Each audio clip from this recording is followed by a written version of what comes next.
internet got everybody acting now. Everybody realtor receipts pop out. Ooh. Whole time, half these wars got sponsorships attached. Facts. Ding.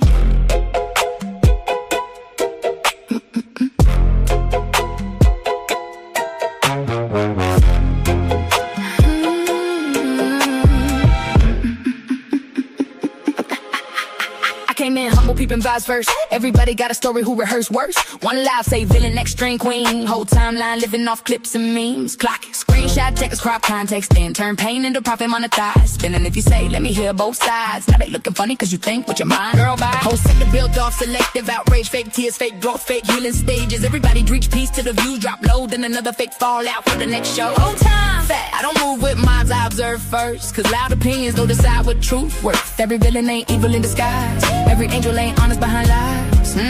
Preach. I stand on business, not delusion. Half these friendships, strategic fusion. Views go up when the fake beef fly. Then they backstage laughing after live stream night. Fact. Stand on business, kitchen toast planted. Everybody tough when attention granted. Wrong is wrong, right is right. Truth don't switch, cause emotions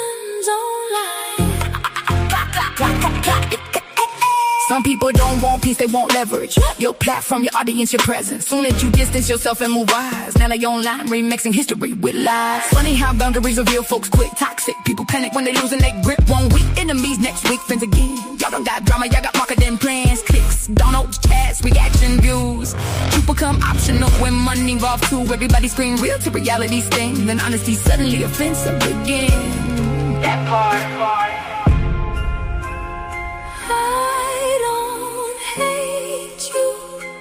I just see clearer now. Some people love chaos more than connection. Some people only loyal when they need protection. I stand on business, solid pressure. Can't buy integrity with views or extras. Everybody asking for digital consumption. Whole lot of chaos for online discussion. Fact. Stand on business, no pretending. Truth stay truth when the trending in. And I won't fall just to fit online. Cause truth don't pick sides. Truth survive. Truth survive. Survive. Truth survive. Survive. Truth survive. Survive. Survive. A lot of these friendships transactional. A lot of this outrage profitable. Truth survive. Truth survive. Truth survive.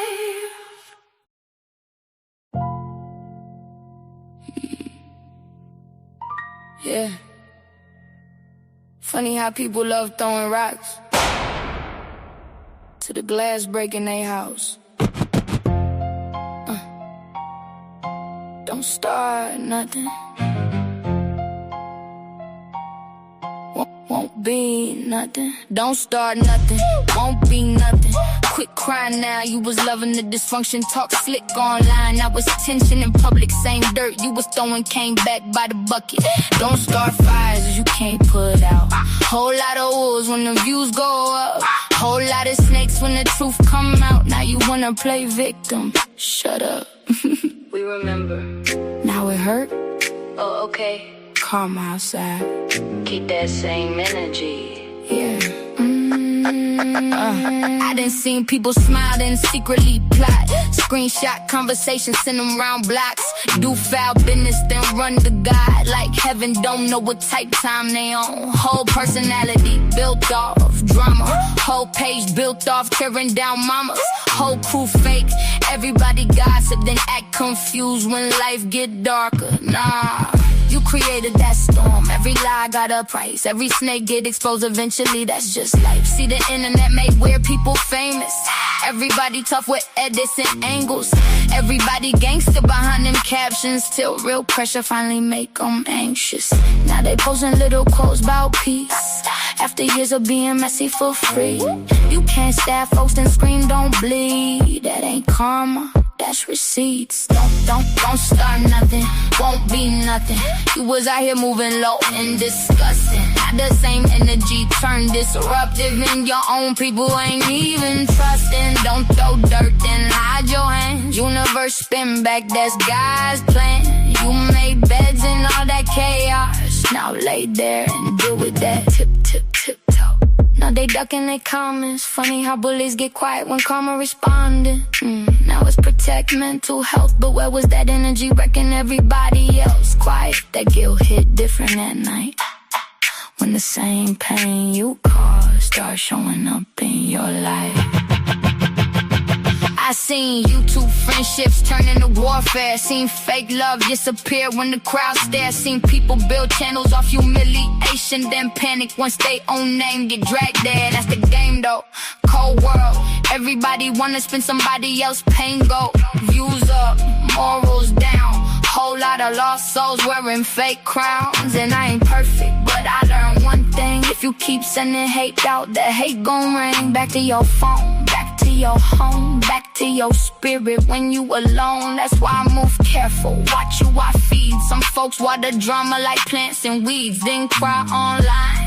Why everybody against me? Girl, you been foul, people just finally seen it. Don't start nothing, won't be nothing.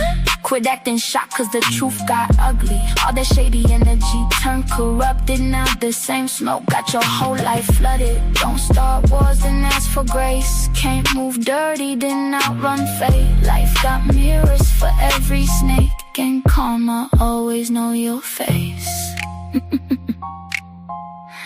Everybody tough when they hurting people.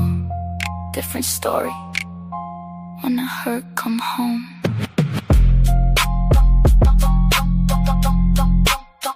Don't start nothing.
Hey y'all, what's up? It's your girl Golden. We are back with another live, y'all.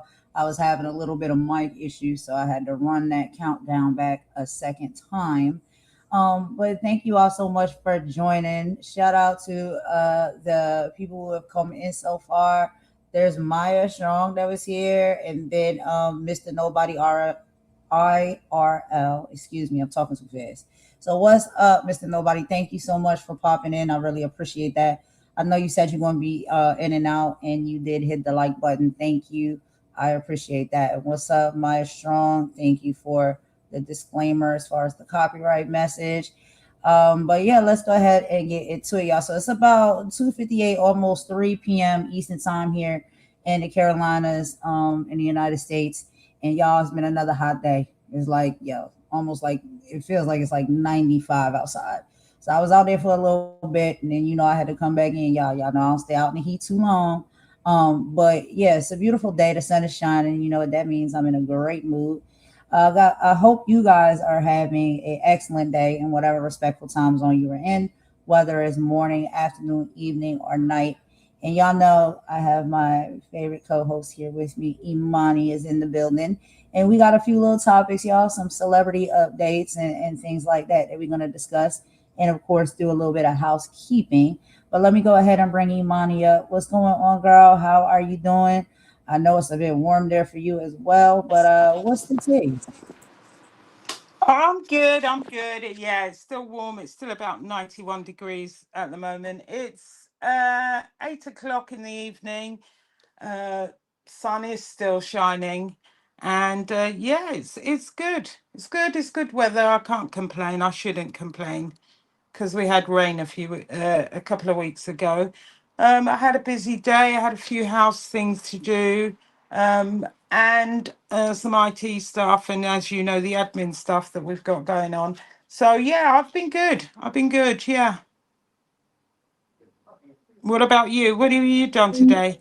Mind you, it's still early for you. It's 3 o'clock, isn't it? Yeah, it's still pretty much afternoon time here. And just outside a little bit. JJ be want to go out and run around. I have to make him come in because it's so hot.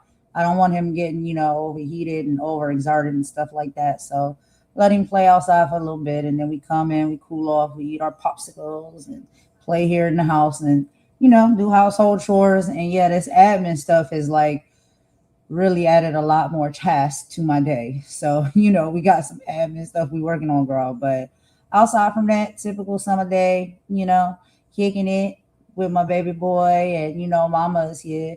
We be chilling. All of us be having a good time. And I seen Carlos a little bit earlier or whatnot. So yeah, we just been hanging out. But we do have a little bit of housekeeping we're gonna do. I'm gonna let you go ahead and kick that off. And then after that, y'all, I'm gonna go ahead and give y'all a brief synopsis of what we'll be talking about on today's live. But I think you probably can get the gist of it from the thumbnail. But yeah, go ahead, girl. I'm gonna let you start off with the housekeeping. Yeah, I'm not going to actually talk about who actually said it, but just to be clear, somebody actually stated earlier in the week that they're going to serve five of us with papers. We are waiting your papers to be served, and then we will respond. We have never said to you we were serving papers. I did say to you that your channel has been investigated because a report was made on something that happened. So we are waiting your papers, which you have said you are going to serve us. And once we get your papers, we will respond. And that's all we've got to say on the legal issue. Other people have said that they plan to sue you. That is their prerogative. And their suit has is separate to you serving papers that you said you were going to serve to five of us. So we await your papers. And then once we receive the papers, we will respond. That's it. That's all on that lawsuit. Apart from that, there's a few things going on around the traps. I see. I don't really want to comment on it because I think these. What I've found is that when some people are introduced into housekeeping, it gives them something to say on their next live. I just want those people to find their content. You know, at the end of the day, what half of the stuff that's said doesn't even warrant responding, and I'm not going to give it energy that it doesn't deserve. Let's see what content they got when we don't speak about them. I don't even want to mention any names today, to be quite honest with you, apart from talking about the channels that we've been watching some of their content and some of their stuff, and some of these people may not get on with one another, but they're channels we've been to and we've reviewed the content, and they're the mid-tier channels that never really get the shout outs or the recognition or the flowers. So I'll start once again with Ralph the Wise. He's got some spiritual stuff. He does some black tea sector stuff, and he also ties it in to the behaviors that we see in the world, and including on this platform. We have Maggie, our diligent investigator. She's got, she's got her content. She's like a dog with a bone, really. When she gets something that she wants to investigate, Maggie's doing her stuff over there.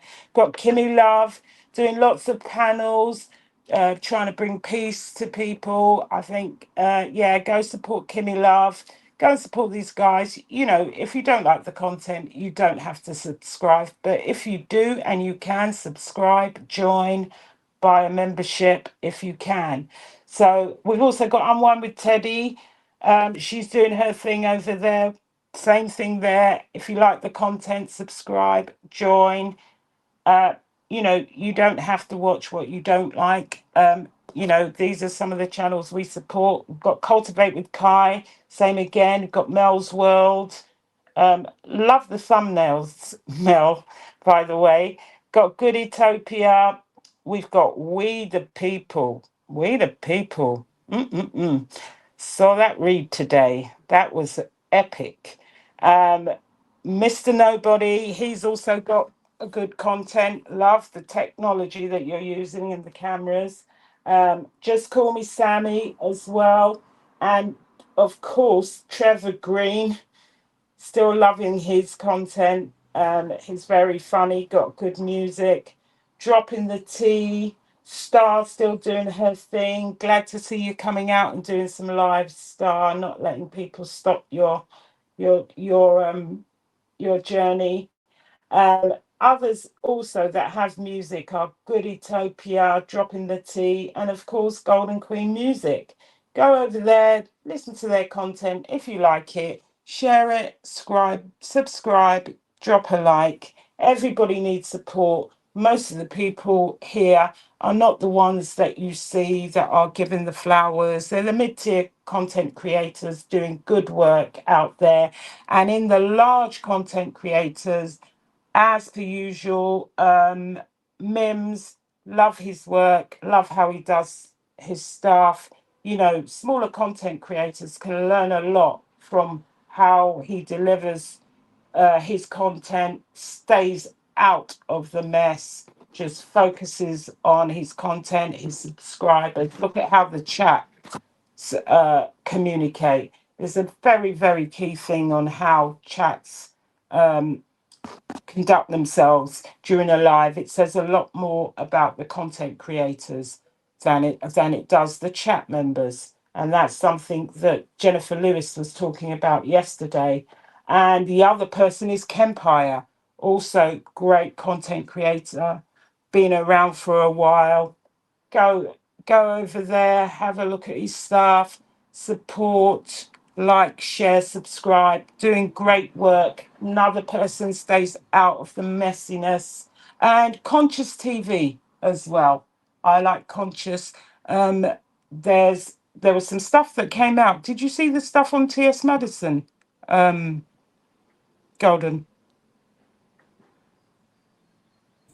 Um, the last thing that I've seen with TS Medicine is just what I've always seen. I know her and Tasha Key don't get along. So the last thing I seen, she was doing a live checking Tasha Key. Is that what you're talking about? Or there was something No, I else? was talking about the DL Whisperer that was stalking her. Oh God. His case I didn't came see that. up. Yeah, his case came up, and I think Conscious was in the court. He's got the court hearing. The guy was given probation, but he has got very, very strict guidelines to about his case. They've his her lawyers have really, really put some tight restrictions on him. He is not allowed to even use content creators to try and contact her or talk about her. And one of the people that was mentioned as an example of that, using content creators to still stalk, harass, and whatever, was actually Tasha K. He's people should go over to Conscious, and he's got I think he's got some clips of the court hearing that happened about this stalking and a harassment case. And the thing is, this could be the blueprint that could be given for other people that are actively doing this stuff on this and other platforms. So beware.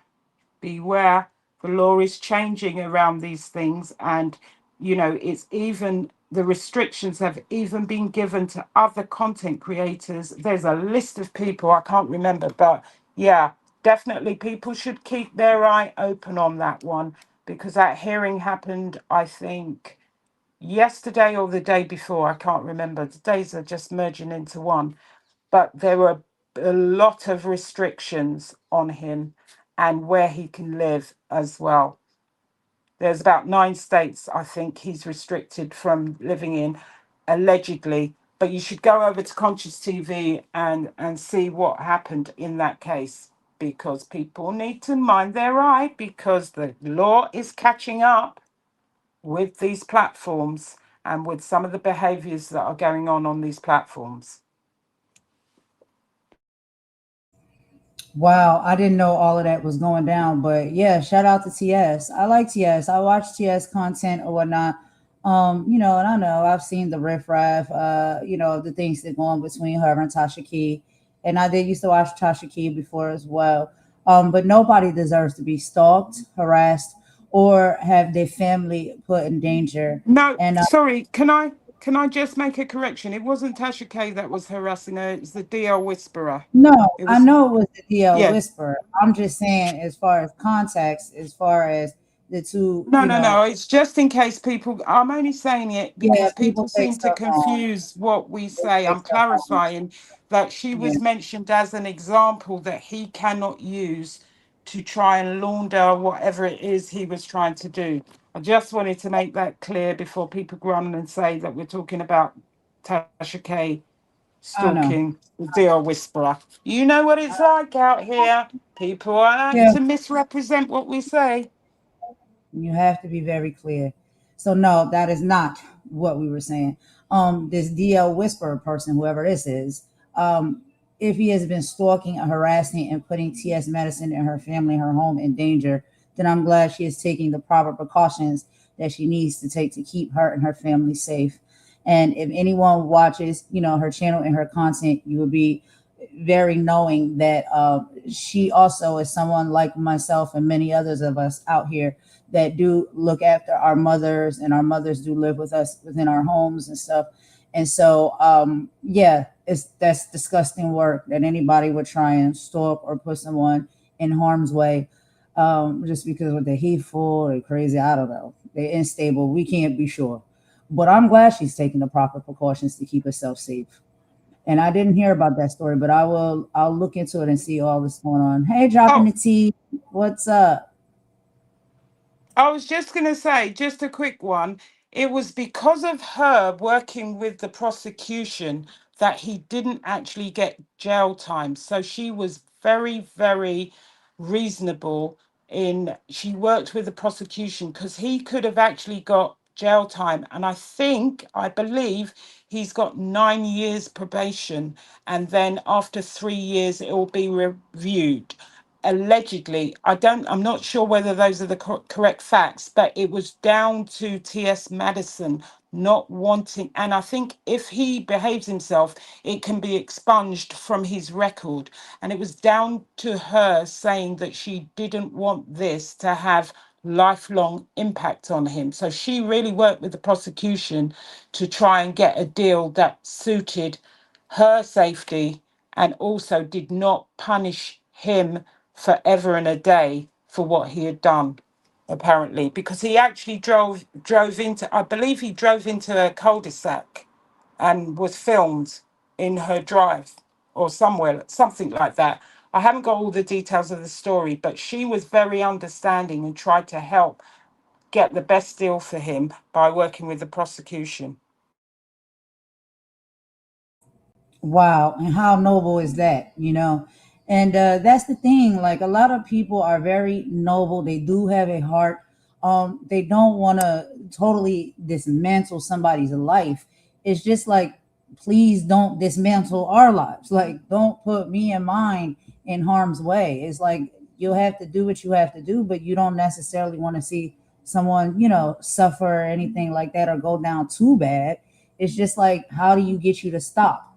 And a lot of times it's like when you just ask people to stop, that's not enough. Like they won't appreciate that request. And they just keep going and going and you know can put you and yours in danger. And you do have to make certain pivots and moves and decisions to protect yours by any means necessary. But you still have a heart to care that like you don't want, you know, somebody to be up under the jail or anything like that, or, you know, in that manner. But yo, you know, you might have to get stung up a little bit for you to get it. Like, leave us alone. Like, keep me and my family and so, you know, out of danger. Like, just leave us be. And that's literally what most people are talking about. So I think that was great you brought that up, Imani. I'm gonna have to check out and look into that a little bit more deeper and stuff and see what's going on. But yeah, you know, like shout out to TS Madison. Like I watch her channel. I like her channel. I like her energy. I like, you know, it's some things with some people because none of us are all perfect. There's a lot of things we all probably could say about each other that we may disagree with or don't necessarily rock with. But overall, you know, she does have a lot of wisdom and knowledge that she really does try to bring to her platform when it comes to bringing us together as a people, understanding more about, you know, like the LGBTQIA plus community, the trans experience and things like that. And I've learned a lot, honestly, from watching her platform. Also, I want to shout out to Kaneen Mafa. I don't know if anybody's familiar with her channel, but I will leave some of the details for all of these channels in my description box. But she also is a trans woman as well that has a lot of great insight and information, not just about the trans experience or LGBTQIA plus, but life in general. She's also very spiritual being, very, you know, great energy. I've spent a lot of time over on her channel as well. And, you know, we've chopped it up in the comments and stuff. And she's a very sweet person. And so there are some really sweet, great channels out here and people who do content in their style and their fashion. And I think that's what it's about is just really loving people and rocking and kicking with people for who they are and what they bring to the table. None of us are all the same. We're all uniquely made and built. And when we do our content, we do it our way, you know, and sometimes we're somebody's cup of tea and sometimes we may not be. But, you know, I don't think we need to continue this energy of going out of our way to tear people down. Let everybody rock it out how they rock it. You know what I mean? But yeah, thank you for that, Imani. I'm gonna have to check into that story. I didn't know that was going on. But I'm glad We she's can seeing probably others. We can probably try and we could probably feature it on the next show because it's kind of it is a news story and it is about stalking.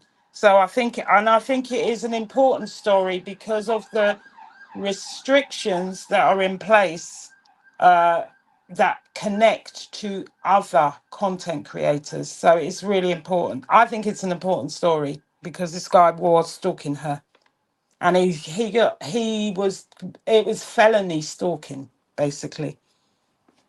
But there is something that we can use because I when I was listening to Conscious, he said people feel free to use that. So I think we can feature it on our next news one, news and politics.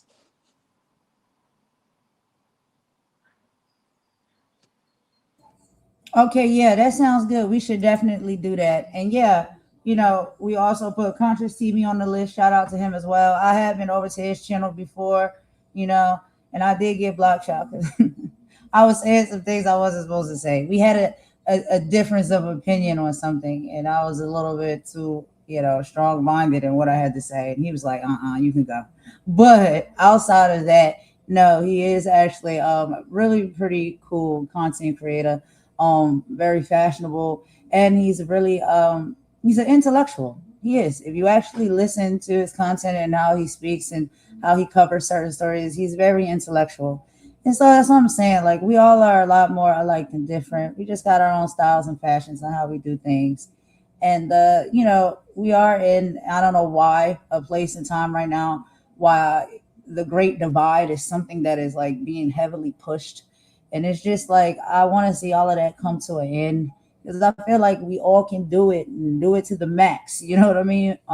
In our own styles and our own ways, without like having to hate each other or tear each other down, or you know what I mean. Feel like if one is getting some shine or some light, that now you're jealous and you don't want them to get it because it's taken away from your shine and your light. It's not like that. It's too much to go around. Like it's enough to go around for all of us. And it does take, I think, taking the time out to actually really get to know somebody, as well as you can in a virtual space, right? Because we know a lot of us will probably maybe not have the opportunity to meet each other, face to face or in person. But in the virtual space, we still can take out time and get to know each other and, our personalities and how we present our content, how we talk, you know what I mean? So, yeah. But as far as the housekeeping, as far as what you tapped into, yeah, exactly. I agree. People gotta do what they gotta do. So, look, if we're gonna be served, serve it up. We're waiting. Let's see what happens. It is what it is. If this is the route that you need to go or you feel as though you want to take, have at it. The proof is in the pudding. I think a lot of people are starting to see for themselves. And I want to shout out to the people who are actually like making a effort for unity. And I've seen so many content creators now that have been doing excellent work, like Kimmy Love. I watched her like literally navigate on one of her lives through like a discord or a disconnect that some other content creators had. And at the end, it was like everything was solved and resolved, right? Because it was a miscommunication, a misunderstanding, and she was able to bring, and shed a light on that. And there's a lot of content creators that do that. Like we said, shout out to Ralph. I see that he's back in his bag doing what he has been doing, speaking up and standing for what's right? Especially when it comes to women. And that's why I'm like, this whole narrative that these people want to spin because whatever reason they feel, to defame or make this man look like he's someone who is harmful towards women or doesn't care about women. I've not seen it. I've seen the content on YouTube. I've met the person in person, and he's not that kind of guy. He steps out and he speaks up for women when things is not right, and he will go against other men that are mistreating and being nasty work towards women. And I just don't know how people can see that or say that that is someone who wants to attack women who's against women. Blah blah blah. Also, like we said, shout out to we the people, child. We the people put it down. She put it down, and child, I cannot say too much. I cannot say too much. But if y'all have not watched her last live, please go check it out because she did nothing but come with the heat and tell the literal truth. Like, and she did it so well, y'all. She did it so well. She made me proud. I said, I pledge allegiance to we the people, for real. But what we are seeing now is more unity. Did you say you pledge allegiance to we the Yeah, people? I pledge allegiance to we the people because we're seeing now, there is this push of unity and fight back that we have to have. We have to have that. We cannot allow ourselves to be trampled all over. And we also realize that we're stronger in numbers. We're going to stand together with each other. And for most of the part, and not even just, if you are a content creator or if you somebody's just a supporter or wants to come, which I think we all the same anyway. I always say that. It's just some people decide to do content, some people decide not to. But we all at some point are subscribers and supporters. You know what I mean? Whether you decide to do content or not. But everybody is seeing and hearing things for themselves, right? With their own two eyes and their own two ears, and they're catching the patterns. They're seeing what's been going on. They're seeing that history keeps repeating itself, and people are tired of being squashed and stepped on and stepped over or abused or respectfully in a way where it's like all of this verbal abuse and defaming and bullying and harassing. People are standing up against that. We're not doing it anymore. And as we do it and we join together as a group, and as Ralph would say, and the Atlas family say, a collective, there's more power in numbers. And there's more of us than there are of the ones that want to cause a divide and the confusion. And so if we stand by one another and keep fighting in the right direction and for what is right, that's how we make true progress. And I want to make it very clear. There's never anything when it comes to me and this channel and how I am that there's a divide when it comes to race. That's not the truth. That's not a thing. I know it's a narrative that gets spent farthest from the truth. There's no divide when it comes to skin tone or color, farthest from the truth. If I have issues sometimes with a individual, it's that individual and what energy and actions they give off that I may speak on based off of my perception of those said actions. That's all it is.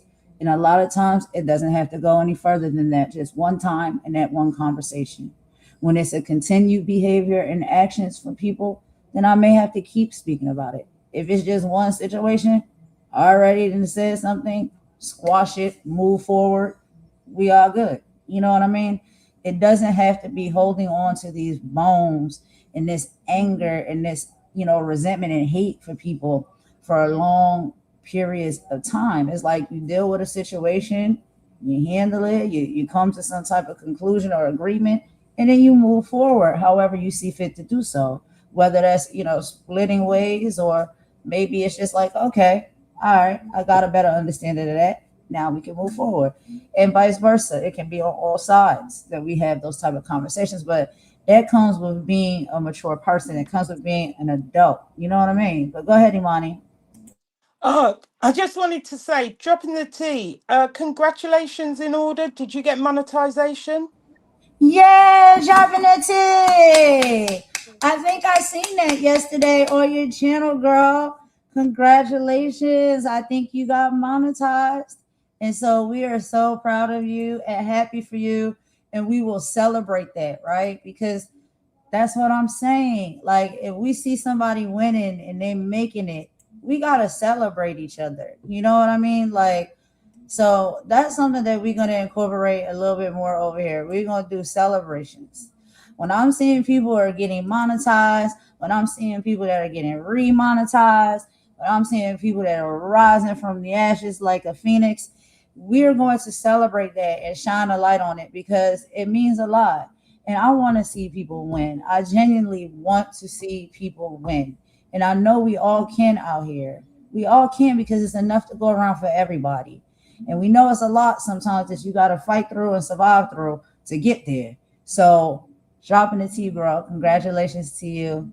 And then we know Rolf is back monetized again. A lot of people are getting back monetized again. I know Kimmy was not so long ago.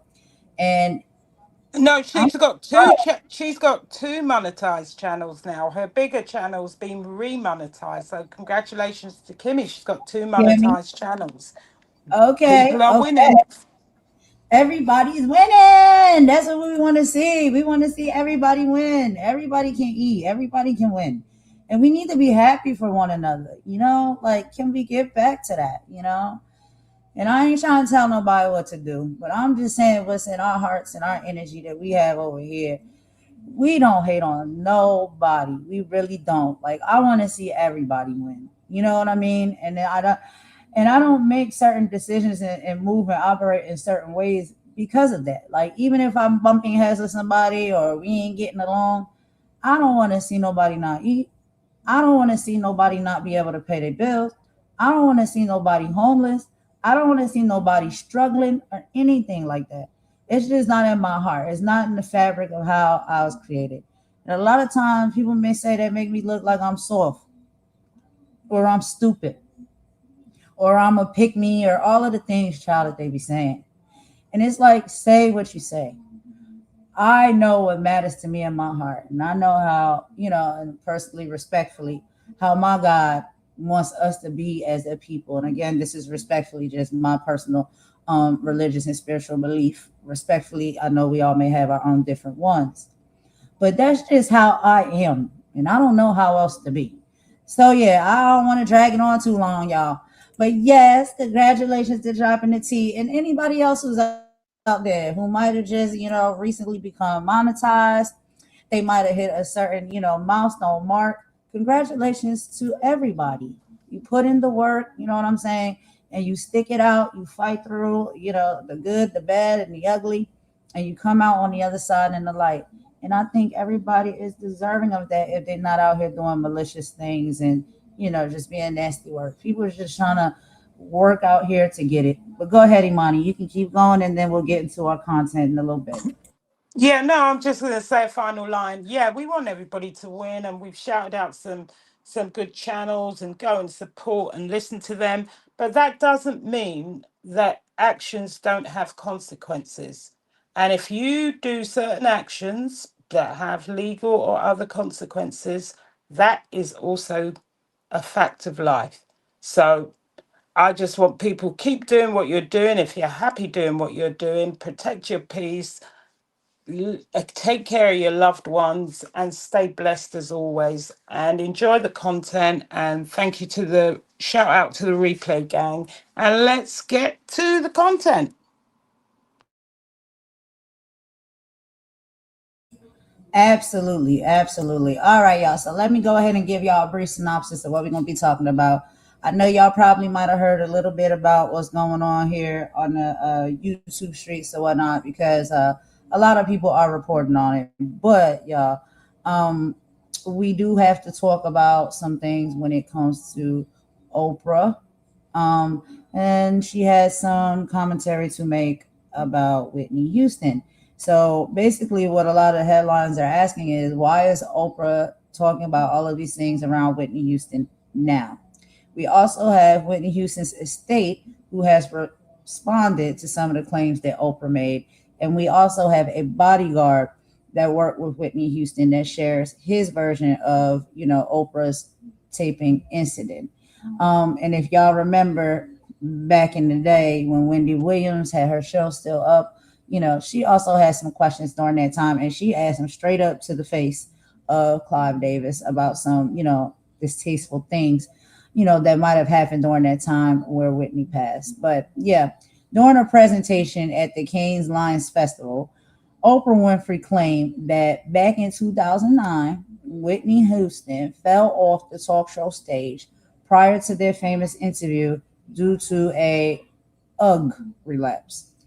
Now, Whitney's estate, who is led by Pat Houston and her former bodyguard, firmly corrected the record, clarifying that the stumble happened during a dark sound check because Whitney was unfamiliar with the stage setup, emphasizing she was absolutely not flying high. The estate publicly pushed back on the trend of viewing every single human moment or accident of Whitney's life through the lens of her past struggles. And so we do have 3 videos, y'all, that I'm gonna share with y'all that are pretty short. That's gonna run us through all of, basically this story. So shout out to Kempire. This is gonna be the first one that we'll listen to because he breaks it all down from beginning to end as far as what the actual conversation was, and what Oprah actually said. So we got to get into that first, and then we'll get into the responses from the estate and the bodyguard. So y'all bear with me because y'all, sometimes I'll be having some technical difficulties. So bear with me.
While we're waiting for the video, I just want to talk about what Kempire has to say in this video. Basically, he starts by giving commentary to an interview that Wendy Williams had with Clive Davis years ago, where she was questioning whether or not he should have continued to host his annual pre-Grammy party after Whitney had passed away in the same hotel. And you'll see that Clive responds that Whitney loved the event and he would have wanted the celebration to continue. And you'll see that Wendy respectfully disagrees with him, and that's where the discussion starts. So are we ready with the video, Golden?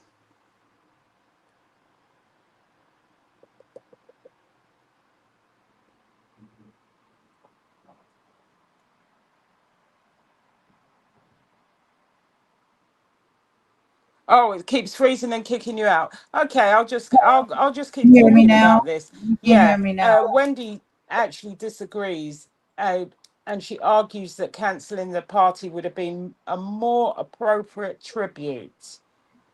And basically, she then goes on to talk about the business relationships versus genuine friendships. And it really is covering the fact that when millions of dollars are involved, it becomes difficult to separate personal affection from your financial interests. So yeah, it's quite a good video. Hopefully we should be able to bring it to you soon. Yeah, I was able to get back in. It kicked me out, but I came back in now. And so let's move on and get into a little bit of this commentary here. I lost all of the There comments, you are. so they all erased. But we're back, y'all. We're back. I'm so sorry about these technical difficulties, y'all. We're working on it. We're doing our admin stuff, and we're working on it. So we'll get it fixed. But let's get into the video real quick, y'all, and we'll meet y'all in the chat. Shout out to Kempire.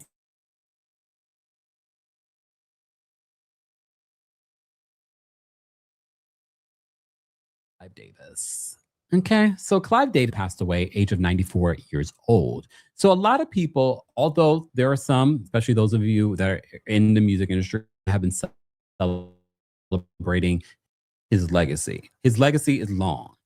With a long legacy like that, there comes a lot of people saying he wasn't the nicest person. He wasn't the best man. Here we go now.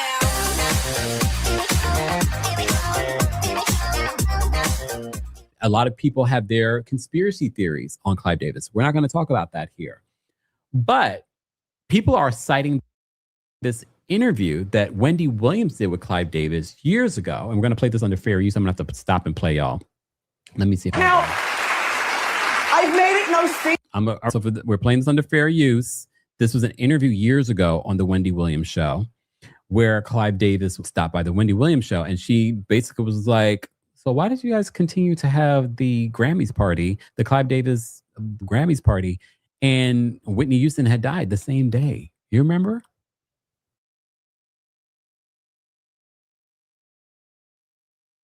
This cookie dough parfait is my new favorite high protein.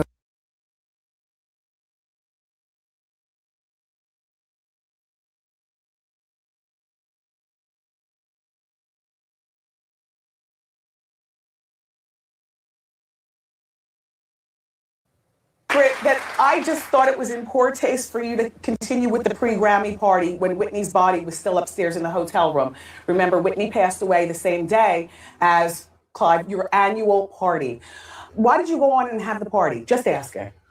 And I think that's a fair question. If you're going to have Clive Davis sitting on your couch, I think that's a fair question to ask him because people still talk about it to this day.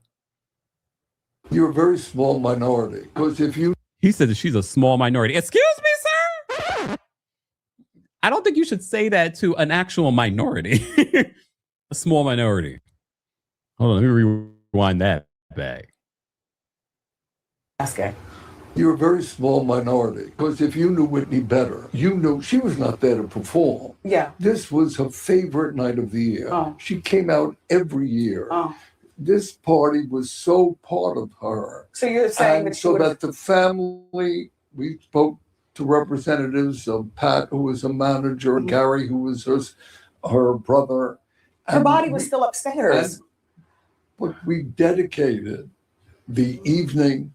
Whitney would have wanted the party to go on any more than the Grammys should stop. But y'all remember, it literally happened hours before. If anything, y'all could have said, you know what, off the strength of Whitney, we're not going to do this tonight. Her body is upstairs. And that's why everyone gives Pat Houston the side eye too, because it's always felt like Pat's been trying to capitalize off of Whitney's name. And she's not even a blood relative. She's a manager. She's the executor over.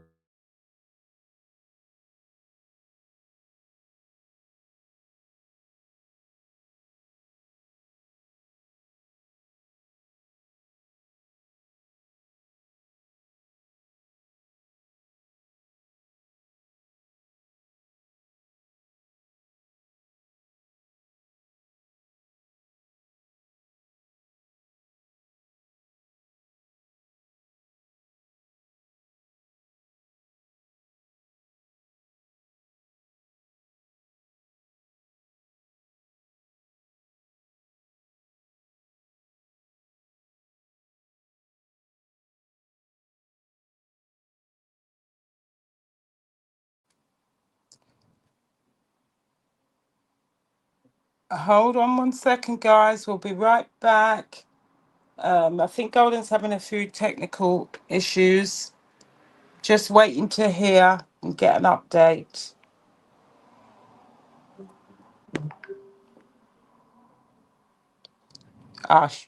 She'll be right back.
Give me a minute, guys. We may have to do a restart, but give me a minute. I'll be right back.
All right, y'all. Can y'all hear me? I'm so sorry about that. Again, yet another technical difficulty because the power flashed off and back on. Very odd. But anyway, y'all, let's just keep going the best that we can here. It's freezing, power's going in and out. It's just weird things is happening over here. But I'm trying to get through it the best I can, y'all. I really do apologize for these technical difficulties. Oh my gosh. All right, let's get back into it, y'all. Have the party. Just asking. And I think that's a fair question. If you're going to have Clive Davis sitting on your couch, I think that's a fair question to ask him because people still talk about it to this day. You're a very small minority because if you. He said she's a small minority. Excuse me, sir? I don't think you should say that to an actual minority. A small minority. Hold on, let me rewind that back. Asking. You're a very small minority.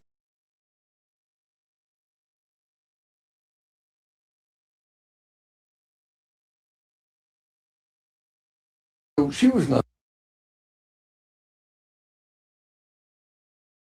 there to perform. Yeah. This was her favorite party, was so part of her. So you're saying. And to representatives of Pat, who was a manager, and Gary, who was her brother. Her body was still upstairs. But we dedicated the evening. Whitney would have wanted this party to go on any more than the Grammys should stop. But y'all remember, it literally happened hours before. If anything, y'all could have said, you know what, off the strength of Whitney, we're not going to do this tonight. Her body is upstairs. And that's why everyone gives Pat Houston the side eye too, because it's always felt like Pat's been Whitney's name, and she's not even a blood relative. She's a manager. She's the executor over the estate. But paying tribute. Alicia performed. Tony Bennett, Diana Krall, the Kinks had flown in from Europe.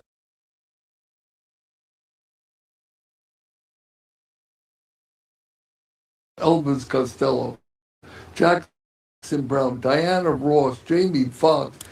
Everybody celebrated the life, the memory. That was appropriate. So I beg to differ with you. We agree to disagree. I agree to disagree. And that's. I'm glad she asked the question, though. I'm glad Wendy asked that question because, yeah, I agree. Terry says I miss Wendy. I miss watching her on Daytime Talk. Daytime Talk is not the same without Wendy Williams. All right. So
all right. So everyone's talking about, there's so many other examples. Shout out to Golden Stories on, I think it's the Golden Age Stories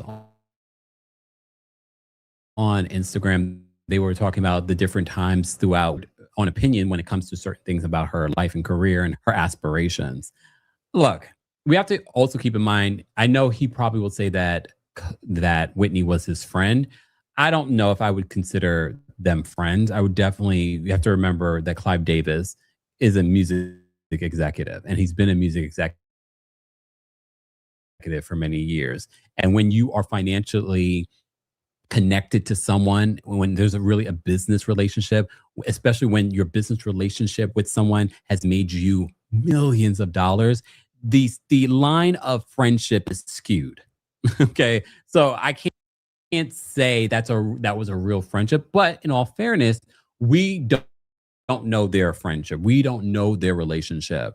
Everyone, their thoughts on Clive and Whitney's relationship off of what they've seen over the years. We don't know the true level of their relationship, but I find that I wouldn't consider that a real friendship, especially when that much money is involved.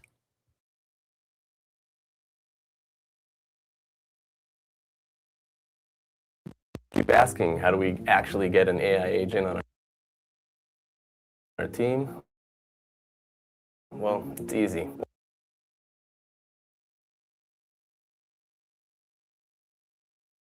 Okay. And especially even after her death, there was a lot of money involved. He was very much involved in a lot of the Whitney movie, her legacy after she passed on. We have to keep in mind, Whitney, while she was alive, very much like Michael Jackson, she was also struggling financially between taking care of everybody and bad business deals. When she passed on, now she's not alive for any of that. If anything, the price went up for Whitney music and streaming and movies and things like that. So a lot of people, including her family and Pat Houston and Clive Davis, all of those individuals benefited from her no longer being here. Okay. Amar says that Wendy is a Cancer. She always got to it. Yeah. Happy Cancer season, y'all. Happy Cancer season. Wendy's birthday is next month. Shout out to anyone celebrating a birthday as well. All right. Let me see what you guys are saying. Okay. Let me focus. A real MyFitnessPal life moment. I was literally on my evening walk this week, and I thought to myself, oh my goodness, I should sync my Apple Watch and my health app to MyFitnessPal. That is just one of the 40 apps in sync to my fitness. But what I love. All right, y'all. So we're just going to go ahead and pause it right there for a quick commentary break. Go ahead, Imani. You can lead it off, girl. I'm just trying to work through these technical difficulties. But yeah, let me know what you think about this so far. And if you know any more about this story that we heard from a few years back. Well, the first thing is, as I was saying, he's going back to an old interview with the great Wendy Williams and Clive Davis about his decision to continue hosting his pre-Grammy party after Whitney had passed away.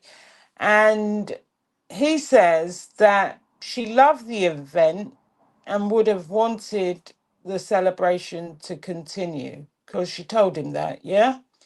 Anyway, I'm not even going to comment about that. And she would have attended.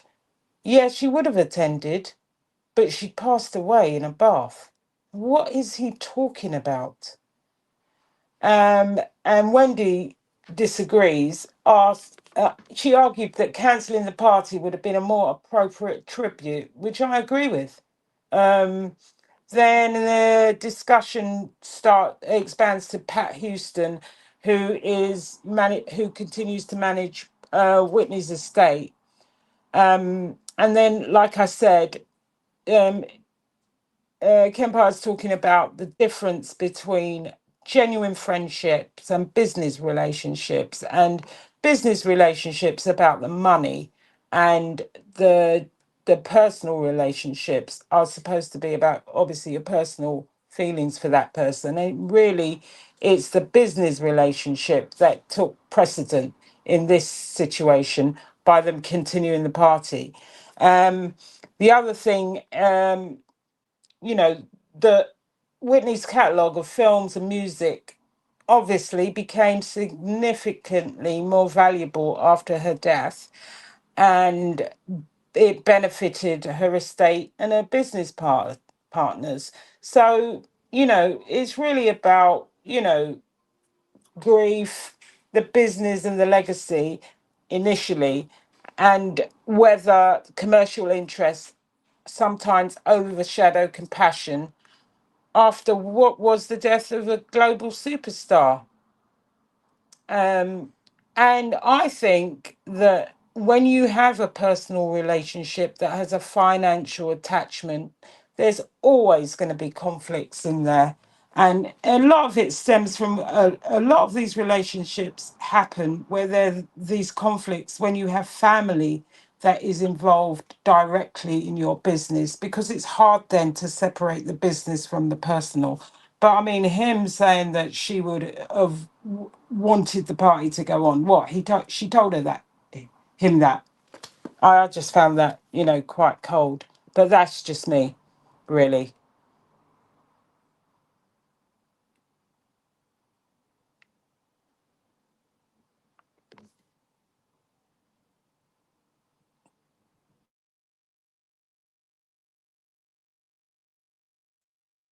Okay, got it back up. Sorry, I had to get my mic back plugged in the right set. But yeah, I absolutely agree. You really hit the nail on the head. When it comes to business relationships and personal relationships, it's very different because everything is, about the benefit and the money when it's a business relationship, and the show must always go on, right? But if it is personal and it is heartfelt and you really actually love and care about someone, I just don't think you would make a type of decision like that, right? To just keep the show going on as regular, business as usual. It's distasteful, it's disgusting. And I felt about it back then when I first heard that that's how everything went down. And I agree to this current day. And we're also going to, in just a moment, you'll see how Oprah comes into play, as far as some of the things that she had to say regarding those last moments of Whitney's life, which are also equally questionable to me as to why she's now speaking out and talking about it now. But Kempire is going to, cover that in just a moment, y'all. And so thank y'all for continuing to rock with us through all these technical difficulties. I really do appreciate it. And I apologize. I don't like to be having to go through all this. It doesn't make it smooth, right? So we can get through this, content professionally. And so thank y'all for still, rocking with us and giving us some grace and patience through all of these weird things that are happening. But yeah, let's get into a little bit more of the video, y'all, and we'll see how, Oprah will enter in as far as some of the commentary that she has made as lately. Go ahead, Juan. And a big shout out to Kempire. As I said, he's on our list of, the larger content creators. Please go over, check him out. If you like his content, subscribe to his channel, share his content, and subscribe. Yeah, he's a great content creator. He's been around a while, and he knows where the bodies are buried. That part. And I love him because he's classy, and he's very respectful on how he reports stories, even the most of salacious stories that sometimes need to be reported. He reports them with a level head and a level heart. And I just really like how he speaks on some of these things. And it is a lot of celebrity stuff because that's what he does, celebrities. But he understands that celebrities are humans as well, and he gives them the respect that they are due, despite having to report sometimes on salacious stories, surrounding them. So definitely shout out to him. But let's play some more of the video, y'all, and then we'll be right back. We'll meet y'all in the chat. Thanks for continuing to stay and rock with us. Story is out there about Whitney Houston, and it comes from Oprah Winfrey. So Oprah Winfrey, in a sit-down interview in a public space, she's over there in Cannes, basically told this story, and everyone is saying, why did you need to tell this story, Oprah? So I have a complicated relationship. And when I say relationship, but not like a personal relationship, I have a complicated relationship with Oprah because she's someone I looked up to when it comes to my career for a very long time. But there's been some things in recent years that made me kind of go, Oprah, wait. I'm going to be twerking on a fence when it comes to this story. But this is what Oprah had to say about Whitney recently. Creators, take these 3 apps I built to run my business made with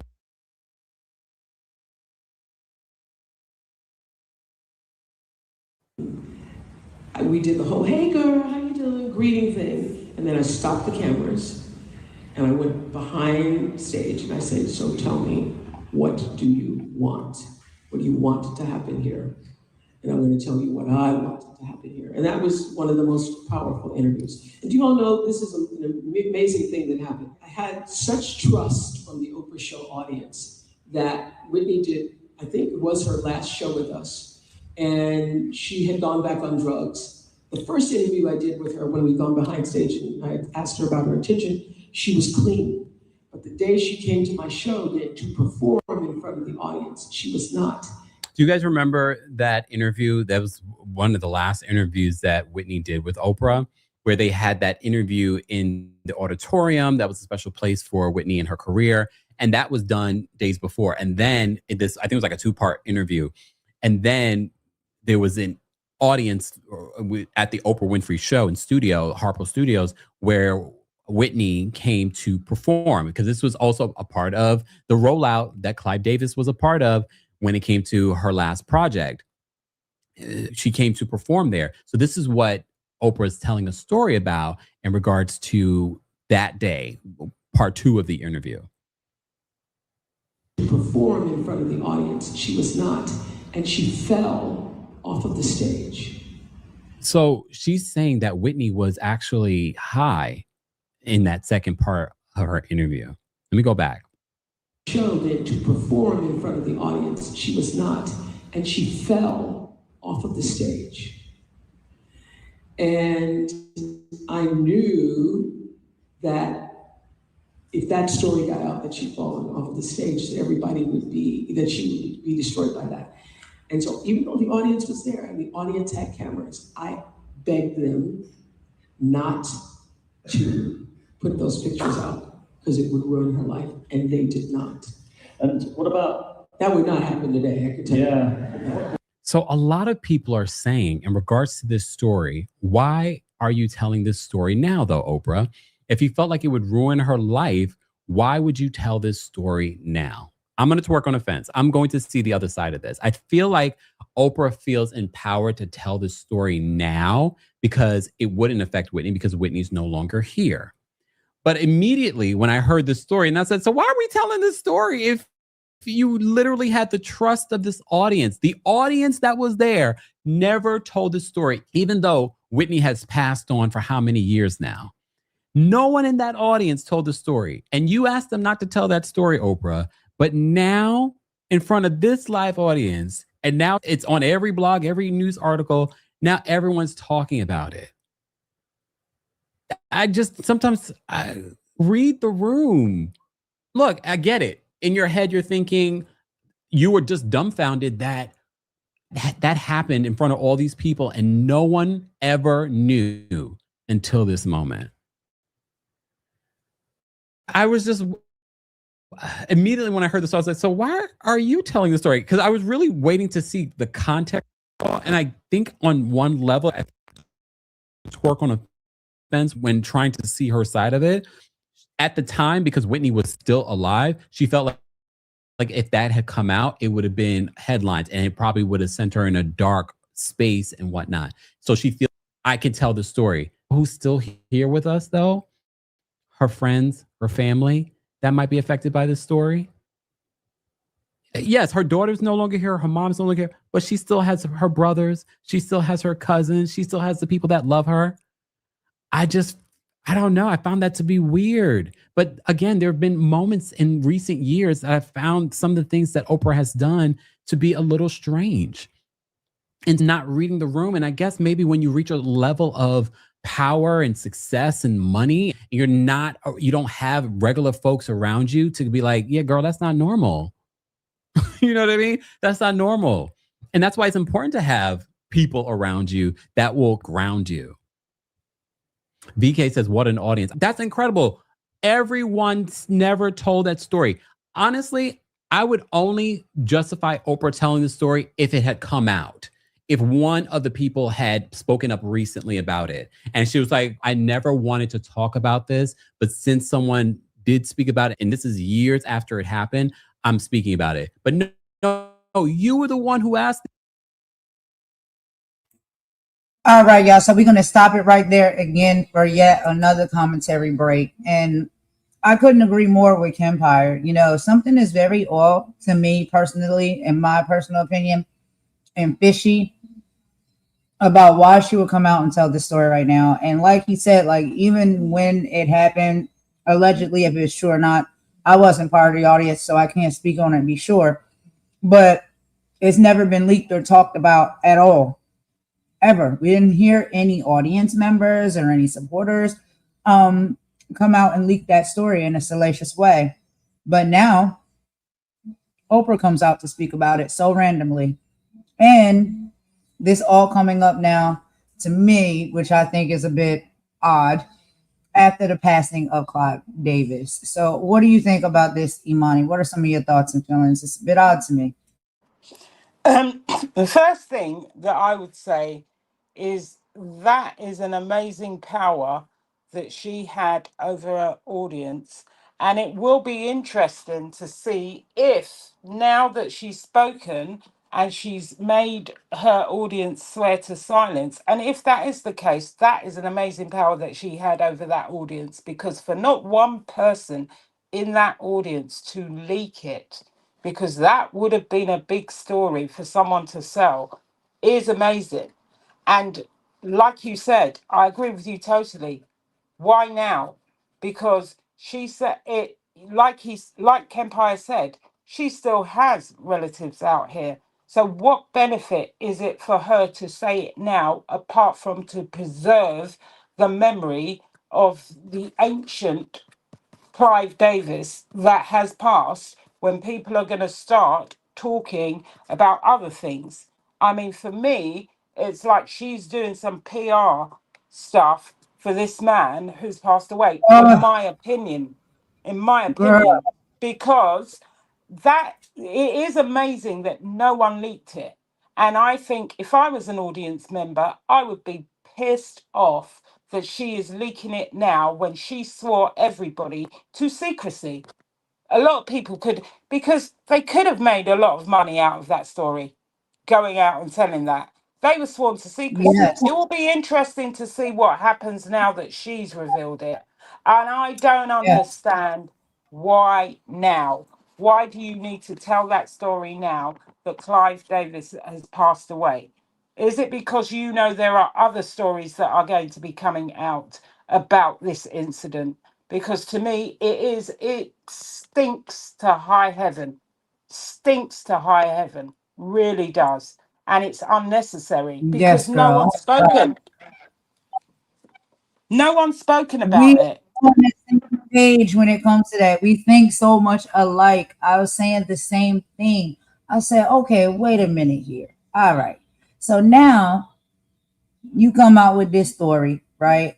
And like we said, right after now, Clive is no longer with us. We know that, you know, when people are no longer with you, well, now people will be what? Less likely scared to tell their story, tell their truth, really come out and discuss some things that actually went down, because they're not fearful anymore of repercussions, right? From these powerful, so-called powerful individuals. And to me, like you said in the very beginning, it just seems like it is a PR move. Like, let's make this salacious story and put this out here before they start really chopping it up and talking about some of the things, you know, that could be allegedly true that Clive did, or he, you know, said, or he took part in. Let's make a distraction. And guess what they typically always do? They throw our black legends under the bus as a distraction. They never can rest in peace without like things being on their name or their legacy. And for I Oprah to think they participate just, sorry, is literally I think they why just throw so any legend under the bus. it can be So, any legend. But yeah, from it's what I any legend under the bus. And shout out to that audience if they really, really did keep that confidential and that really happened. Because the fact is, how many years ago is this? How many years ago would this have happened? I can't even remember how many years it is since Whitney died. Because they kept their word. You didn't, Oprah. 2009 was it to now it's 2026? Yeah. Yeah, Mm-hmm. 2009. Hmm. We're talking, so And what is I'm it, sorry. 17 years? Yeah. And I'm Yeah, sorry. shout I out just to that gotta say, audience. shout out to the audience if she had that level of control over them. But No, I it's just not gotta even their say level that, of control. It's their integrity of respecting what she asked them to do, and she then breaks that promise and she reveals it because they could have revealed it years ago. And why wouldn't they have? Because it's one of the things that happened. But you're doing it now, and you're saying because Whitney has passed, but the rest of her family is still here. What are you talking about? yeah, it's not about Whitney passing, it's about Clive passing, in my personal opinion. And I feel as though this is a PR stunt move and distraction, literally how they typically do. Look left when everybody should be looking right. And she participates in stuff like this because I just feel like there's no character when it comes to her. I don't care for her. Okay. And that's my personal opinion. And, I don't know if that makes anybody feel a certain type of way, but I don't care for her. This is not the first time that she has thrown her own people under the bus, mistreated them, embarrassed them. She's known to be this type of person, right? And she tries to sit up there and do it with such prestige and such, I just have to, no, ma'am, we see you for what you are. In my personal opinion, she's nasty work. I remember when she did the interviews, the two main interviews where she tried to embarrass Tony Braxton back in the day when she was a young artist that got into the industry, didn't know exactly how everything worked, signed a bad contract, and then I think she, went bankrupt or whatnot, or had to file bankruptcy for the first time. She brought Tony Braxton on her show and embarrassed her. And Tony speaks about it till this day. She also did some grimy things when it came to Monique and her family, based off of the same, some things that went down in her family that she wasn't necessarily wanting the public to necessarily know in a certain type of way. She didn't have no respect for Monique's request then. She sat down with her family and allowed that story to be told. That was embarrassing and hurtful, not just for Monique, but for the whole family, right? Oprah is always doing these type of things, and we pay attention to her patterns. She also didn't have the bag of actresses, right? When it came to that new rendition of The Color Purple, we remember Taraji was talking about that. She tried to gaslight and skate her way out of, not being held accountable for how she didn't show up and treat those actresses and actors properly on set behind a production that was had her name on it in her production company in partnership with some others. These have been things now that have happened consecutively when it comes to this woman character. Mind you, back in the day when she had her talk show, did a lot of this to people maybe that have not been celebrities and not may necessarily be well known, but has no problem embarrassing people, right? For her own benefit and reasons. And so, yeah, I don't care for this one. Go ahead, Imani. No, I mean, my opinions about her are not that strong because I kind of I'm in the two-way thing with Oprah because I respect her business acumen and I know it must have been difficult. But I think, Kempire has been quite kind to her by saying that even though the audience kept their loyalty for years, that she unintentionally undermined that trust by sharing the story herself. I don't think it's unintentional. I don't think it's unintentional in any shape or form. And like I said, I've got, split decision I'm kind of two-way with Oprah, because I know it must have been difficult for her to build up what she's built in this industry where it's really difficult. But it's things like this that say, hold up a minute. This, for me, it didn't even need to be said 17 years after this woman's passing. Why now? And you're saying it just after Clive passing, because people are going to start maybe talking their talk on other things. And I really hope one of the audience members does come out now and say if that was the case and that really happened, because it would be amazing if nobody talked at all unless they have been, signed to some sort of agreement for being an audience member and some sort of NDA, because I'm amazed that nobody, I mean, this is one of those things where nobody actually did it. The power she had and the trust she had from that audience, and she has betrayed that trust as far as I'm concerned.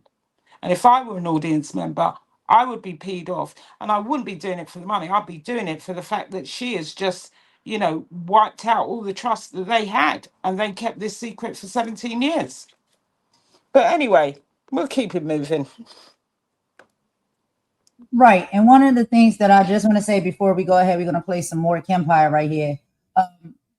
Be very clear about this. We got 2 more videos coming up for y'all, right? When it comes to response to this. And so I'm just the type of person, I put 2 and 2 together. Audience members, Oprah, whatever power it is she seems to wield or hold. Child, let me tell you right now. If somebody need a bag or they need some cash and they have a salacious story that they can sell or they can tell on the TMZ, paparazzi, magazines, whoever, people will do it, right? If it is something they can actually sell and tell. And then there sometimes has to be proof behind it. So before I get into it, I say too much, y'all will see the next 2 videos that we have. There is actually a difference of opinion. And when it comes to the truthfulness of what Oprah is saying actually went down on that stage. And once we listen to that, I want us to think about this. No audience members ever leaked it or said anything, supposedly because she required them not to. Then we listen to, and we're going to get into what the family says and what a close bodyguard of Whitney says. That is totally opposite from what Oprah has said. And to me, I'm sorry, when I put all of the pieces together, it makes me believe that, possibly this is not true. But it's something salacious that you can bring up, and you may possibly believe people will believe you because you're who? Oprah. And again, making everybody look left when they really need to be looking right. And that's just my personal opinion. That's allegedly. I can't be sure. We got to wait for more details to come out, but wait for it, y'all. Wait for it and rock with us, because we got 2 more videos that we're going to play. One from the estate, the family speaking out, and one from a close bodyguard, an inside source speaking out, and they disagree. They said it didn't go down like that. But let me let Kempire keep doing his thing. He's going to rock a little bit more, y'all. And we'll meet y'all over in the chat.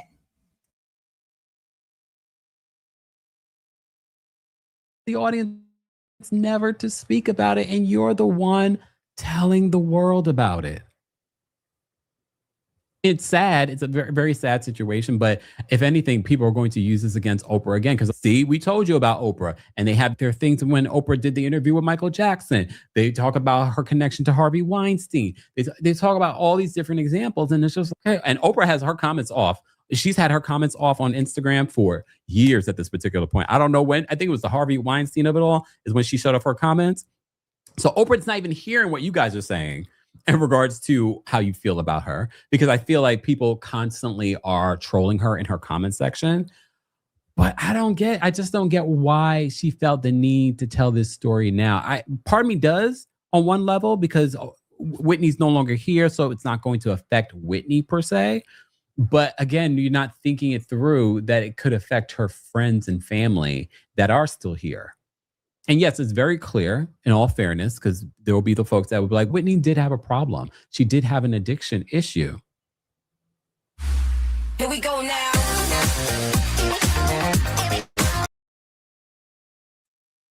All right, y'all. So that was the end of Kempire's video. Shout out to Kempire. I know y'all probably know him. He's amazing. If you haven't checked out his platform and his channel yet, please go over and do so. Subscribe to the channel, become a member, watch the content.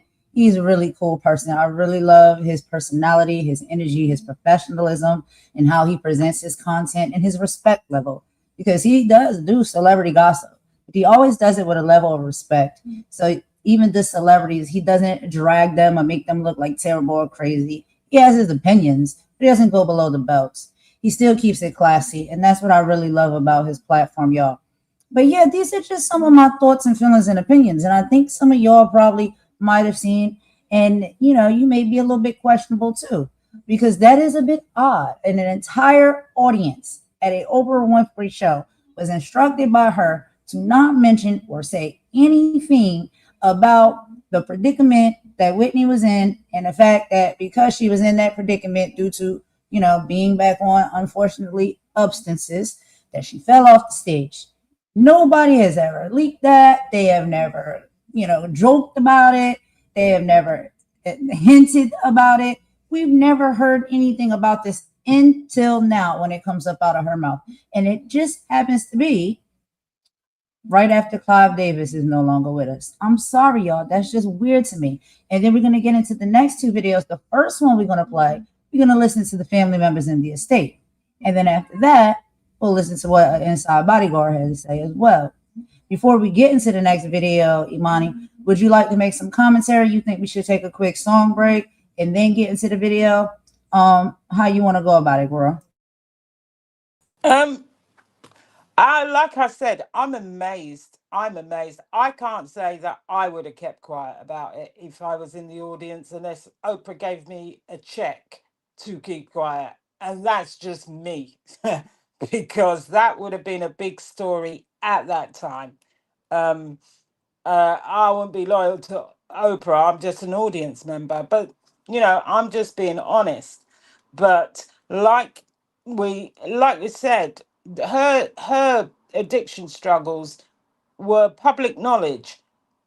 So the fact that apparently she was allegedly getting better at the time, and this story completely negates what had happened. It also will bring it also will help to push the narrative, or to stop the narrative about the accusations against Clive Davis that have been out there.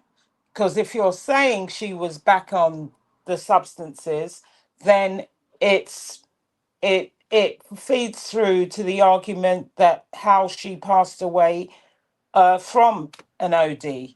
But Bingo. if you're that feeds that Bingo. narrative for him that everybody has been talking about for years. So that's the reason why I personally, and it's only my opinion that this is coming out now, it will be interesting if nobody from the audience at all comes forth and either agrees or disagrees, because there has to be just that one person, even if it was their mother that was in the audience and they told their daughter what happened. She's opened the door to what could backfire, or maybe someone from the audience will come and say, yes, it's right. But I just find this just very spooky. And you come on now, we gotta be real with it. All of them audience members, you know, and yes, she had a pretty decent size show and a lot of audience that come. All of those audience members, you mean to tell me that she has control over all of their mind and their mouth and what they make and use or sell for a hustle or a salacious story, knowing how, you know, these different type of blog sites get down? Child, they will pay you for this type of information very well. And you mean to tell me that Oprah had the mind control over all of these audience members for them to don't speak on this, don't say anything about this. But if she did, let's be very clear. I don't believe it would have possibly came with her just instructing someone not to do something. I believe it would come with a signed and sealed and delivered paycheck of some kind. If it was that, Well, remember the show. but You get a car. you You get a get a car, car. you get a You get a car, house. car, You get a you car. get They a had a big budget on you that get a show. massage item, you get MAC makeup, you're buying people off, right? Because that's what Yeah, so you it could have do. been a situation where people were paid. It could have been allegedly that people were paid off. Allegedly. Because remember that show? Remember the giveaways on that show? They were 1-800 astronomical. said pause, pause, pause, pause. Seriously. For real. You get a You know, car. come You on. get a house. You get a So check. did everybody? So everybody she asked not to say nothing. Did everybody get a vehicle? And guess what? Allegedly, I heard that once they got them said vehicles, the insurance and everything else was still their responsibility. So, child, they could have been down there struggling, working, a 9 to 5, Well, they got a barely free being able to car. purchase a car, and you They give them got a a free brand new car. car and they can't even afford the insurance on it or the payments. Come on, man. Stop.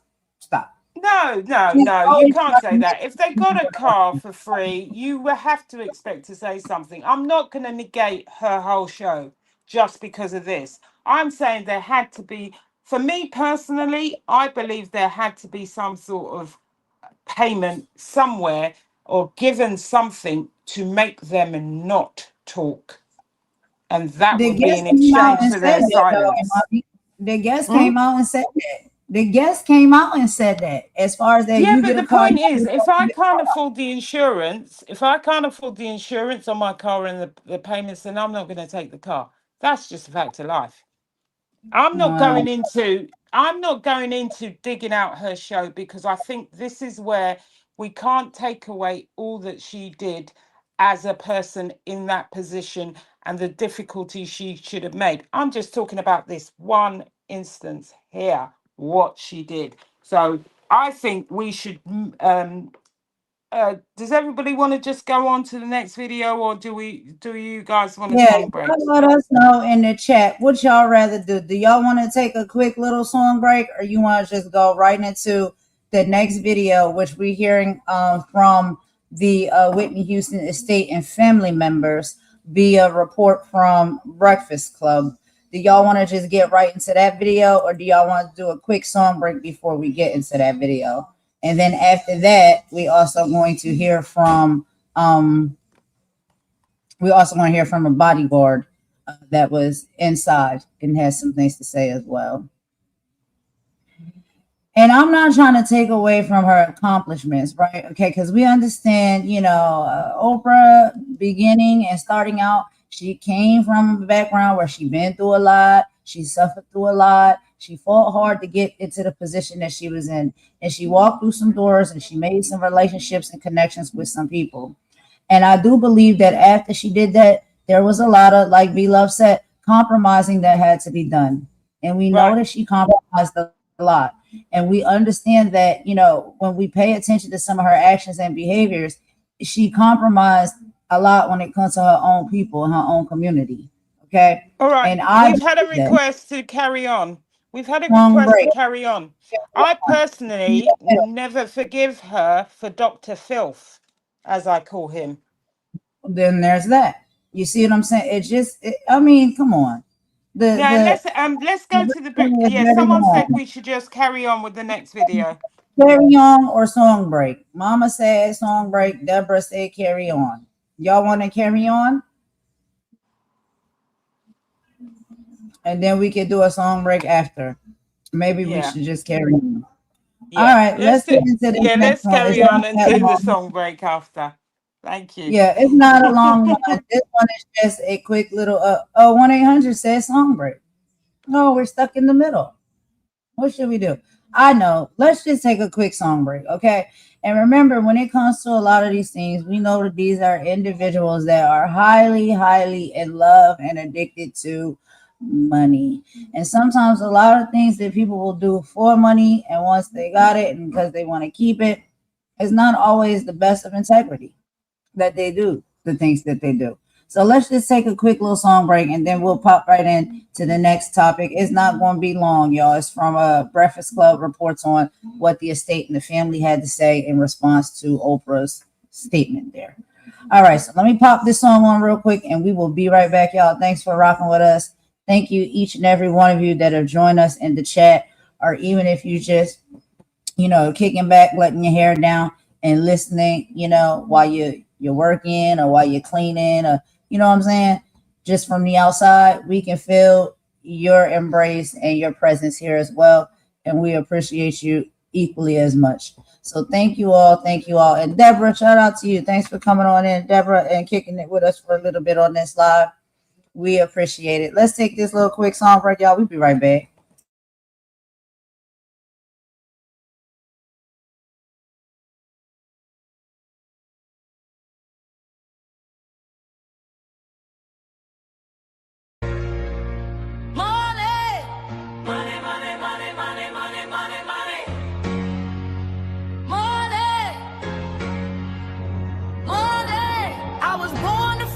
Yeah, I'm chasing the check, but the weight of the world is a chain on my neck. Money, money, money, money, money, money, money, money, money, money, money, money, money, money. Yeah, check the clock, check the pace, check the greed.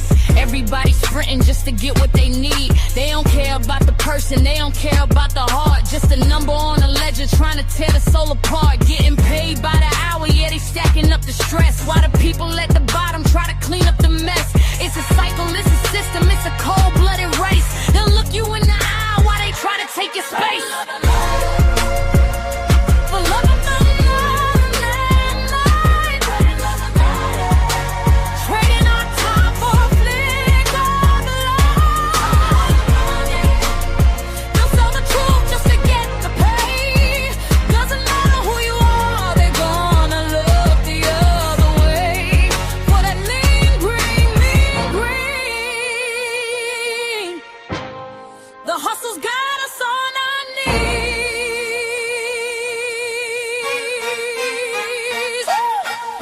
I need the racks, but not like that. No, I need to win, but keep the facts straight. Everybody's acting for the digital stage, selling out their spirit for a click on the page. Clickbait the drama, monetize the fake. How much of your integrity are you willing to stake? They're getting paid to hollow out everything we seek. The bank account is heavy, but the character is weak. Check the status symbol, check the bottom line. The pressure of the climb's gonna drive us out our mind. Chasing down the bonus isn't worth the cost of time. Got to have it, I'd rather have the truth. Stop trading all our wisdom in the fire of our youth.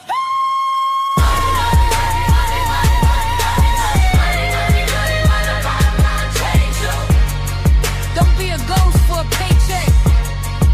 Stay real for the people. Money, money, money, money, money, money, money. Don't be a ghost for a paycheck. Stay real, it's gonna be a ball. Money.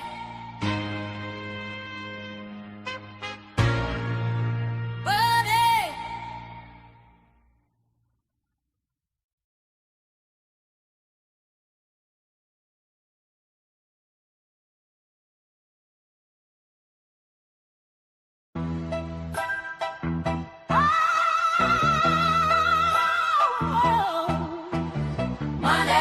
Money, money, money, money, money. I was born in the flesh, yeah, I'm chasing the check, but the weight of the world is a chain on my neck.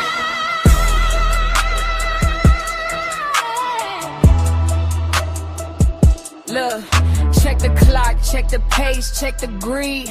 Everybody sprinting just to get what they need. They don't care about the person, they don't care about the heart. Just a number on a ledger trying to tear the soul apart. Getting paid by the hour, yeah, they stacking up the stress. While the people at the bottom try to clean up the mess. It's a cycle, it's a system, it's a cold-blooded race.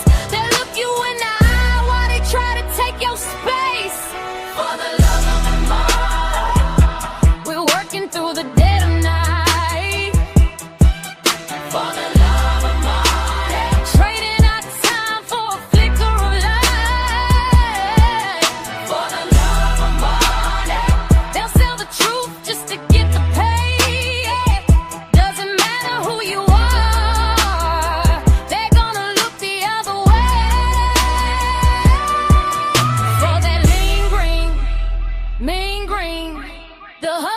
medicine I need. I need the racks, but not like that. No. I need to win, but keep the facts. Right. Everybody's acting for the digital stage, selling out the spirit for a click on a page. Clickbait the drama, honestly the fake. How much of your integrity are you willing to stake? They're getting paid to hollow out everything we seek. The bank account is heavy, but the character is weak. Check the status symbol, check the bottom line. The pressure of the climb's gonna drive us out of mind.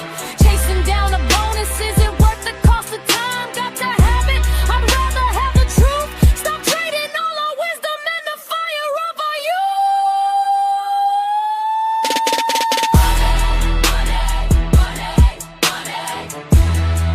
Don't let the bottom line change you.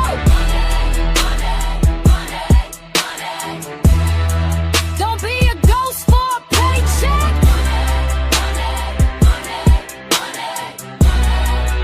Stay real for the people. For the love of money.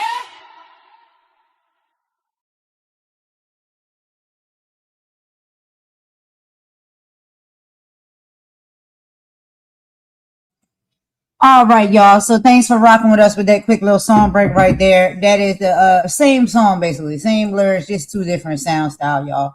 I'm like that. I'll be so indecisive and I like different sound.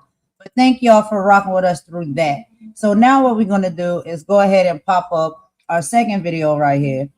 Now this one is a commentary that we have seen now that has been given from Whitney Houston's estate, and they are responding to these claims that have been made by Oprah Winfrey.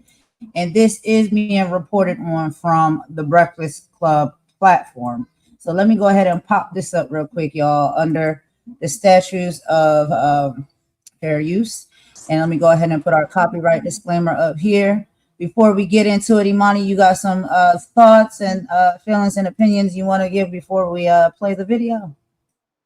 No, I just want to say once again, all the content, and we couldn't bring you this content without getting these clips from these different shows. So go over and support these guys. I know some people have mixed views on the Breakfast Club, but they do have individual news clips and some good interviews. So go over and support them, like, share, subscribe. This one's just a quick one. It's about 4.5 minutes. So we'll play this and we'll do the commentary afterwards. But yeah, go over and support the Breakfast Club. We need to support our content creators without getting this stuff and being able to put this together to make this show. We can't bring you the show. Absolutely, I agree. And you know, historically, right, y'all, this is a major radio show, right? And radio station. And so they've been around for a very long time. They have switched around, you know, correspondence and hosts and stuff a little bit. And I like kind of where they at right now. You know, we can have our opinions about, you know, maybe some of the ones we can be questionable about some of the things that they do and say. But overall, when they come and do the reporting, especially the journalism that's coming, and I have to get this young lady's name because I really like her and how she does her research. She's a really good researcher, and she's very respectful when she comes to report on stories, even if they're very salacious and can be a bit messy. She still tries to lead with her reporting with respect, and I'm going to get her name for y'all in just a moment. But let's go ahead and get into this video real quick, y'all. It's not that long. And then let's hear what Whitney Houston's estate had to say about Oprah Winfrey's comments about Whitney in her final days. Let's get into it, and we'll meet y'all in the chat.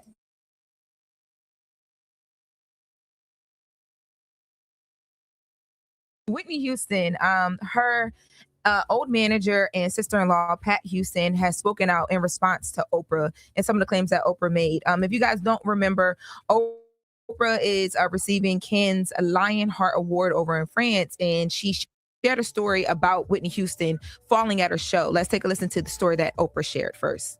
I had such trust from the Oprah show audience that Whitney did, I think it was her last show with us, and she had gone back on drugs. The first interview I did with her when we'd gone behind stage and I asked her about her intention, she was clean. But the day she came to my show then to perform in front of the audience, she was not. And she fell off of the stage. And I knew that if that story got out that she'd fallen off of the stage, everybody that she would be destroyed by that. And so even though the audience was there and the audience had cameras, I begged them not to put those pictures out because it would ruin her life, and they did not. You know, the other thing I was thinking about, what about people who went to that Oprah show and probably got them pictures but never put them out because Oprah told them not to, but not that Oprah done said something. She done said something. It's fair game. And people that would be a big story because that audio or that story was everywhere. So Pat Houston, as I mentioned, who controls Whitney Houston's estate currently, she responded and she gave a statement to TMZ, and she says Whitney absolutely fell off the stage, but it was during a sound check, and it was due to the darkness of the area and her unfamiliarity with the stage. Oh, wow. She was absolutely not high. Like many people, she faced personal battles, but it is inaccurate and unfair to attach the struggle to every performance or every chapter of her life. With the studio audience, what the studio audience witnessed on stage was a result of discipline, talent, and commitment, not the assumptions of others' projects. Whitney's humanity included triumphs and struggles, but on that day, she showed up as the professional and gifted artist that she was and worked to be. We owe her the dignity of telling the truth, not repeating myths. You know, and I know that family said, "Where's Harpo when you need him?" Because why the hell would you sit up there and say that? Yeah, people aren't too happy about Oprah sharing that story. I just hope poor Oprah don't fall no time soon, because if she fall, they're going to say either Whitney pushed her or she was on drugs. I'm telling you. But like we said yesterday, this didn't make any sense. The fact that you didn't want that story out and then you told that story, it didn't make sense. I think Pete too, I remember when what's her name? Whitney Harlow did the Whitney Houston, the Halloween costumes, remember? And people were upset about that. And then her estate reposted the Halloween costume in support of it. I thought she did good. Yeah. But I think just people are really sensitive about Whitney Houston's legacy and trying to protect that. So I think that's what it is too as well. I don't even think it's just about Whitney. Sometimes it's just about Koof, right? And of course we know that Oprah has plenty, but if you're telling a story about how you were protecting somebody and told people not to put this out because you didn't want to, what did she say, ruin her legacy or something? Yes, ruin her legacy. Contribute to her then brand. You should never tell that story. Destroying her brand. Yeah. But also, even if she would have left out the fact that she had gone back on drugs, even if she just say, "Yo, she fell." All right, cool. She fell, whatever. I mean, don't put any of it out. But if you choose to unleash something that you told people not to put out there, but also just don't say she was high. But also on the flip side, Whitney passed, so maybe she feels more comfortable talking about the things now because we all know the battles that she's had, and this is just a continuation of. I don't agree with that though. If you were doing something to protect her legacy in life, then you should also do it to protect her legacy in death. You gotta hold it down. Absolutely. Yeah. And if everybody had thought that she was off drugs, and you swear you're the only person that knew that she was on drugs from her falling, why would you even bring that up? I don't even think it's about the drugs. I just really think it's about if you gave your word and you said, "Hey, I don't want to put this out now because I want to protect her legacy." Then it should just always be that way. Yeah, I appreciate that. I agree. It's about the drugs to me. It's Lauren LaRosa telling you to beware of the dog. That's right. Top dog law. Car accident, handle the rest. They only get. All right, y'all. So I went ahead and exit that out. So the ending part there was just a advertisement, but basically the commentary that we heard that they said that was the bulk of the video. There's no more after that as of now. But as you can see, Envy had his difference of opinion, and everybody else all was pretty much on the same, level and wavelength that I believe, most of us are on. If you're saying that, we're not going to disclose that this is the condition that she is back in again. This is what has happened when she was on the show, because we don't want to tarnish, her legacy or, embarrass her or anything like that. Then that should last no matter what, whether she's here or whether she's not here. And you have to remember, a legacy, that means the people you leave behind as well. So she has more family members that are here that have not passed.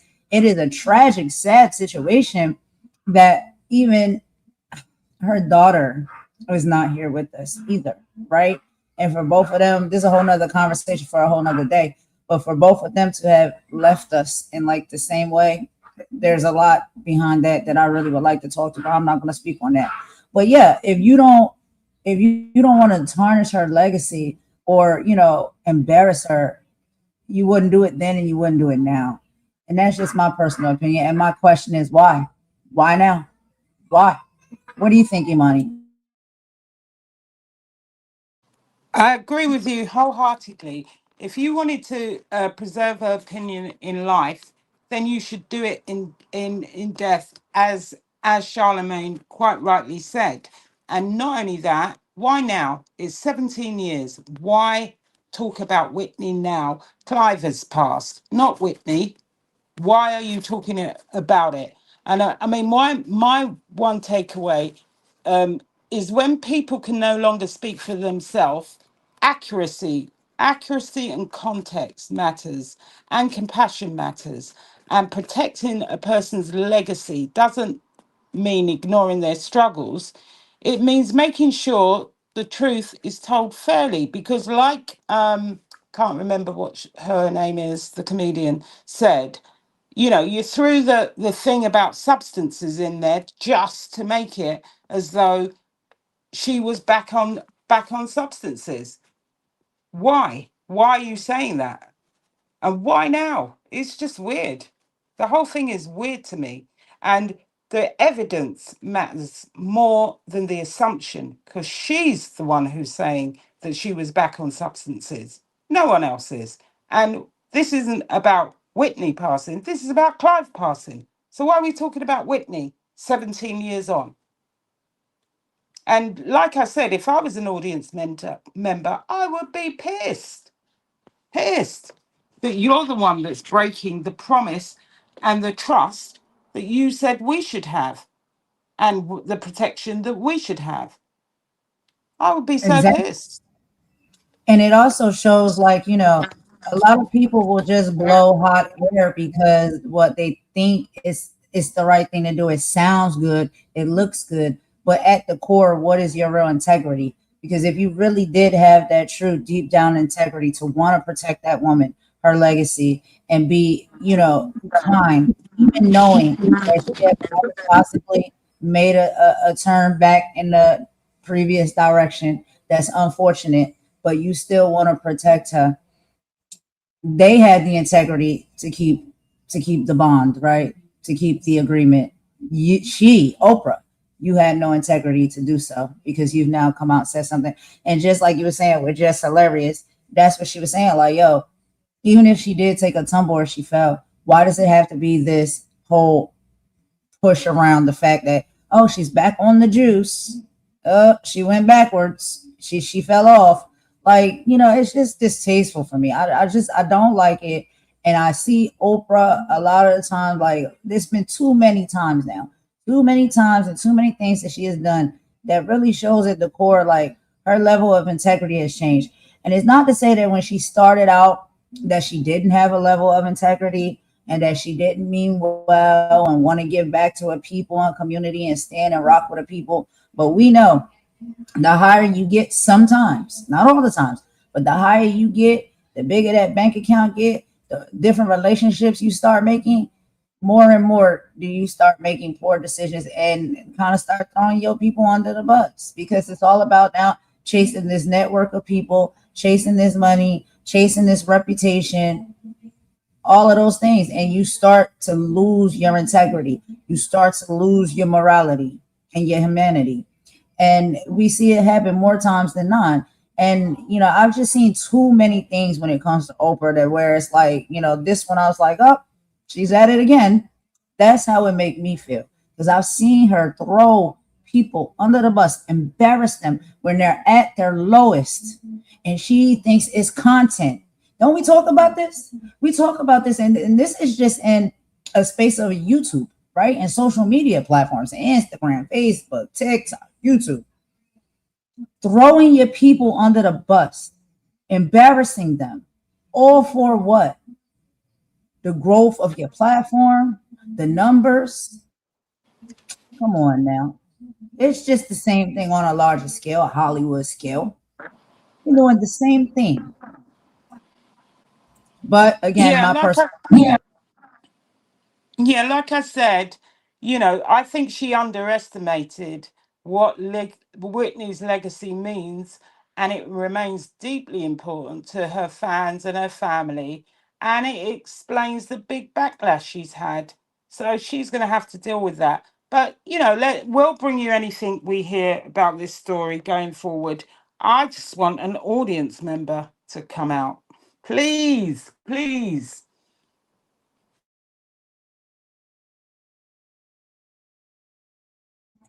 Well, I'm pretty sure this won't be the last that we'll hear of this. You know, I'm pretty sure it's going to be a lot more stuff coming out.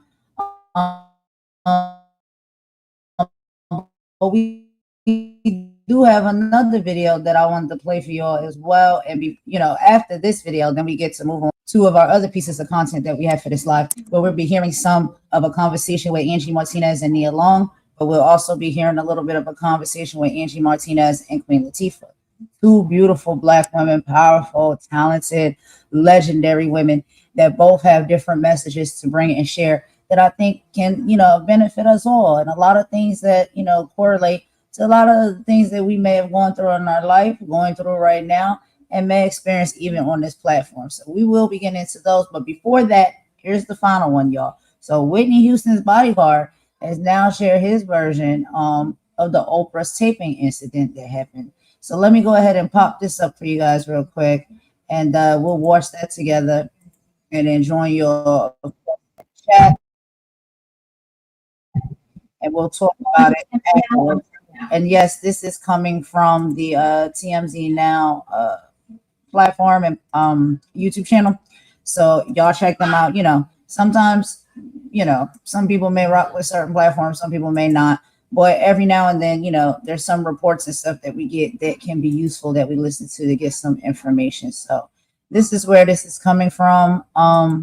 Let's go ahead and pop this up real quick, y'all. This is under fair use and copyright 107.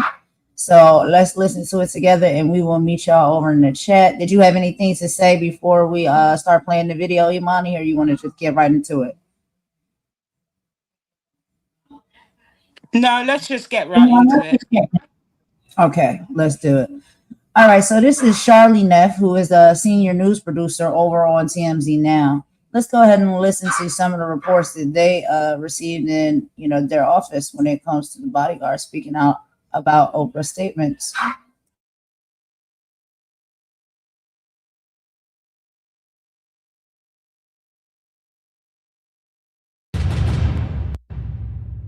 Welcome to TMZ Now. I'm Charlie Neff.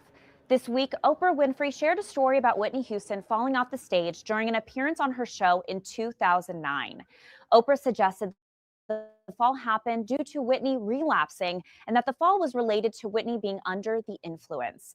However, Whitney's estate has a very different account, telling TMZ exclusively that while Whitney did fall, it wasn't because she was high. Instead, they say the sound check took place in a dark theater and Whitney was unfamiliar with the stage layout. Joining us now with his firsthand account of what happened that day is Whitney's bodyguard at the time, Ray Watson. Welcome, Ray. Ray, you were there the day that Whitney Houston fell off the stage during the sound check at Oprah's show. Take us back to that day. What happened? I don't know whether it was a sound check or they was actually doing I can't remember exactly when she fell. But she was coming toward the front of the stage, and it's a drop off, and it's sort of like a dark spot there. So when she got to the edge, I think somebody told her, "Watch, be careful, watch it." And then she went down. But so we got to her, but she got up. Matter of fact, she made fun about it. What did she say when she was making fun about it? She was just laughing. She said, "I didn't see that." She said, "I didn't even see that." I said, "That's obvious. You didn't see it." And so we was making sure she was all right. But she finished doing what she was doing. How close were you physically to the stage when she fell? Well, I was behind the I don't know what you call it, a media room or what, but a lot of action was going on back there as far as setting everything up and just some doing that and just some doing this. Oprah's people, that is. And so, but we were not too far from her. What was your immediate reaction when she fell off the stage? I just said, "Damn." I just connected Claude to Airtable, and now I have this content strategy agent that manages my entire content pipeline. Here's how it works. So Claude is my thought partner. Every week, Claude scans Reddit, Substack, and news for trending topics within my niche. Claude generates different angles for how we should cover that topic according to the point of view of our brand, so we're not stuck with something generic. I go back and I mean, I felt responsible in a way. I don't know. I just felt responsible because she was my principal, and for that to happen, But thank God she was okay.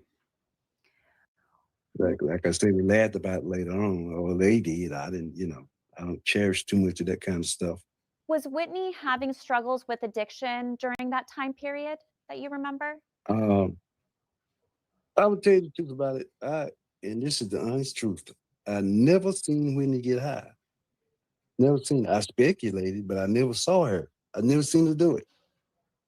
During that time, she had like two different personalities when she got ready to. When she's at home and when she's in the public working, it's like she at home she's like herself. She ain't got to put on no face for nobody or nothing. She just her. But when she get around, people like Oprah and them, her everything changed for her. She went into that Whitney Houston, the famous Whitney Houston thing. You know what I'm saying? So sometimes she would act, I guess they thought she act like that all the time, but she didn't. She was always, I call her country. I said, you sure you was born in New Jersey or was you born down south somewhere? Because she be around home, no shoes on, walking around, holy jeans and talking junk. So you mentioned she was kind of like two different people, the one at home in private and then the one in public. Was there anything that day about her, maybe her behavior, that would suggest she was impaired that day? No. Oprah had suggested that she had relapsed and the fall was due to her being high. Do you think that was the case? No, I think the case was she didn't really know that stage. And when she walked out there, she stepped off of it, stepped off the end onto the next level. That was the case. I don't know. I guess I would did the same thing if I didn't, because it was sort of dark right there where she stepped off at. I don't think that's the case, but I can't. What Miss Winfrey said was maybe she thought that way. I don't know.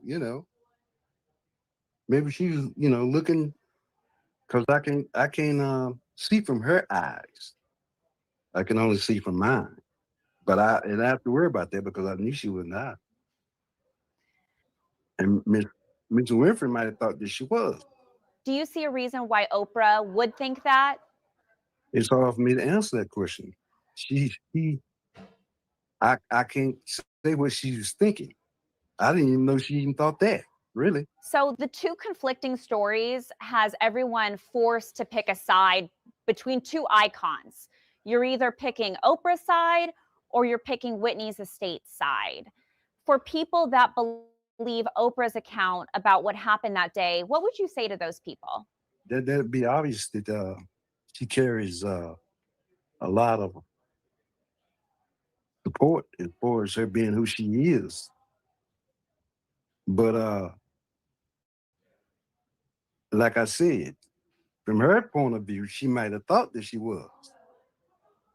I'm not downing nobody. I'm just saying that she wasn't. I would know, but she wasn't. She just stepped. She come from back there, and there was a little screen up there too. You could see them, and you barely through that little screen on the back, the band and everything. Everybody's back. You had to open that thing up to really see them on stage. But She just walked out too far. This just happened to other artists. She walked out too far on stage. Yeah. And she dropped down. I imagine it scared the hell out of her because when you drop like that and you don't know how far you're gonna go down, you sort of like squeeze a little bit. But she jumped, you got back up. She got back up and they did what they had to do. So Whitney's estate has come out disputing Oprah's account of what happened that day, saying that Whitney was not high. Do you think Oprah should apologize to Whitney's fans and to her family? Only if she feel that way. Don't do it because somebody else. Be truthful about it. You got to be truthful about it. Don't switch up or apologize if you don't really mean it. That's the way I stand on it. If you don't really mean it, go on with it. Because you know what? Whitney's not here to rebel. She's not here. So All right, y'all. So we in the halfway mark. So we're gonna go ahead and stop right there for some commentary break. But I couldn't agree more with him. And you have to remember, this is the bodyguard, so he has to be around and watching at all points in time. So make sure she's safe. So he's seeing everything that's going on. This is a stage she's not familiar with. She probably didn't do any rehearsals prior to the show on that said stage. She did rehearsals probably in like a dance studio or where the performers go to rehearse, but not necessarily on that specific stage. He said it was dark. She was not familiar with how far or big the stage was, and doing her dance or her performance or whatever like that got a little too close to the edge and tumble off. Why does it have to have something to do with Whitney is back on the substances? Whitney then took a turn back in the opposite direction. Why pushing this narrative to make someone look bad? Because that's what it's about. Someone go through something like that. It's already embarrassing enough, right? That she was going through it and it was so public. And then she did turn it around and be able to get away from it and get healthy. And then even if she did make decisions to maybe fall back in the same old patterns, which we can't be sure, none of us, because we weren't there, we don't know. But what he's saying is that isn't how it went down. She was just doing a performance, got too close to the edge and fell down. Why push it with the narrative that, she's back on the stuff, whoop, whoop, whoop, and that's why she fell off the stage? No. There's a lot of entertainers that fall off the stage. It happens sometimes, okay? Like Deborah said, and I agree. Child, sometimes we all fall down, but we get up, I done fell down some too, okay? Dancing, doing a move, then slipped down and fell. Racing outside with young kids, thinking I still got it, then fell out in the grass and slipped and fall. People fall. Does it have to mean that you fell back into your old ways? No, it doesn't have to mean that. And even if that is the case, at the same time, if she did maybe go backwards, unfortunately, does that have to be the reason that she fell off the stage? No, it doesn't. No, it doesn't. So why lead with that and push with that? And like you were saying, Deborah, you agree with what we were saying earlier. Yes, I think a lot of this stuff sometimes is always get everybody to look left so they're not looking right and seeing what's about to come out and what's about to be spoke about over on the right side. All of this after Clive Davis passed away. You wait until this moment to talk about it. And remember, she receiving some type of award, child, wherever this show is or this award ceremony was that she was at, sitting down having this interview. Why would you do that there? And why would you bring Whitney's name into it? Clive just passed. You're receiving an award. What does any of that have to do with Whitney Houston? But anyway, Imani, what's some of your thoughts and feelings on what we've heard here so far from the bodyguard before we get into the second point? I agree with a lot, if not all of what you said. But the thing that I'd like to point people to, because within the community and within doing community work, I have worked with long-term addicts. And what you find, and I'm just going to give you my experience of working with people who have substance abuse problems.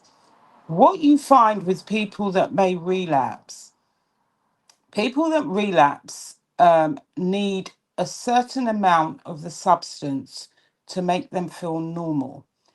And people that don't know when people are on substances, like that security guard said, he never saw her do it, and he didn't know when she was on substances.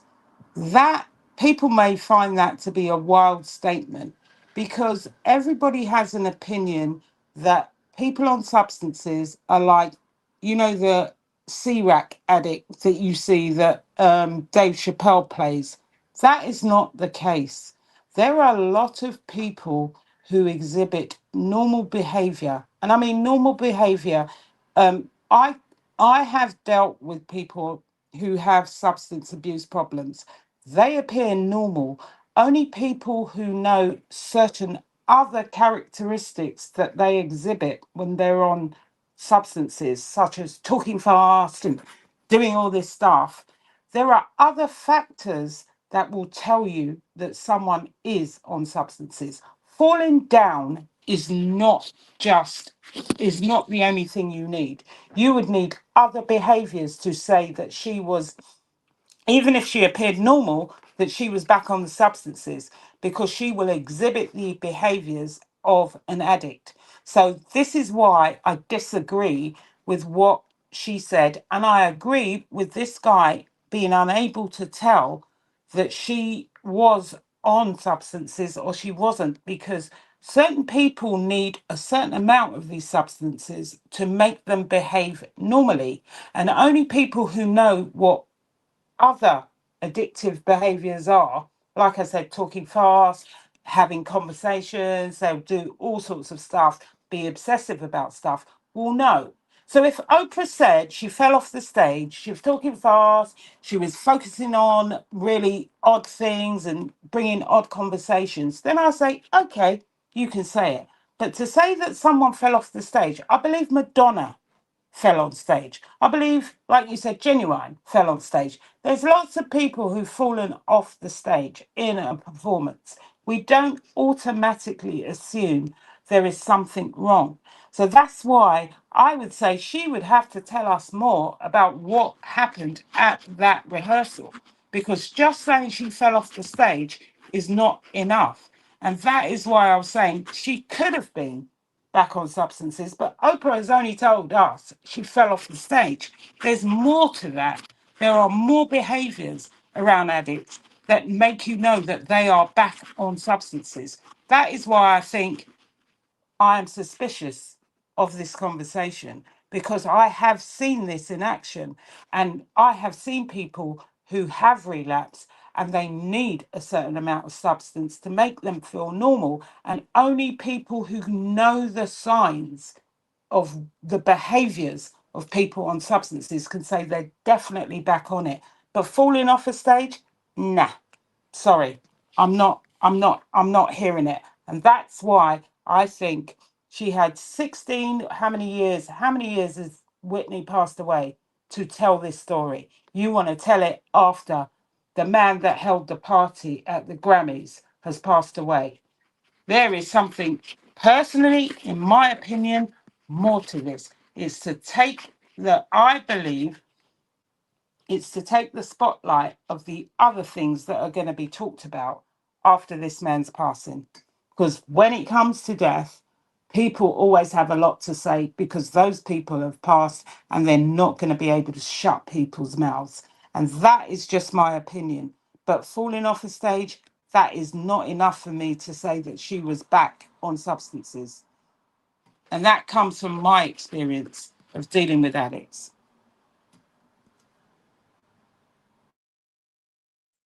Thank you for that, Imani. And you, just like many others, are probably professionals who have worked in, these areas and around individuals where they do have inside information and knowledge, and they see how it may look and how they may act and things of that nature. Falling off a stage, like you said, come on, ma'am. You're not going to attach that to She's back on the juice. She's back on the stuff. She's relapsed. That's not fair. That's not fair. People fall off stages all the time. So because, you think someone falls off of a stage, that means that they're on a substance. So everybody, every entertainer that's ever fallen off of a stage, they've all been on substances. Come on, Oprah. Let's be real. Okay? And like we said, you're here to obtain an award for yourself and whatever accomplishment this award is for. And I can get into the details and give you all the details about that because we like to be factual over here. When it came to this event that she was at where she spoke about this, you're receiving an award for yourself. We know that Clive Davis has just passed, and that is someone that she was equally close to. Why does the conversation about Whitney at all have to be present in this speech, in this sit down that you're having to receive an award at an event that is supposed to be for you, or for you to receive this award? Why are you bringing up a story about Whitney Houston? She is laid to rest. Okay. And you even said yourself you weren't going to discuss these things because you did not want to tarnish her legacy and her name. But yet all of this time now later, you decide to go ahead and do it anyway. You said that you instructed your audience not to talk about it, not to post any videos, not to do anything salacious, to discuss what they saw happen. Just because they saw her fall off the stage doesn't have to mean anything about her being back on substances or relapsing in any type of way. She just fell off the stage. Why can't it just be that? Why does something else always have to be attached sometimes when these people come out to discuss things? I think there is a motive behind it. And yes, I believe that, and this is my personal opinion, this is allegedly, and we have heard the stories and stuff, and we'll see what comes up. We'll see what comes out.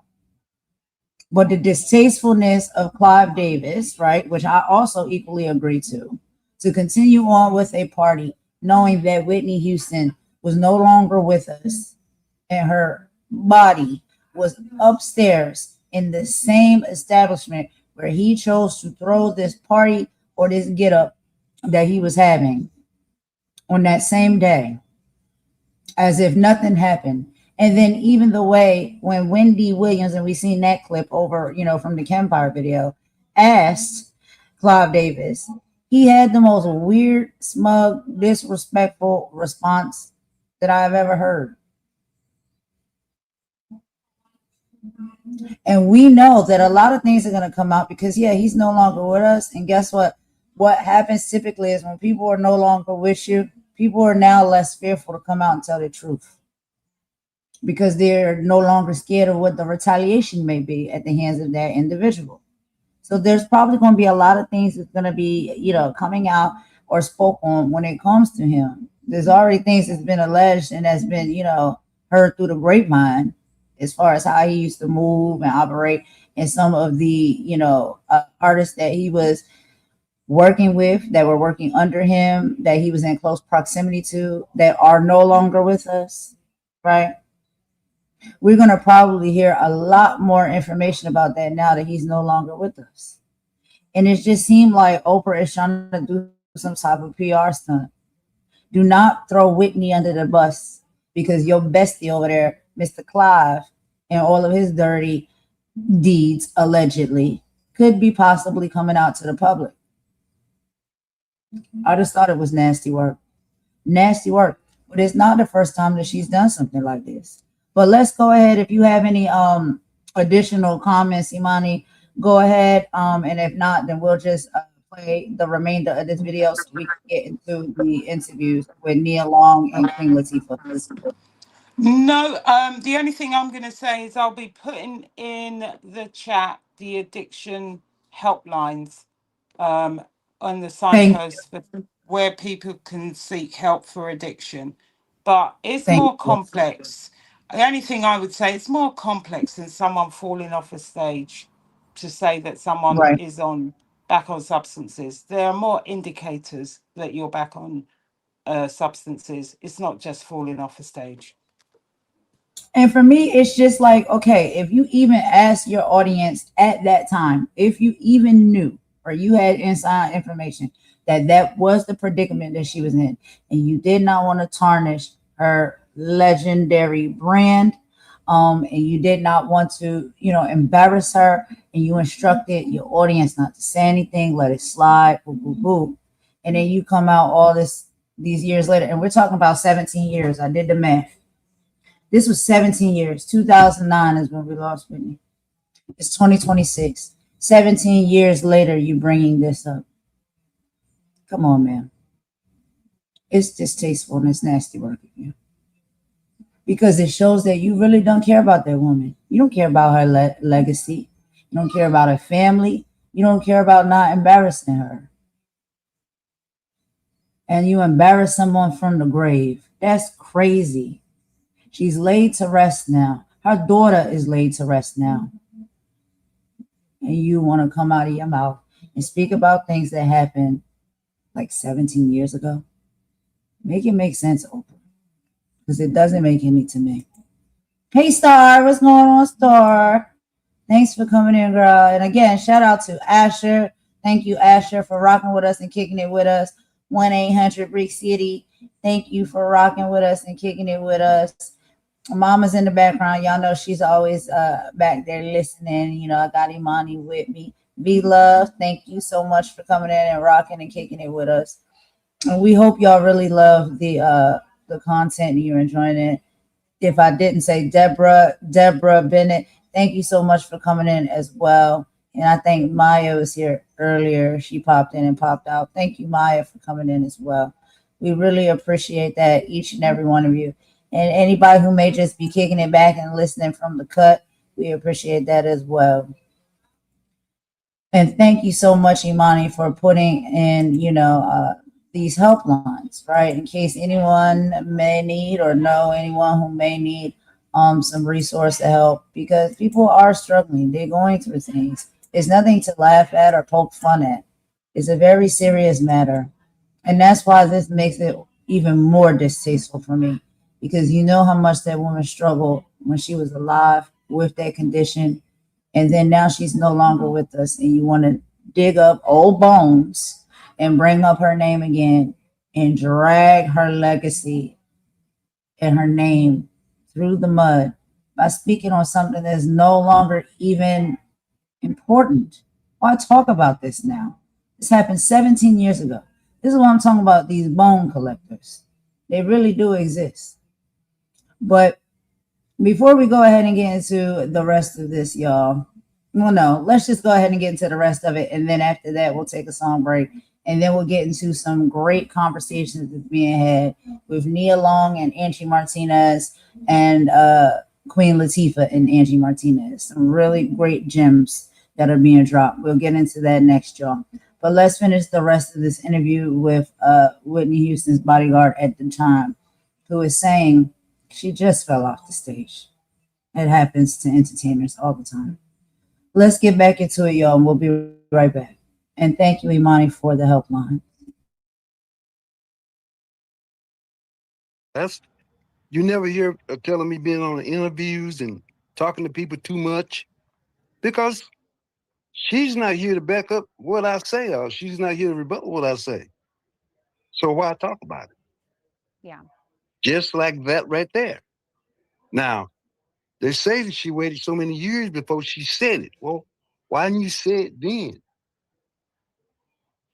She's dead. She's gone. My sister gone. Yeah. So she can't say, no, I know that, no, I wasn't. You might think I was, but I was not. She can't say that. That's my point. Check this out. I'm going to show.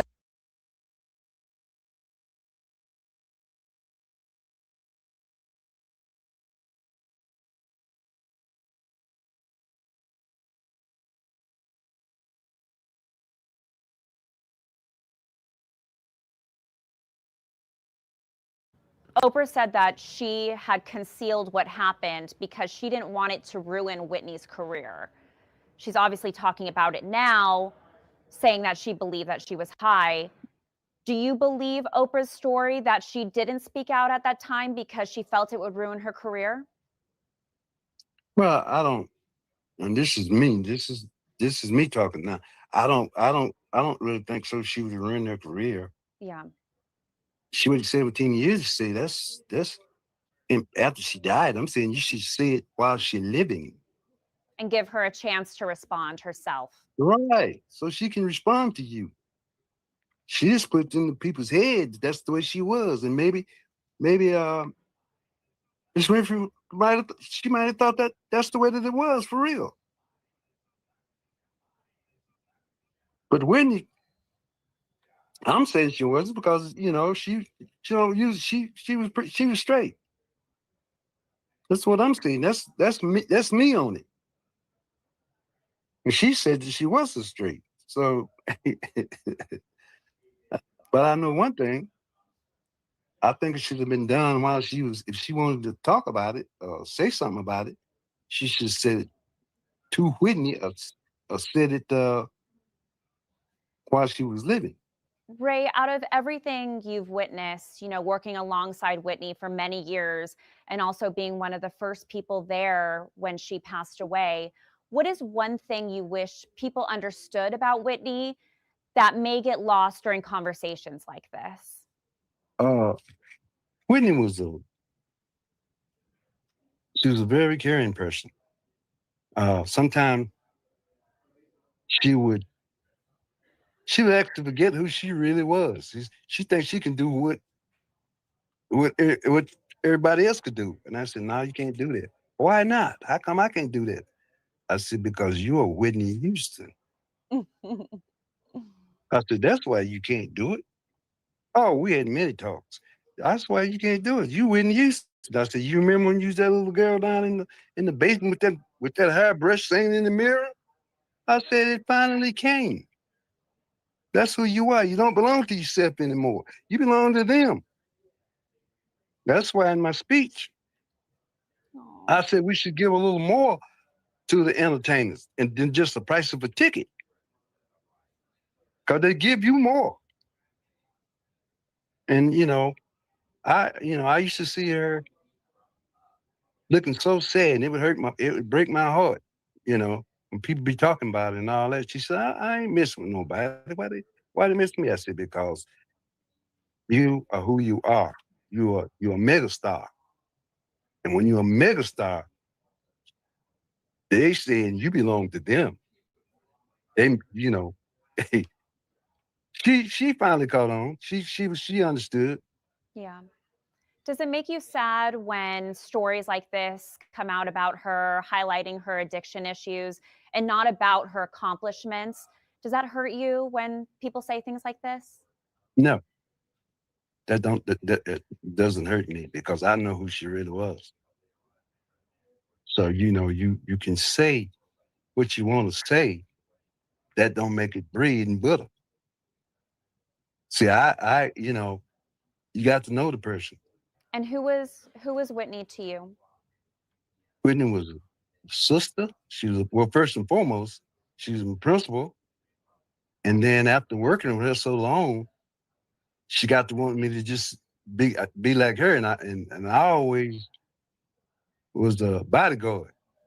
I can't sit there with you and lollygag with you and we're out here in the public. I can't do that. I'm already stressed as I am, just because a lot of times it'll just be me and her.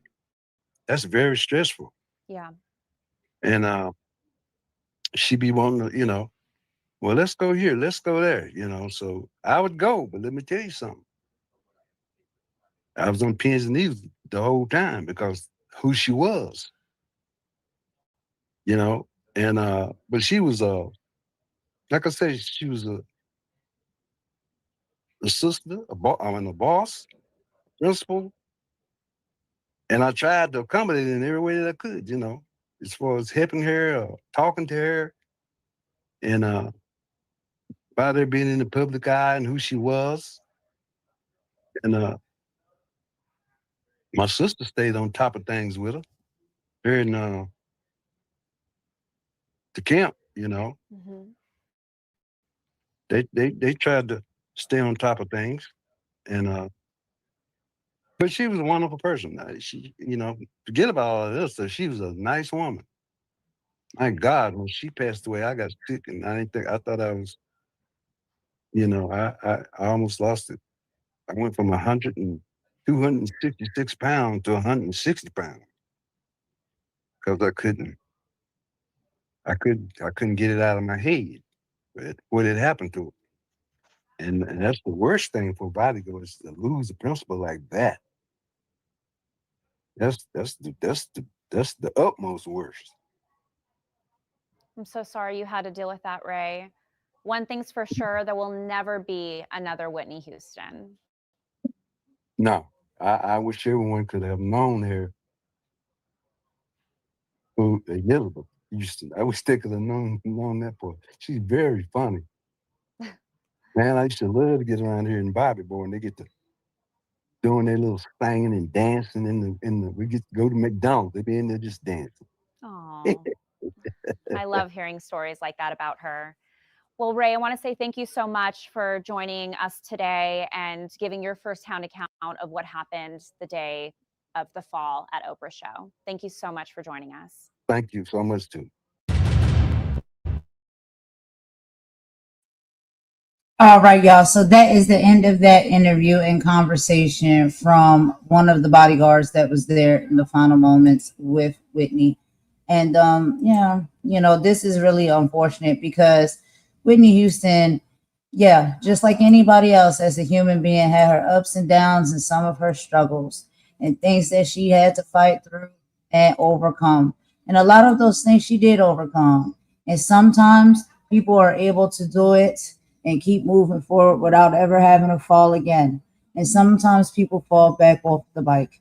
That is just life as part of being human.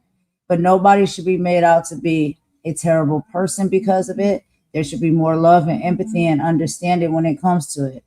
And we should never have icons, I guess if that's what you want to call her, or billionaires like Oprah sitting on platforms to where they take someone else's life experience, their struggles, and something that's so minuscule that happened and tie it back into one of the darkest moments and experiences that they had in their life. I just think that that is nasty work and it's dirty work. And I don't have respect for people who do things like that. But before we move on to the song break, thank you so much, Imani, for putting in, you know, some of these helplines here in case anybody needs any.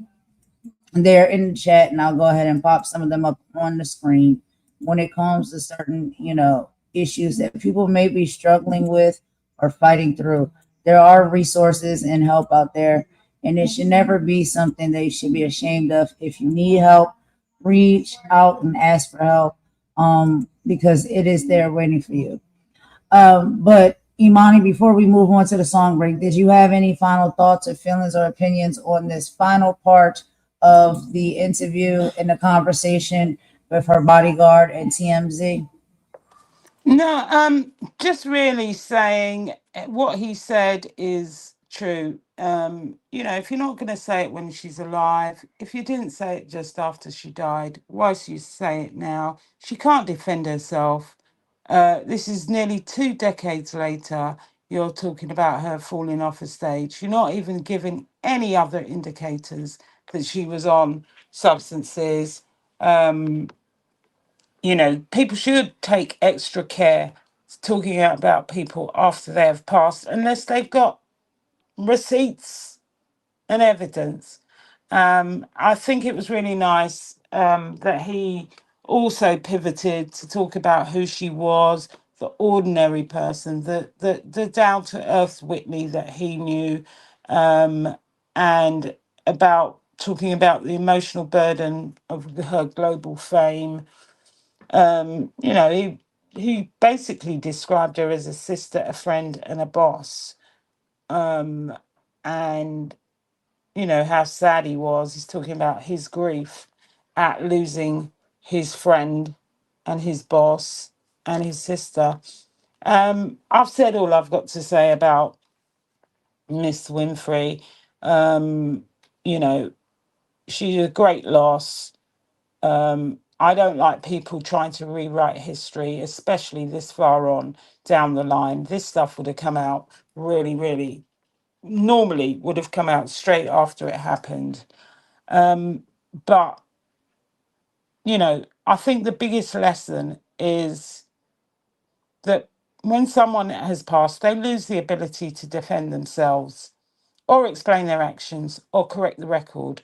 And that it places a greater responsibility on those who are around to speak with accuracy, fairness, compassion, and supply some evidence or receipts. You know, I thought it was really good that he never attacked Oprah Winfrey. He kind of said she's entitled to her opinion, and he was giving his.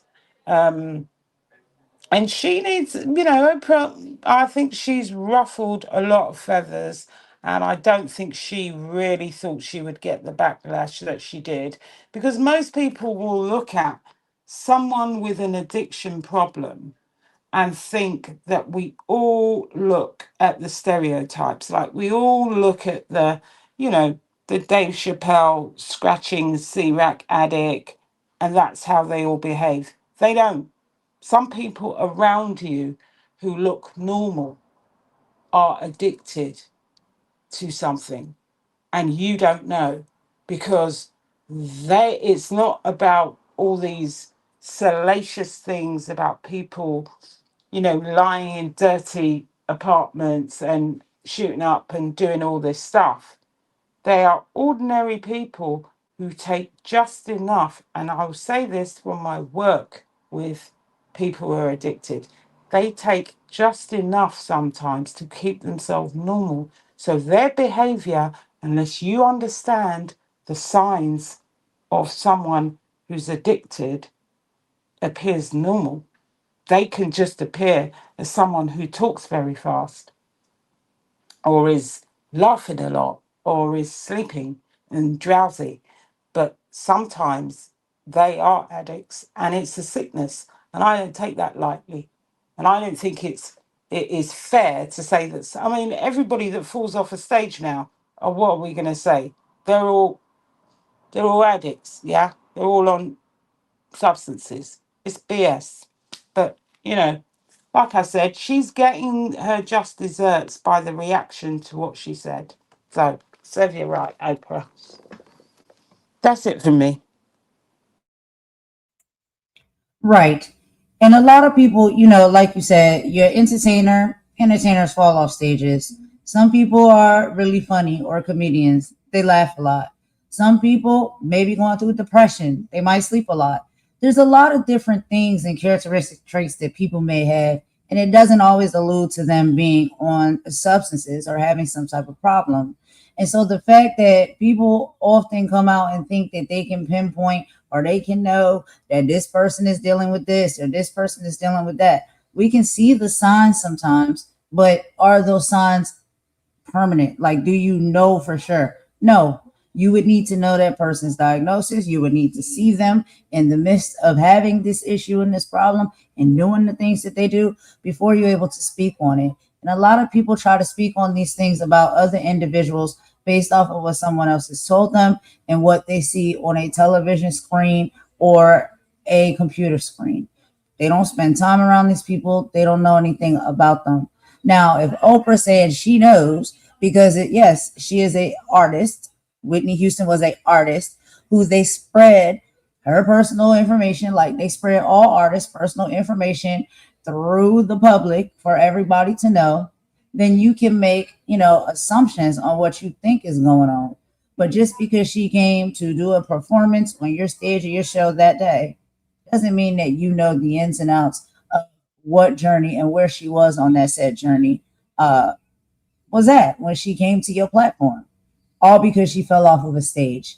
So I just think like we have to learn as people to be a little less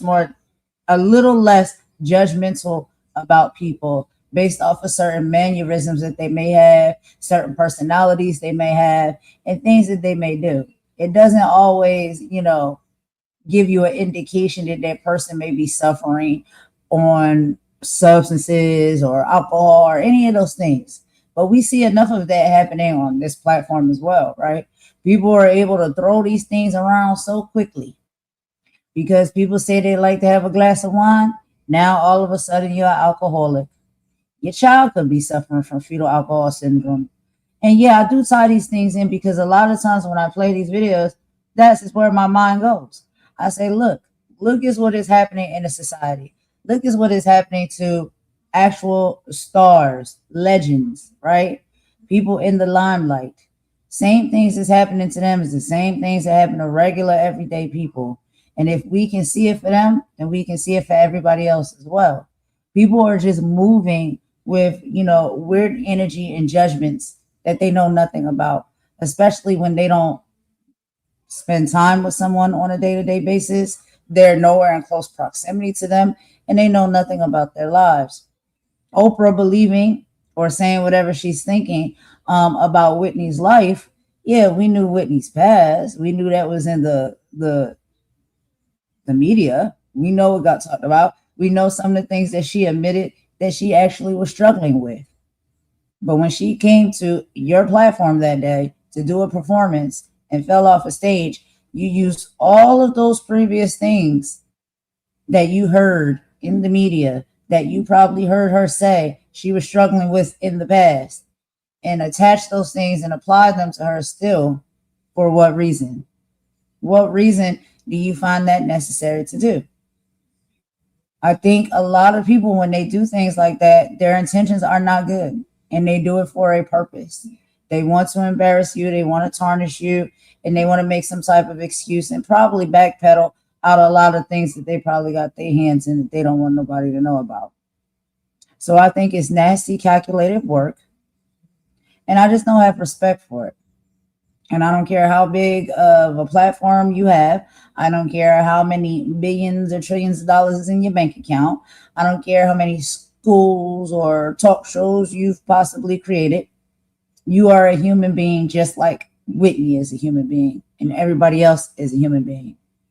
And did she deserve for you to come out of your mouth after you even said prior that you will not speak on those things because you didn't want to tarnish her legacy and her image?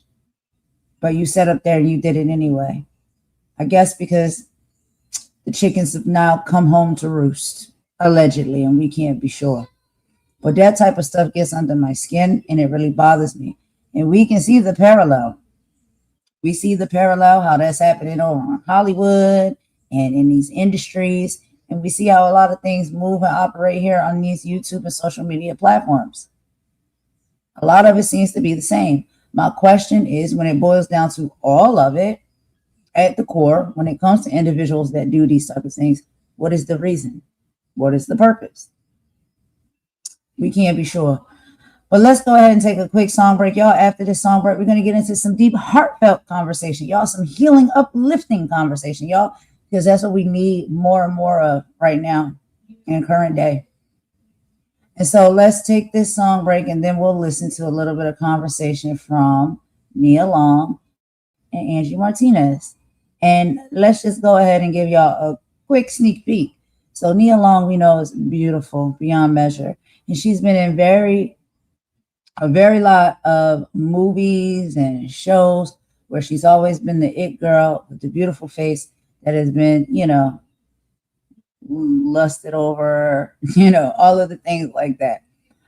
Looks undeniable. And I think within her career and her identity, what we'll hear her speaking about some on this podcast is that we can't always allow our identity to be held within our looks. We're more than what we just look like, right?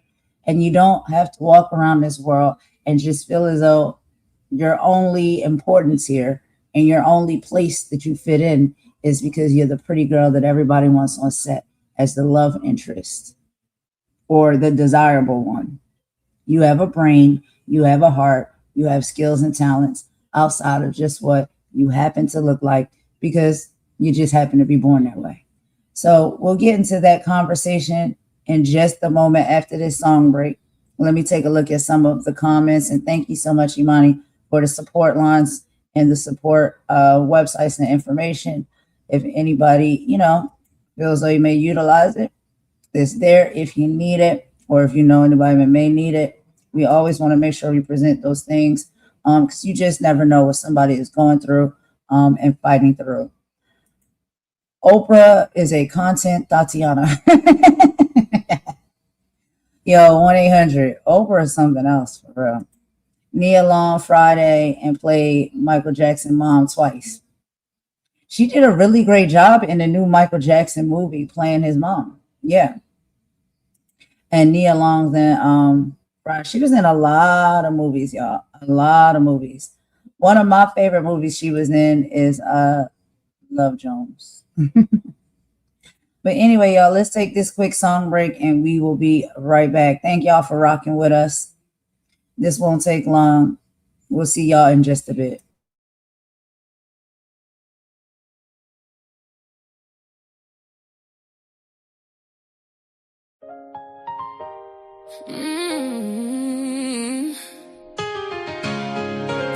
That got people forgetting folks are human. That part. Every laugh ain't harmless. Every post ain't just jokes. Some people smiling online, crying in real life. Enough is enough. Enough is enough. Why you tearing people down for fun? Why? You don't know what they carry when the camera done. Broken souls throw stones and hide their hands. Cowards in comment sections playing God again. Karma don't miss. Karma don't miss. And healing's still possible too. So either spread love or watch life humble you. Yeah.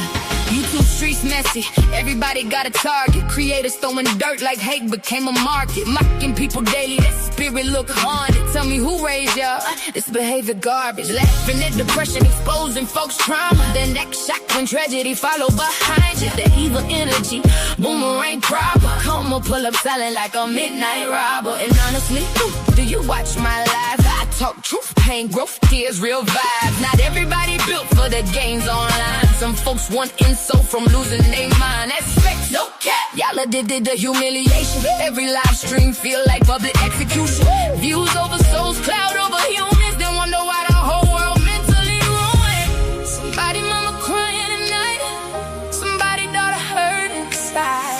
Somebody praying not to give up while bullets screenshot pain for life. Shame on you, shame. You need healing too.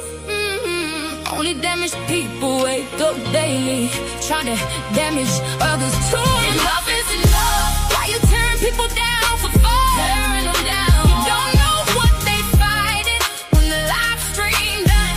Enough. Keyboard killers acting tough online. Whole time spiritually broken inside. Karma don't miss, no. Karma don't skip souls either. Every hateful seed gon' meet the reaper. So to the hurt and bully people, listen close. You matter more than these demons online. These chicks bitter, these dudes weird. Obsessed every day, like why you still here? Refreshing my page while pretending you don't care. Whole personality built off hate and fear. Talk slick online, real life timid.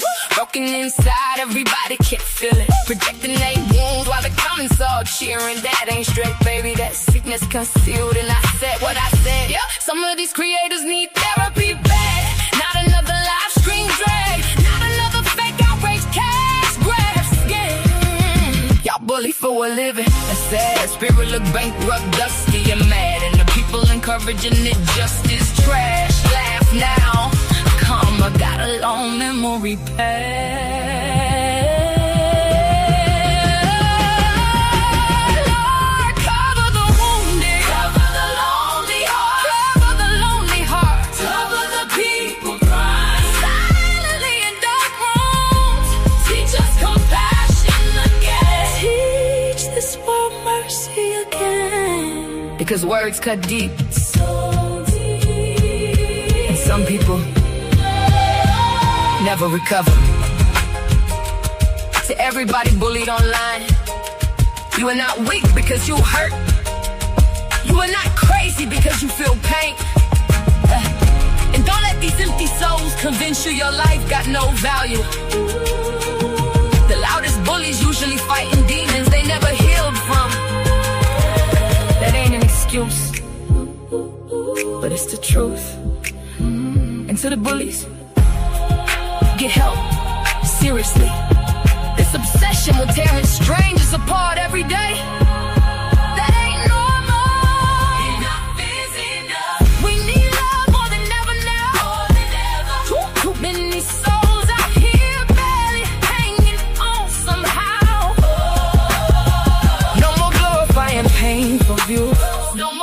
wanting her forever new. No more mama text for entertainment. That darkness got consequences too. Come on, don't miss. Come on, don't miss. And healing still possible too. So either spread love or watch life humble you.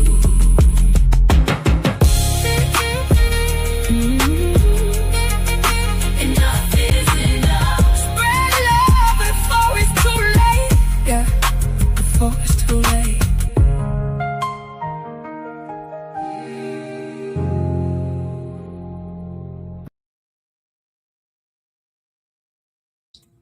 All right, y'all. Thanks for rocking with us so much through that little song break right there. Just give us a little bit of time to get some water or a snack or something, y'all.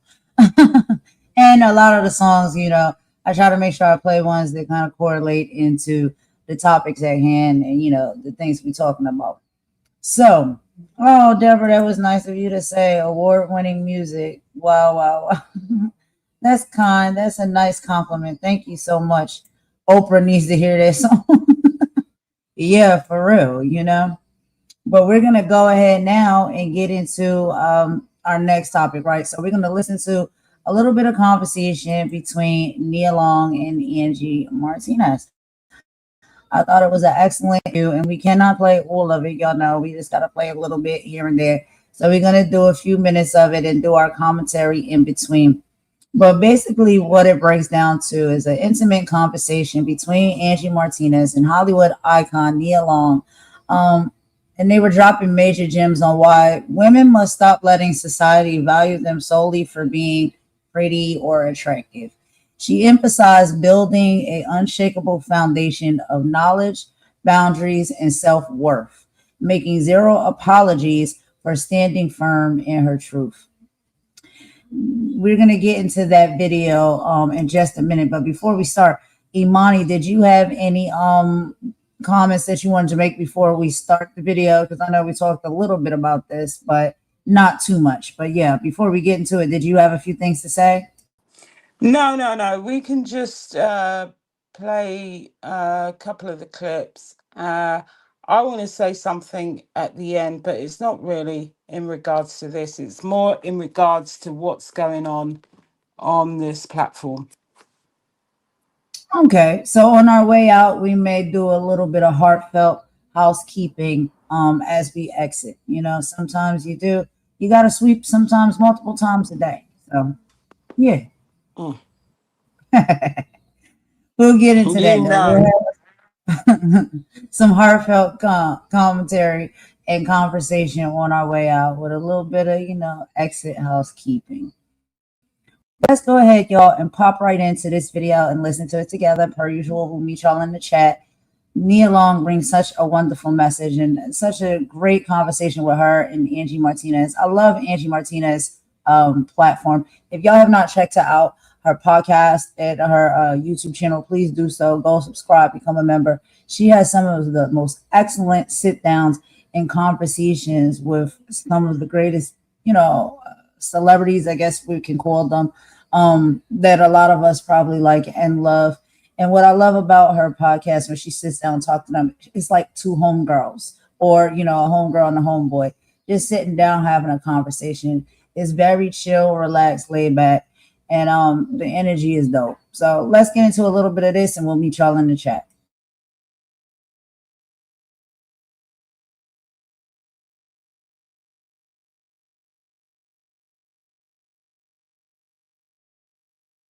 That would make me a cougar. Paint you as a cougar. I forgot about that for a second. As a cougar. So what happens to your DMs after they do that? Girl, my phone right now, if I opened my DMs, you would die. Can we do that? That would be so much fun.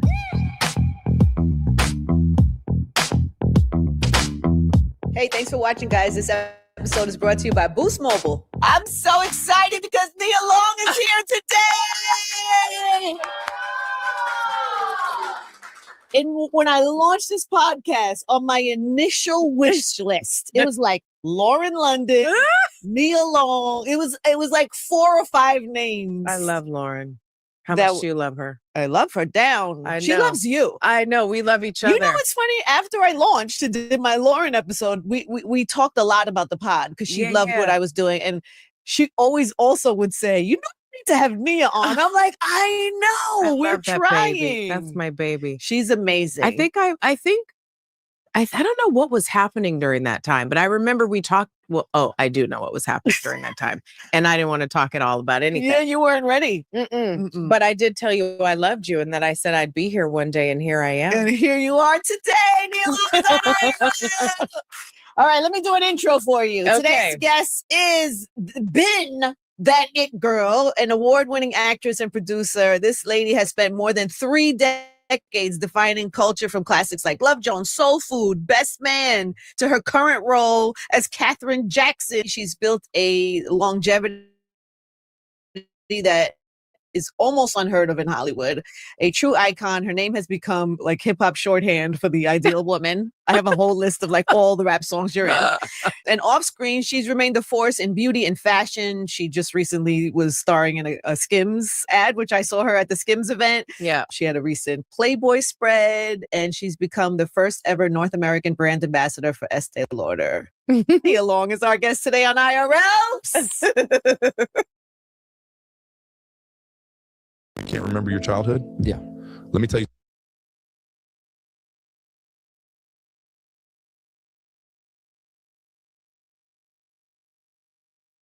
So when we first wanted you on, it was a weird time in your life, but where are you now? What are the headlines? Oh man, this chapter. The headlines are, I come in peace, but I don't give a fuck. Is that that's a good place? I love that. I think the I come in peace part is I come with my full self in peace, wanting to inspire, but I also really know myself well. And I'm so settled in my skin and in my thoughts and in my intentions that I don't second guess the things that I know anymore. And that's a really great place to be as a woman, because it just trims so much of the fat, and you get to just arrive and be in the space that feels really comfy for you. And sometimes it turns people off, but that's the part where I don't give a fuck. I know. That's the part you have to grow into and not give a shit about. You cannot care at all. You can be kind, but I'm more interested in being kind and finding the truth than being nice and having power. Or sacrificing anything about your truth to overcompensate for like trying to make somebody feel warm and fuzzy or comfortable. Yeah. Why do we do that? Why do we do that? And why do we do that for so long? I think women are programmed to be the, we're the elixir. We're the thing that smooths everything over. And it's not always for us. It's for everyone else involved. And so when you get to a certain age, you're like, the only elixirs I'm putting on my face, the only elixir I'm interested are the ones I'm putting on my face. Yeah.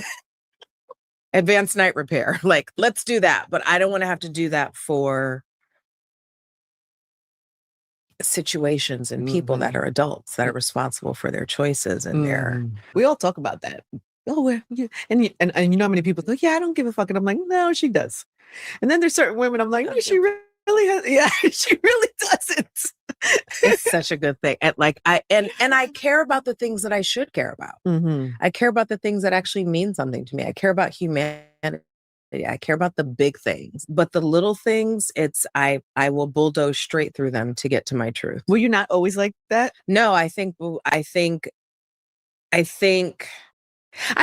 was, but it was out of fear. Now it's out of understanding of self. When you're born in Brooklyn, grew up in South Central, you wake up one day in your 20s and you're a star. You're like, what? Who can I trust?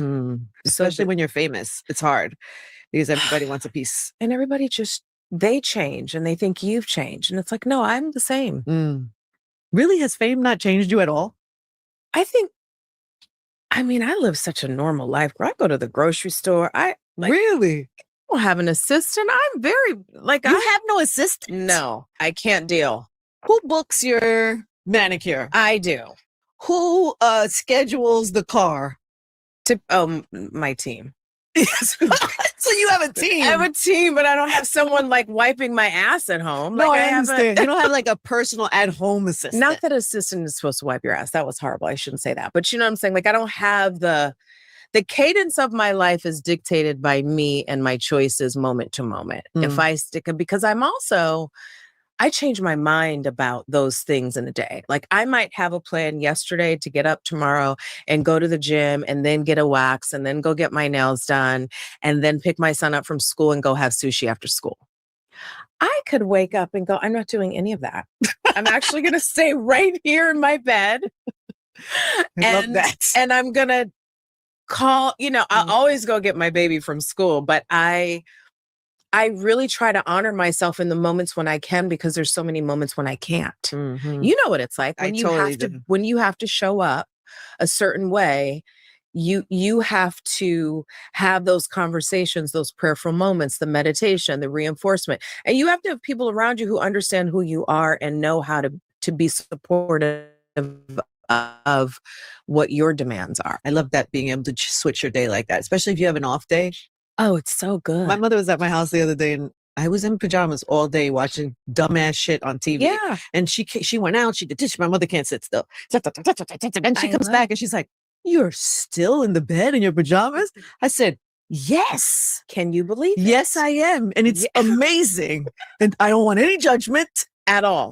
And I've earned this. And we have to give ourselves those days. I know. We need because they're like reset days, where you just do nothing and you decide. I find that those days are really like the moments when I can think about designing my week. I do that usually after the farmer's market every Sunday. I sit and I design my week. I get my calendar out. I go to the farmer's market, get all the fresh juices, dips. I'm a dip girl. Are you a dip girl? No, but I'm interested. You got to come to LA. I'm going to teach you how to be a dip girl. I'm interested. I'm down. I'm down for that. I would like to try that. Some hummus. Okay, sure. Like little dips. So I go and I do that. Are you by yourself when you do this? I take my son. Okay. He's He big agrees? Now. Well, because I play the victim a little bit. I'm like, Mommy really needs you to carry the bags. I can't. It's true. Like I'm like, Wait, how old is he? He's 14, but he's almost 6 feet tall. Okay, and he still is like, okay, Mom. Yeah, no, we're real close. We have a special. That's my guy, and then my older one just moved back home, so now I have both of my babies. So it's good. That's nice. Yeah, it's weird when they go away and they come back, right? It's weird when they go away and come back with a girlfriend. Ooh, how's that? He's had the same girlfriend for a long time. She's lovely. Yeah. But it's also what's challenging is when you have to say to them, it's time to grow up. Oof. Have you had that conversation? Part of it is understanding the world that they're in. And then the other part of it, I think for me is. Wait, if you've taken Uber since 2019.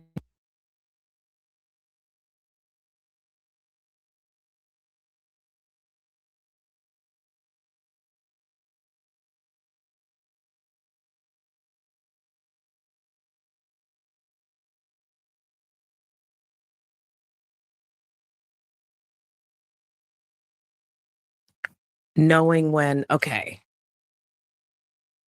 give me my titty back. Really? Yeah. But what does that look like in the real world? Do you like cut off like?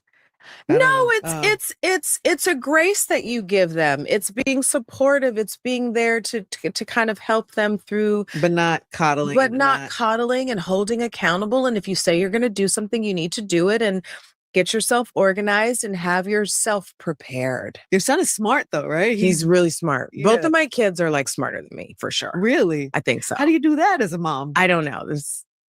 I'm sure it came from me. Let me just take all the credit right now. I'm just kidding.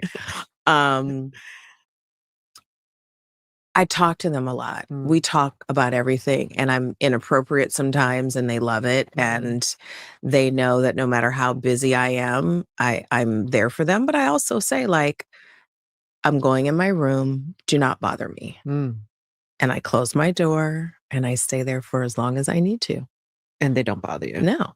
sometimes on the pod we've had conversations about, like Cardi was here talking about how it was important for her to teach her son how to treat women. You know, no is no. And you know, just what was the other one?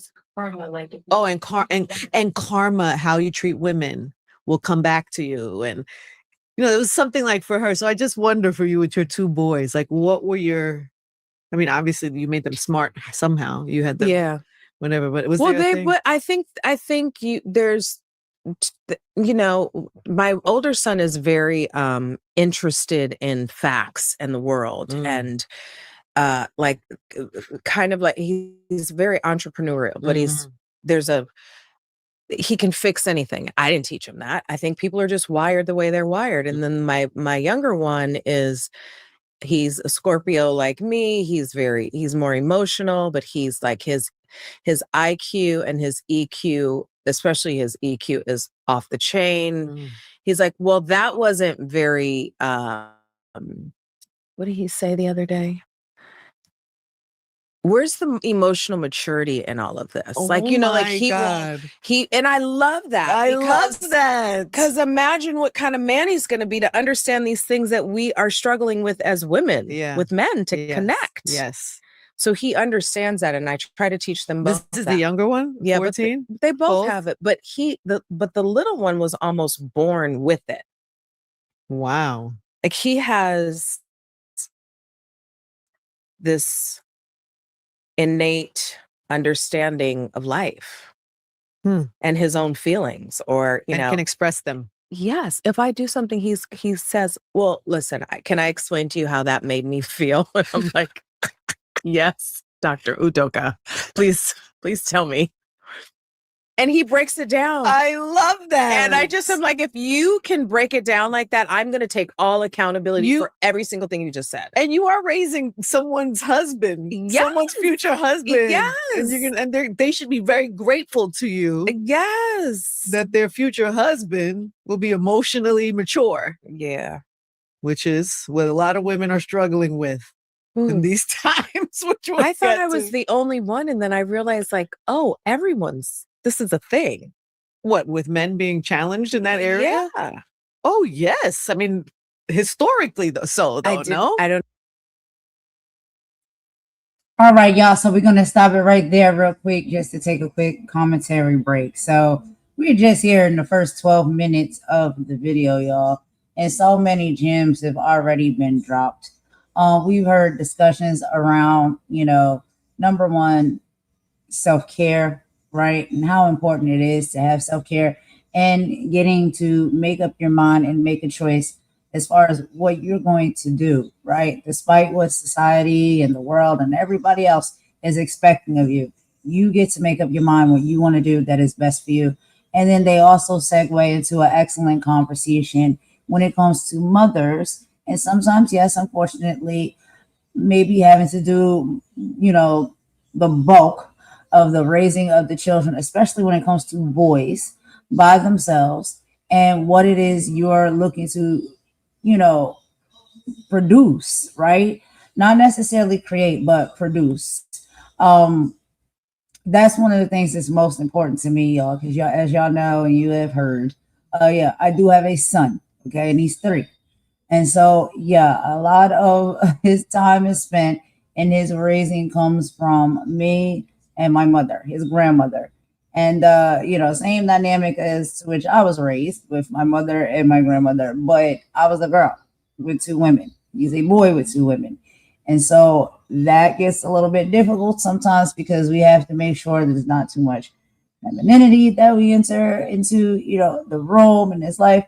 But we also want to structure him up and raise him to be, you know, a really good man out here in society, like a really good dude.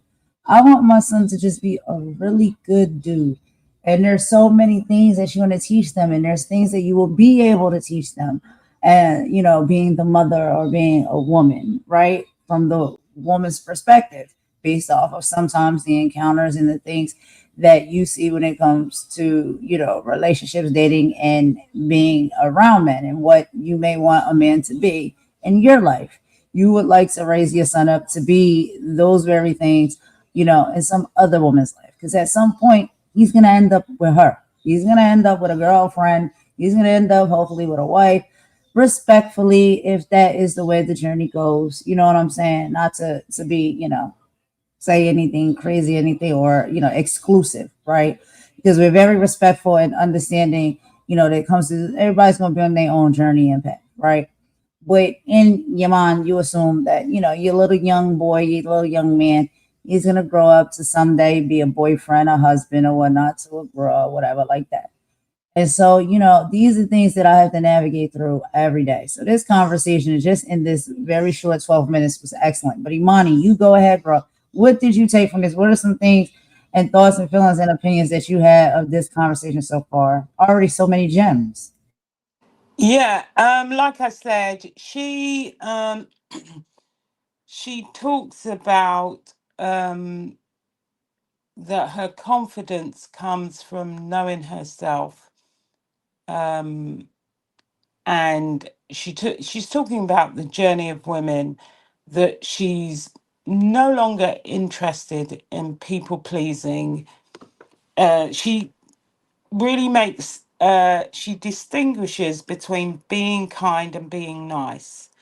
And she talks about leading a relatively normal life with her boys.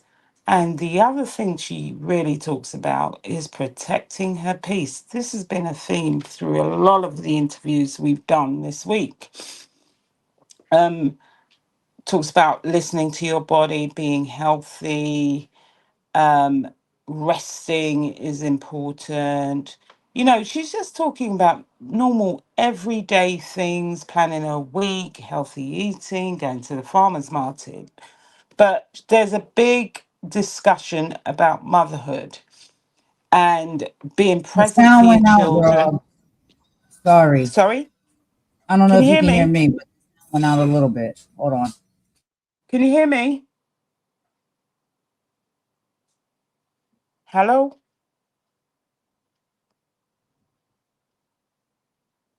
All right, I'm going to go out and come back in.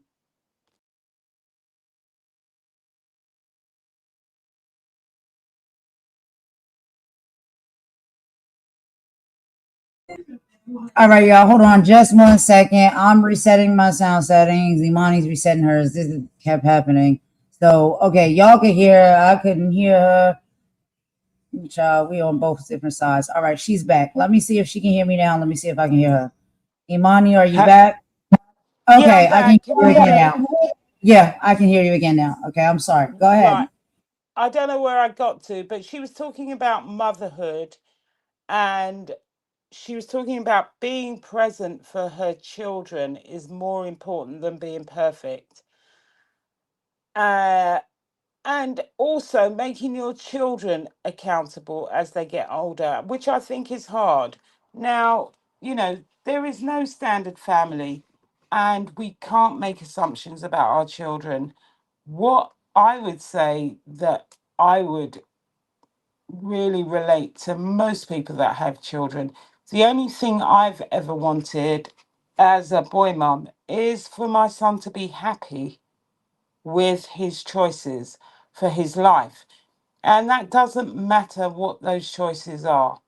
You know, it might be a girlfriend, a boyfriend, whatever he chooses. I want him to be happy with his choice. And this is a lot of what Nia was saying. um, she was saying that, getting older has given her a lot more clarity and confidence about stop trying to please other people and try and please yourself and set boundaries. I think this has been a running theme through everything we've been talking about this week.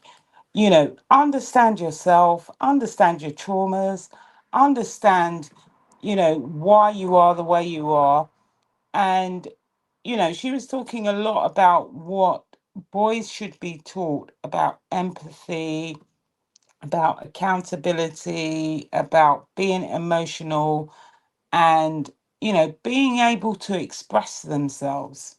Because a lot of what the problems are with men and women is we don't express our hurt, our traumas, we don't reveal them. So we just carry them from relationship to relationship. And it really is about healthy communication and expressing what you feel. And she was talking about the difference between her children. I've only got one child, so I can't tell you what it's like to have two children with different, with different emotional and intelligence makeup. But yeah, she seems pretty relaxed and happy. I love the fact that she's so honest about what she's been through up until now and how what she's learned. And it's about the self. And I don't mean being selfish, it's about learning about yourself so that you can move forward with clarity about what you want and what your choices are, and not have so much judgment about your past choices. They're a learning tool for what you use to go forward. That's what I'm getting. I don't know. I might be wrong. No, you're never wrong, girl, when it comes to your perception and how you receive, what somebody is saying. If that's what you got out of it, that's what you got out, and that's what matters to you, and that's something that you feel as though you can apply to your own life and your own reasoning as well. So that's never a right or a wrong.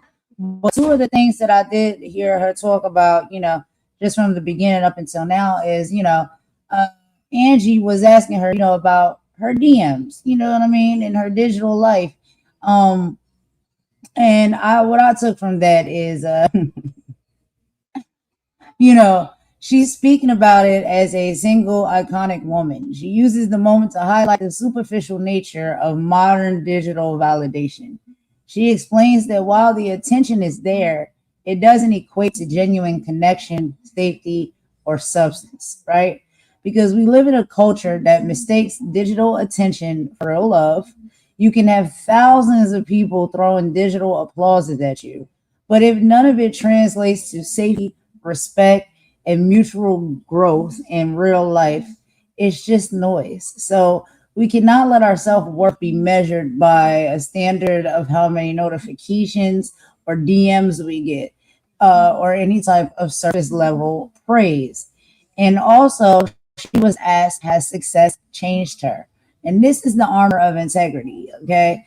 So Nia said, when Angie asked her if decades of fame, wealth, and continuous Hollywood success have altered her core identity, Nia explains that success hasn't changed who she is.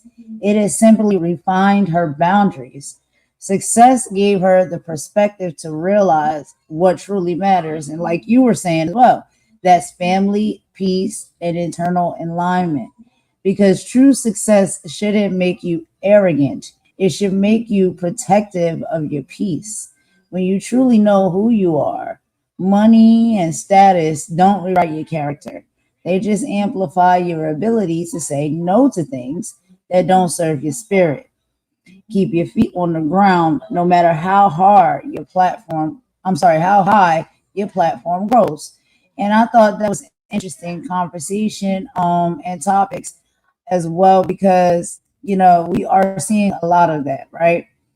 And it's not just about Hollywood and music industry. Even here on these platforms, when it comes to like social media platforms, a lot of people get lost in the sauce when it comes to them having, a successful channel and a lot of subscribers, and everybody knows, their name, or comes to their channel to show them support. They see that as success. And it is a level of success. You have put in some work and you have gotten some, outcome from it. But are you going to allow all of that to change who you are at the core? And if you are being changed, are you being changed in a positive way or a negative way? Are you becoming arrogant, stuck up, head in the air, acting like you're better than people? Or does it teach you that, there are actually some really decent people out here, some really nice people that you can connect with that are also equally as dope and as great as you? And when you are around these people, connect with these people, is it serving your spirit? You know what I mean? And I just feel like that is the importance, right? You want to make sure that you still have peace. You want to make sure that you're meeting and connecting with people who may be like-minded, maybe slightly think different from you, but you still have peace. They're serving your spirit. They're pouring into you just as much as you're pouring into them. You know, it's like those are the things that I took from it. And that I'm like, okay, how do we apply this, you know, with what sometimes we experience on a day-to-day basis, just being on social media platforms. And that's what I think is very important. That's what I think matters the most, right? It is that concentrated, like, you know, unity and connectivity and love and peace and fun and all of the things. It's not being someone in a space thinking that, oh, I'm better than someone. I'm a celebrity. I'm a content creator and everyone else is beneath me. No, it's not that.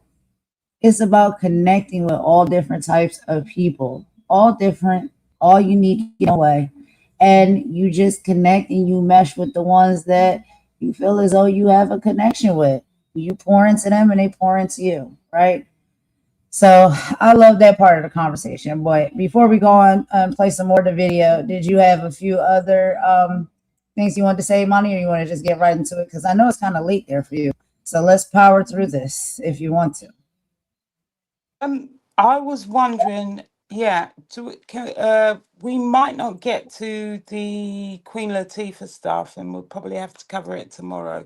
But if we power through the next part of the video, if that's all right, and then if we finish up, because it is quite late here, if that's okay It's with about you. 3 hours and 30 minutes that we've been on here. So that sounds good. We could do a part 2 like we always do.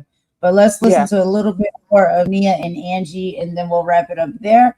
And when we start our part 2, we'll do a little bit more of Nia and Angie, and then hop into Angie and Queen Latifah. Does that sound good? Yeah, that sounds great. Okay, let's get into it. I'm gonna go ahead and hit play, and we'll meet y'all in the chat. Know what planet I've been on. I Really? I really just thought it was the ones I was picking. Did you? You thought you were choosing all of the emotionally choosing all the challenged Yeah. guys in the planet? No, they're everywhere. Finding the ones that are not is the hard part. Hey guys, today's show is brought to you by our presenting sponsor, Hard Rock Bet. Being rebellious doesn't mean quitting your job and moving to an island. Sometimes being rebellious just means taking a few minutes to do exactly what evolved. I just need you to be willing to meet me where I am and understand. I could teach you, but you can't be emotionally immature and then buff me every time. You know, buff? No, what is that? But it's like a West Indian thing. You're buffing me. Don't buff me. What is it? It's like don't give me a hard time. Got it. Because you're not on the same page emotionally as I am. Imagine being able to build an app with your name on it.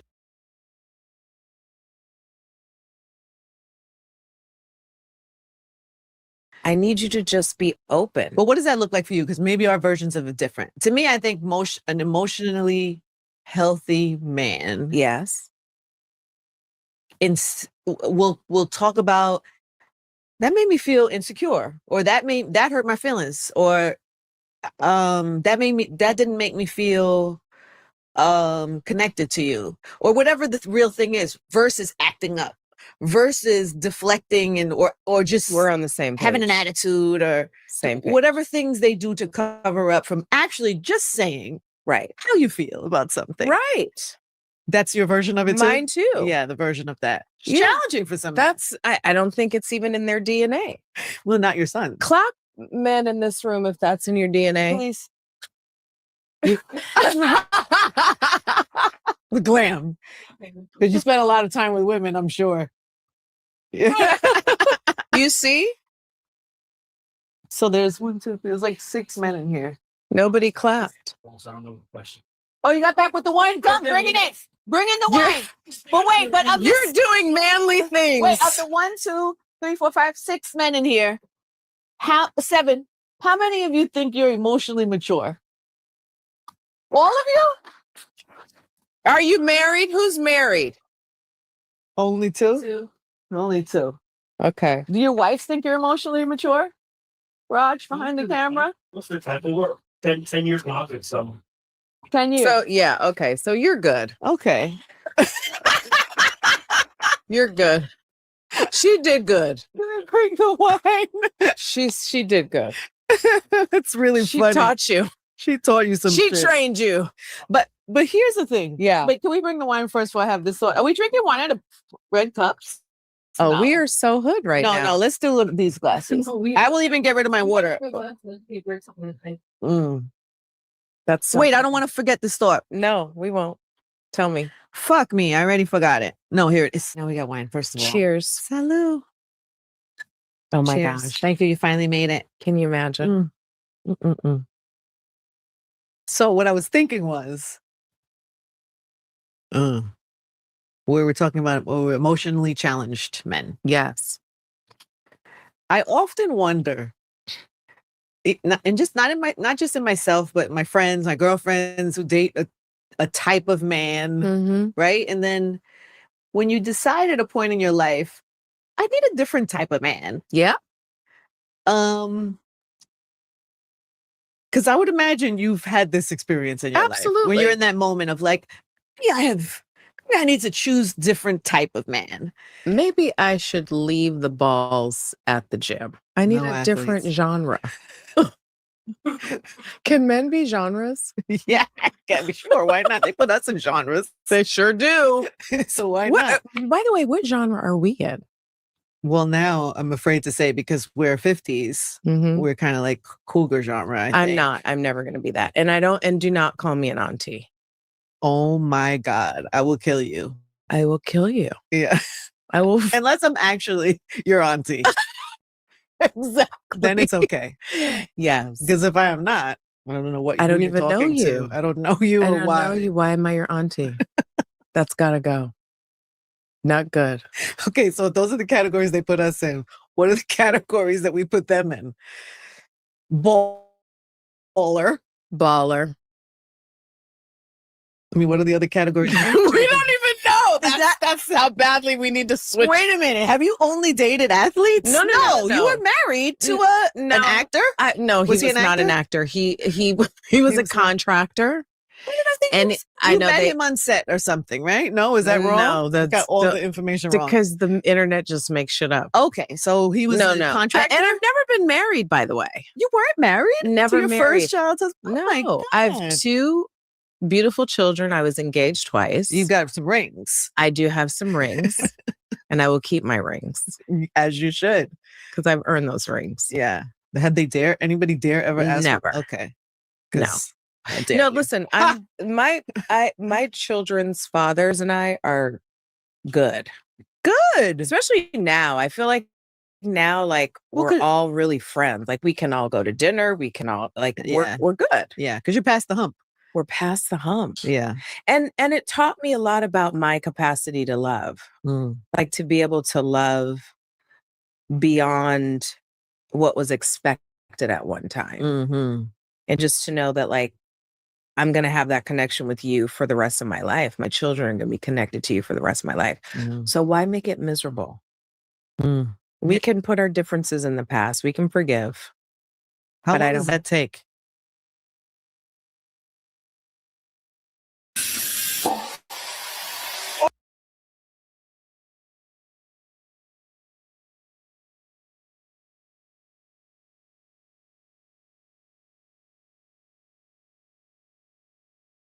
A long time.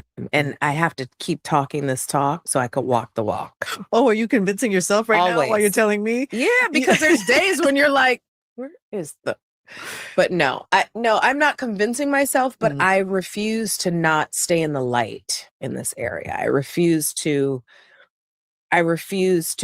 go the dark side of separation and co-parenting, because it can be dark and lonely. Yeah. Oh no, I'm sure. Yes. Yeah. Yes. I know. It can be. I'm not just sure. I actually know. Yes. Then yes. In fact. So what is the key to that? Because even, first of all, the time when I was, what year did we launch the pod? When were we trying to book you? And that you had just come off of that whole public thing. Was that 2023? It's like 3 years ago, 4 years ago, 4 years ago. Yeah, I don't even remember the year at this point. Okay, is it a blur? Is that whole time period a blur for you? No, not even a blur. It was, it happened, and that's it. It is what it is. It is what it is. What are the takeaways from you? Do you operate like this? Because whenever I have, a defining kind of moment in my life, I always will sit with it for a little while. Okay, what are the takeaways for me? What did I need to learn? What did I need to be shown? What did I need to pivot or change? Or I don't know. That's how I manage those type of situations. I mean, I think it's personal and it's internal, right? Like those things that you go, oh, well, we were talking about this before we started about how women have the ability to be whatever they need to be in whatever situation. And oftentimes that means you're sacrificing a piece of yourself that you should not be ever sacrificing. And so I think we've all been there. And I think I was there. I think I was raising 2 kids. They were in the middle of a pandemic, but it was the best thing that ever happened to me because it allowed me to pause. It allowed me to pause and look at all the wonderful things that I had done throughout the time that I was in that relationship. But now I can pour everything back into myself. So it's not about him. It's not about it wasn't about them. The things, the headlines or any of it wasn't about the headlines. Opinions. It wasn't about the opinions. It wasn't about the trash ass assistant. It wasn't about any of that. It was about how do I preserve what's left and the new way my family is now. Like, who are we now? Because I could just walk away and never talk to you ever again. And how does that affect my son? No, I'm not going to do that. So you decide I'm going to be as light. I'm going to go into the light. I'm going to let you know what time it is. Yeah. I'm not going to pretend like some shit didn't happen. Yeah. But I'm going to also be forgiving and be your friend. And that's good. That's healthy. Quickly you do that? Not that quickly. Oh. It's not quickly. It takes time. And everyone should take their time. And it's not for everyone, but we're talking about like the healing, right? We're talking about the family unit. We're talking about how do you grow after a breakup? Who are you after a breakup? Yeah, that's really what we're talking about. That's what we're talking about. Because even in whether it was that one or even your first relationship or whatever relationship every time you come out of you're something, new. Yeah, new. Yeah, you're new. A different person. Yeah. How has that informed where you are now? Marriage was never like, oh, I have to be married. Not for you. I've never felt that way. You took the rings though. You had the intention you were going to. Listen, I thought I would. Yeah.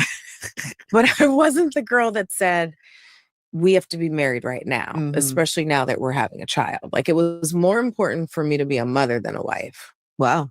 And a good mother, right? And a good mother. Yeah. Like because I knew that I had my own career and I didn't want to like not have a child. I know so many women in this industry who wait and wait and wait. And then they get to a place where it's not possible and it's heartbreaking. Yeah. And some choose not to. And I respect that too. Like whatever your choice is, I respect that. But I knew for me that being a mother was not an option. It had to happen. And so I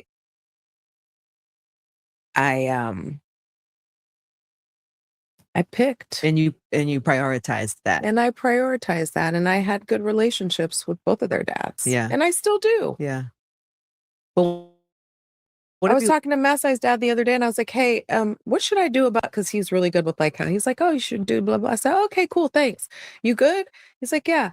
And then my son came over. I go, I ordered 2 brooms from Amazon. You should take this to your dad for his new place. Oh, like, it's just like, that's basic stuff, but it's the way we get down. Yeah. But it's friendly. It's like, it's friendly. It's like, it's a friendly environment. But there's also boundaries. Oh yeah. There's big ones. They would have to be. Yeah. Right. Because otherwise it'd just be a hot mess.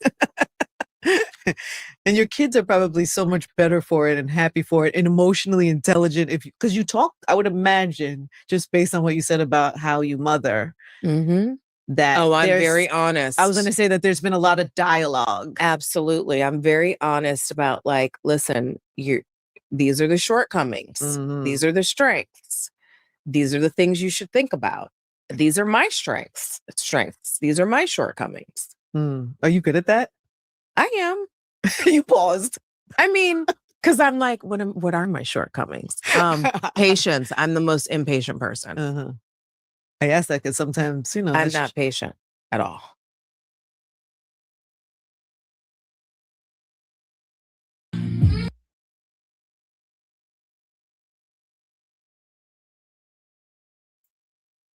All right, y'all. So we're gonna go ahead and stop it right there. Unfortunately, because y'all been rocking with us for a long time, we don't want to take up too much of y'all time, but it's almost been about 3 hours and 5 minutes, y'all. So we're gonna go ahead and do a quick little commentary on this last little segment right here. And tomorrow we'll come back with the part 2 and we'll play a little bit more of their conversation with commentary in between. And then we'll get into some of the conversation with Queen Latifah and Angie Martinez as well. But in this segment right here that she was talking about, it had a lot to do with, you know, co-parenting, right? Co-parenting and being back on the market, child, and dating and, you know, past relationships she's been in where she says she's never been married. She has been engaged many a times and kept those said rings. But yeah, co-parenting, that's one of the ones that that conversation hit me pretty deeply and pretty hard because that is a space that a lot of us sometimes have to navigate through, and we have to find a way to do it that works for us, right? And what is most beneficial for the children is if you can do it in a healthy way, right? Without all of the chaos and, you know, pulling into the co-parenting sector and part of your life and your story, and adding in, you know, emotions and feelings that you may have from the personal or the relationship side of you being with that individual, which is no longer. Now it's just about how do we pull together and become a team and do what is best for now this beautiful child that we've created, and move through that, despite the fact that we're not in a relationship anymore. But before I get into some of my thoughts and feelings, Imani, I'll let you go first, girl, because I know it's late there and it is hot. So what is some of your thoughts, feelings, and opinions on this segment that we just seen right here? What are some things that stood out to you?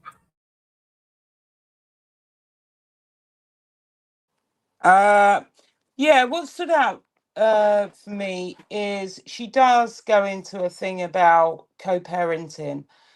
The biggest issues with co-parenting is that people seem to think that their relationship problems are part of the co-parenting issue, and they're not. And it's a really difficult journey to navigate. I've done it myself. I am now in you know, another relationship, and we both co-parent. My child is not as young. However, one thing that people seem to forget is their relationship problems are nothing to do with the child.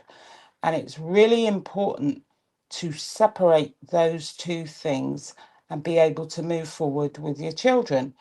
You know, there's a lot of anger, there's a lot of resentment, and this is about something we talked about when we had the thing with Inyala about dealing with the trauma that you have carried and you may still have in your relationship. A lot of people don't do that. So the child becomes this bargaining tool that is constantly used in these types of co-parenting relationship. And Nia seems to have it down to a pat where she is able, it's about communication. It's about leaving the stuff that is your relationship, keeping it out of the relationship that both parents have with the children. that means that neither of you should be talking about whatever happened between you, and try and form a relationship where the child is the major focus and the major important part of the relationship. She talks about, she's never been married. Forgiveness is a big thing in co-parenting, because if you haven't forgiven the person for the things that happen in your relationship, you're always going to have this combative relationship with your ex-partner. So it's really good and it's really difficult to try and have a healthy relationship with your ex-partner. But the key thing is that you need to put the child first. And I'm not saying it can be the mother, it can be the father, but that is what creates the division. I think this is a really good conversation that we could have at another time, because there is more to it than that. And there's the stuff about dating after relationships and how much consideration you give to your children. Yeah, it's a really good conversation. And it's really about choosing peace over bitterness for the well-being of your children. Not everybody can do that. One person has to try, and it might be the mother, it might be the father, because I'm not saying it's always the man or it's always the woman. It just depends on how the relationship ended and what happened. But it's really an important conversation about honest communication, about what you feel, and about dealing with your own traumas separately from the relationship that the kids have with you as a parent and their mother or father as a co-parent. So yeah, great conversation.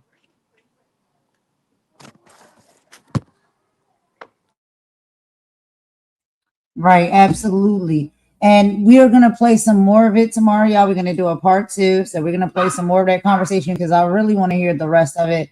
And, Nia does start to get into some other things as well, as far as her, talking about, excuse me, y'all.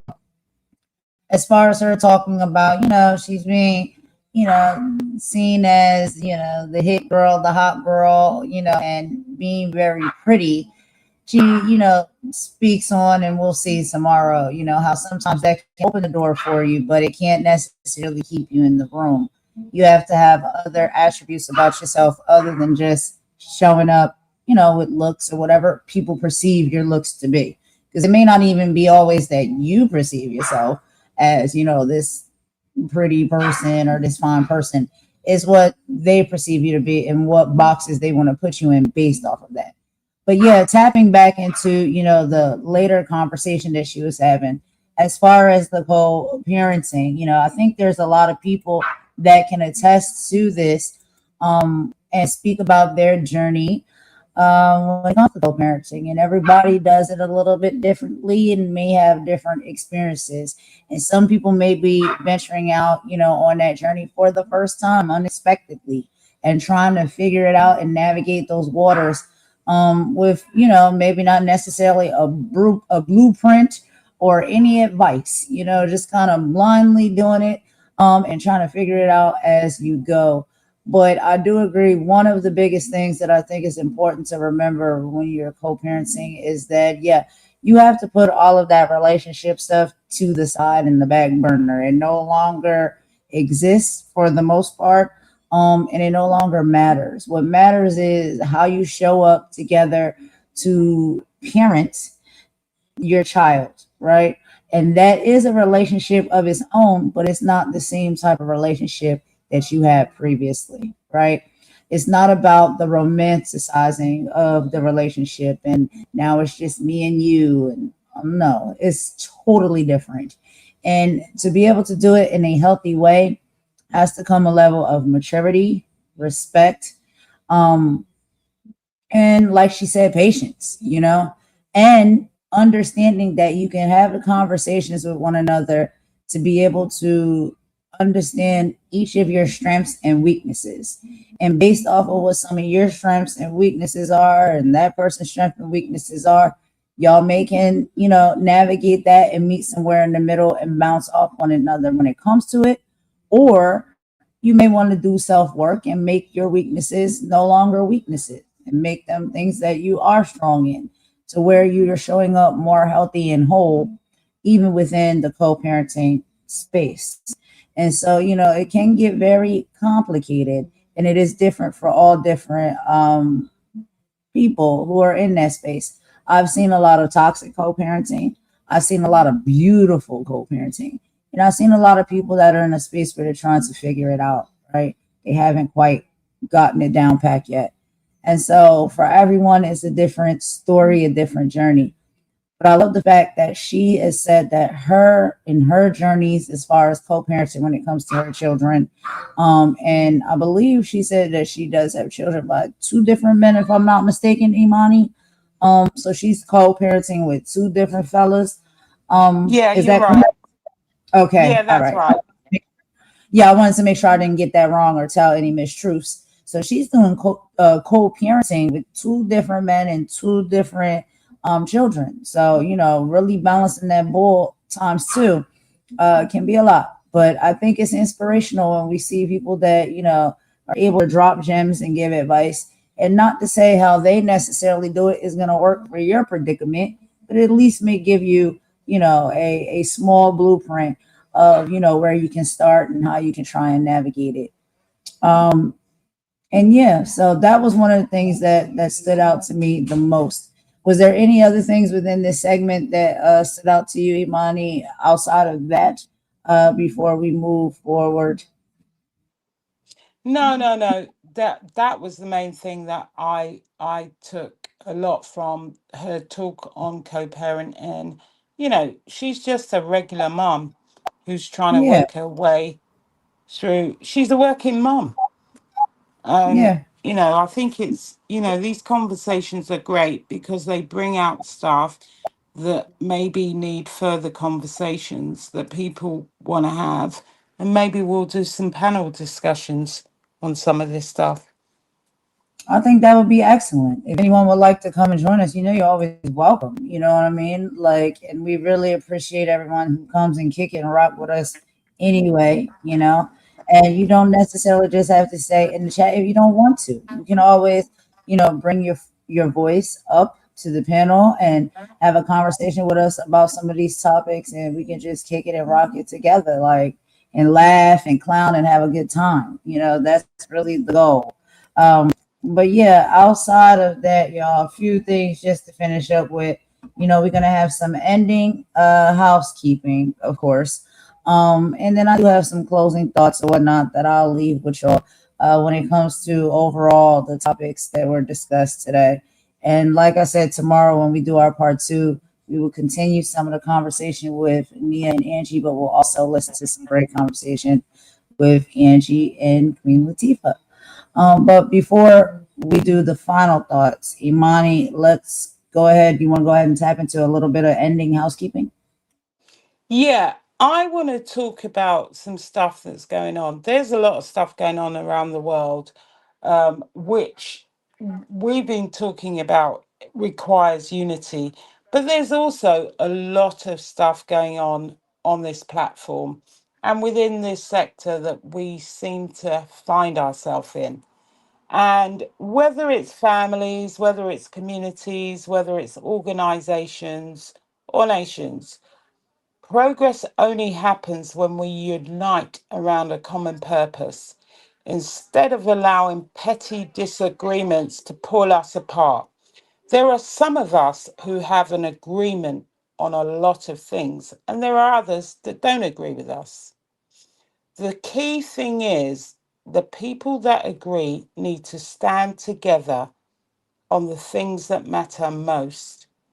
We can have different opinions, we can have different types of content, we can have different personalities and different approaches, but still recognize that our real challenge isn't each other.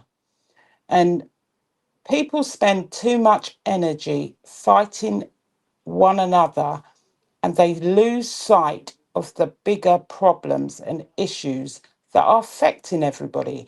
And right about now, I'm talking about in this sector. Petty grievances, bruised egos, and personal rivalries are distractions that prevent meaningful progress. And unity does not require uniformity, it requires maturity. It means choosing to cooperate over conflict, choosing solutions over drama, and purpose over your pride. And throughout history, the greatest movements succeeded because ordinary people decided that what united them was stronger than what divided them. They focused on the mission instead of the personalities. So let's try and invest our energy where it truly matters, like, and not on petty arguments and not on petty dislikes, because we don't have to like everybody. We don't have to appreciate everybody's content. It may not be for us, but let's build bridges instead of walls and encourage rather than discourage. And remember that when good people work together with respect and integrity, they can accomplish anything. And there's an old African proverb that reminds us, if you want to go fast, go alone. If you want to go far, go together. And really and truly, these are the things we must concentrate on, because there are divisive, divisive people that are in this sector. And I think that some of the smaller people, like I said, a big tree can cut, sorry, a small axe can cut a big tree. And this is where it's really important for people to support some of the smaller people, just support the content you like, forget the petty arguments, forget the petty disagreements, because that is where they are able to divide and conquer. And they will do it, and they are determined to do it. And I think the people that know, know, and the people that understand, understand what is going on. You know, we've got to stay focused on what matters, not let small disagreements distract us from the peace, the unity, and the progress, and help other people to get monetized, help other people and subscribe, help other people to get further, support what they're doing. Some people are here standing up and speaking out against the BS that is going on. And we need to stand with them. We need to stop arguing about petty BS. We don't have to like each other, but we can realize that everybody is just trying to get to the next stage. And there is chaos, and there are agents of chaos are determined to see that people don't succeed. People doing just everyday content and not bothering people.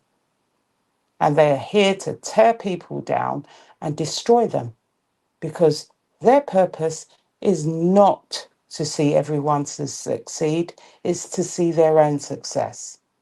That's what I've got to say on my mini housekeeping. And on, have you got anything to add to that before I give my closing statement, Golden?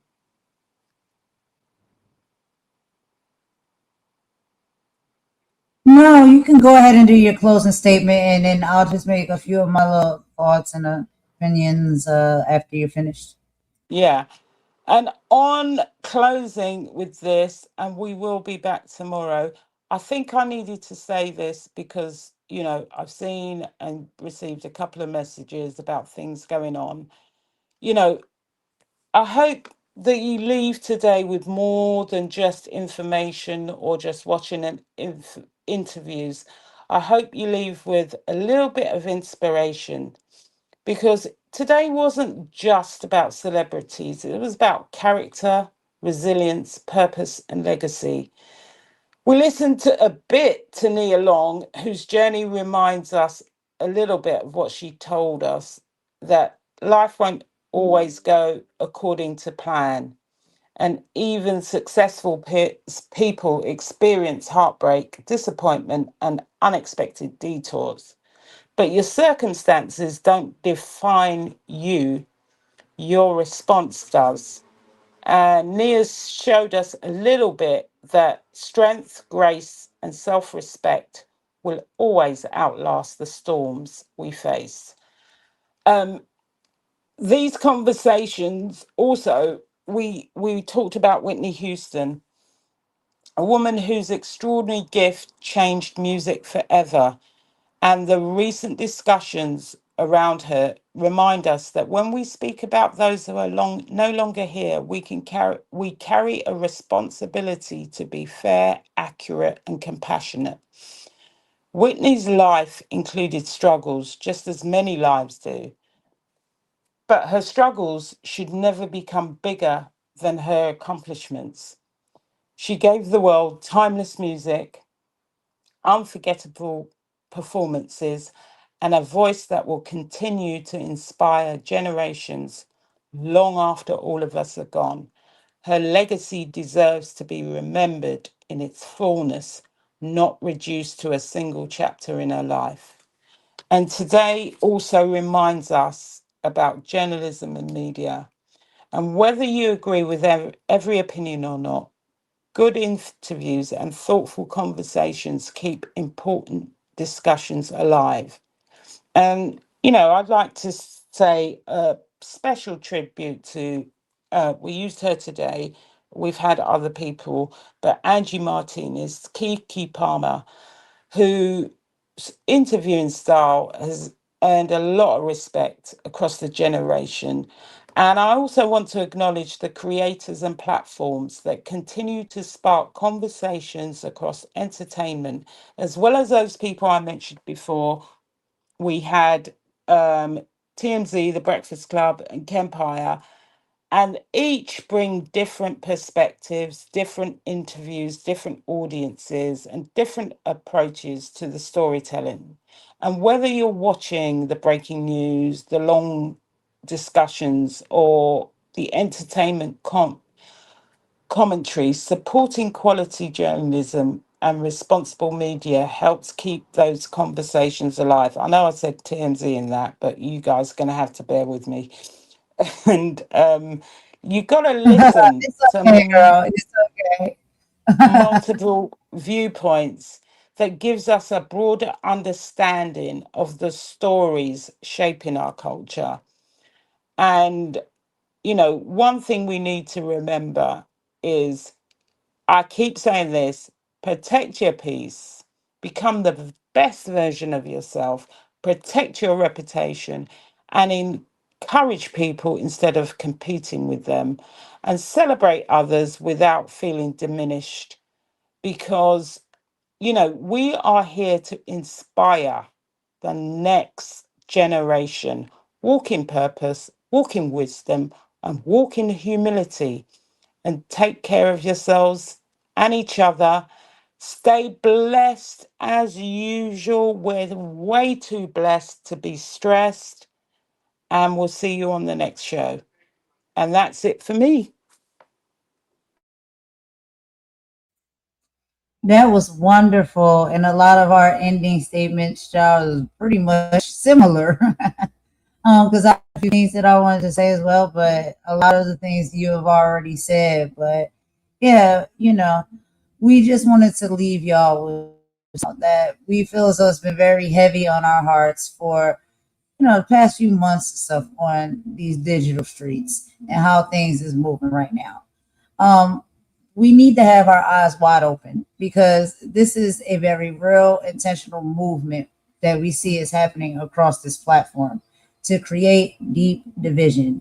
It is a movement fueled by people holding on to ancient history, weaponizing old small fallouts, and trying to force a whole community to live in their personal bitterness.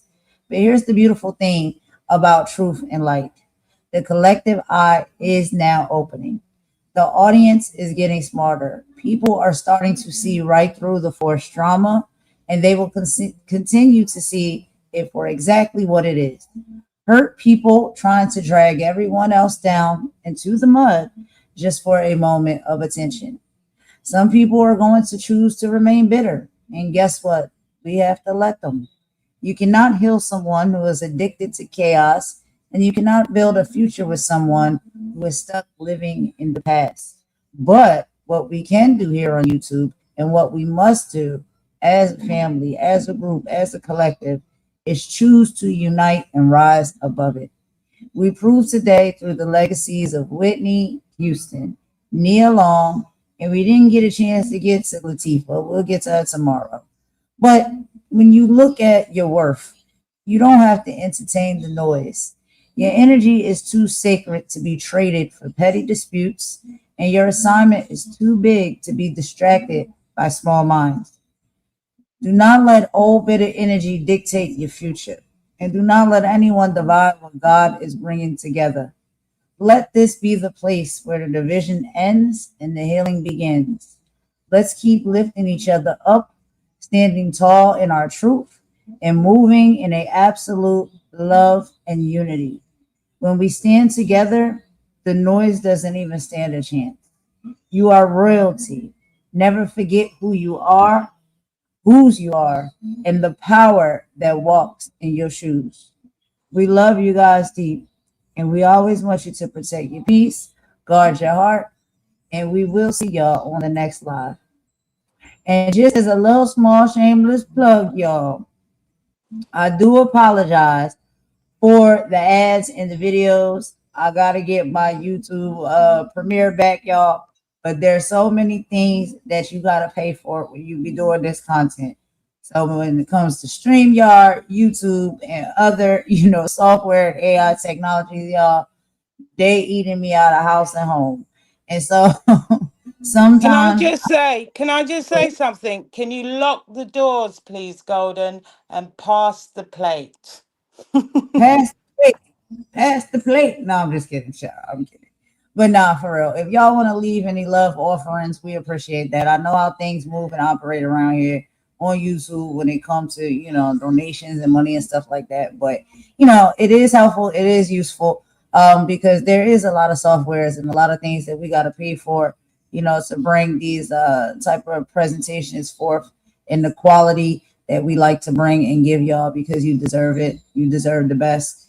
And sometimes, child, it ain't cheap. And if you want to help, that's up to you. A love always welcome, but again, it is optional. It is not required. We just appreciate being here with us, time with us, and rocking through technical difficulties and things of that nature, and still and loyal to the platform and the content. So we appreciate each and every one of you. And like I said, whether you pop into the chat or you lay back in the cut and watch from behind the scenes as well, we can feel your presence and we appreciate that too. And so literally that's all I got to say on that, girl. Did you have any final statements before we end it with a bop per usual? No, I got nothing. I was only joking about locking the doors and passing the plate, but any donations would really be welcome. That was a funny joke, though. That was funny because I knew what you meant when you said. I was like, "Oh my god, for real." Yeah, but that was just a jokey joke, y'all. We just joking. But nah, if you want to leave a donation, we appreciate it. It's no problem. Like I said, it's not a requirement. So that is it. But Star, thank you for coming in and joining. 1-800 Brick City, thank you for coming in and joining. Be Love, thank you for coming in and joining. Deborah, your presence means more than money. Your presence means more than money. Absolutely. And God always makes a way. So you know what I mean? We're gonna get it done one way or the other. We're gonna keep coming and hopefully bringing some content and some energy that's really, bright and positive and uplifting and something just a little bit different than all of the, the fighting and the chaos that sometimes we always are seeing. And yes, sometimes I get caught up and swept up in it too. But I do see that there is a movement right now of a lot of great content creators that are choosing to go the opposite direction as well. They don't want to fight anymore. They don't want to see division anymore. They want to see unity, and they're speaking up and standing up for what's right. And we're just going to go around and support one another because there's more than enough to go around for all of us. And that's what we're going to continue to do over here. Every now and then, we may have to call some things out if we need to with the housekeeping. We'll do it. But outside of that, it's always been love. And that's what we're going to continue to keep leading with, love. And we love and appreciate each and every one of you. So thank you so much for coming in today. And yeah, stay tuned for part 2 tomorrow, y'all, because these are some really great conversations that we'll be making commentary about.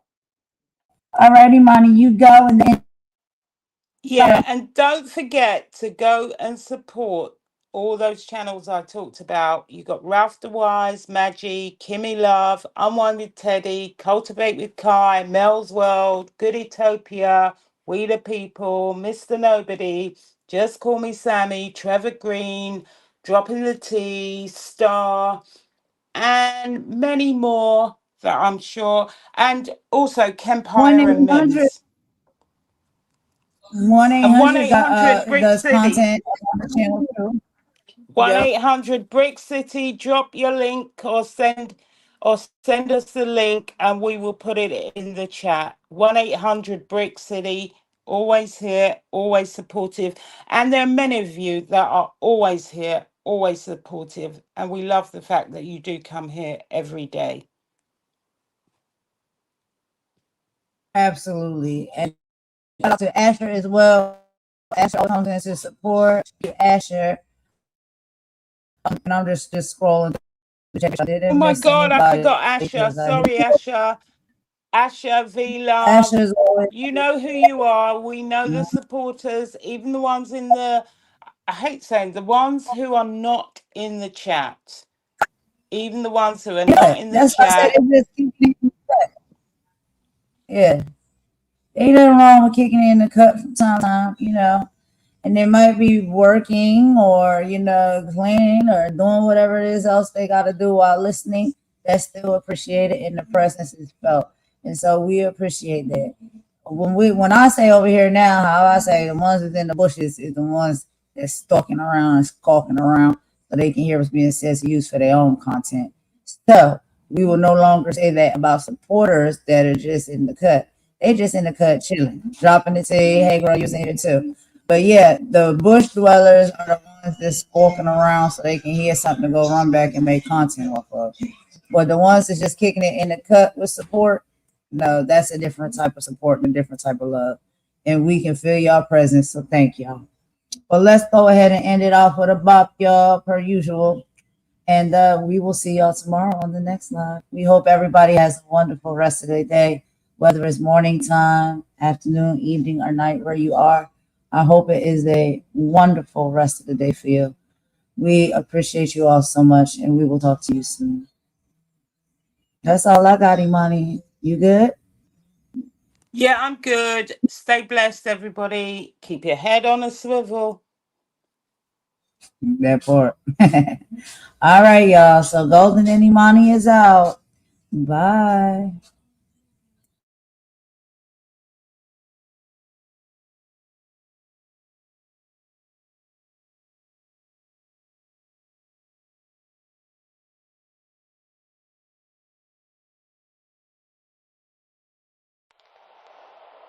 Everybody got a panel. Everybody got a problem.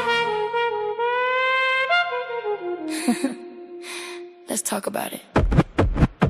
Why everybody beefing? Nobody believing. Everybody scheming. Everybody streaming. Started as a work, now the whole thing bleeding. Fake friends switch sides every season.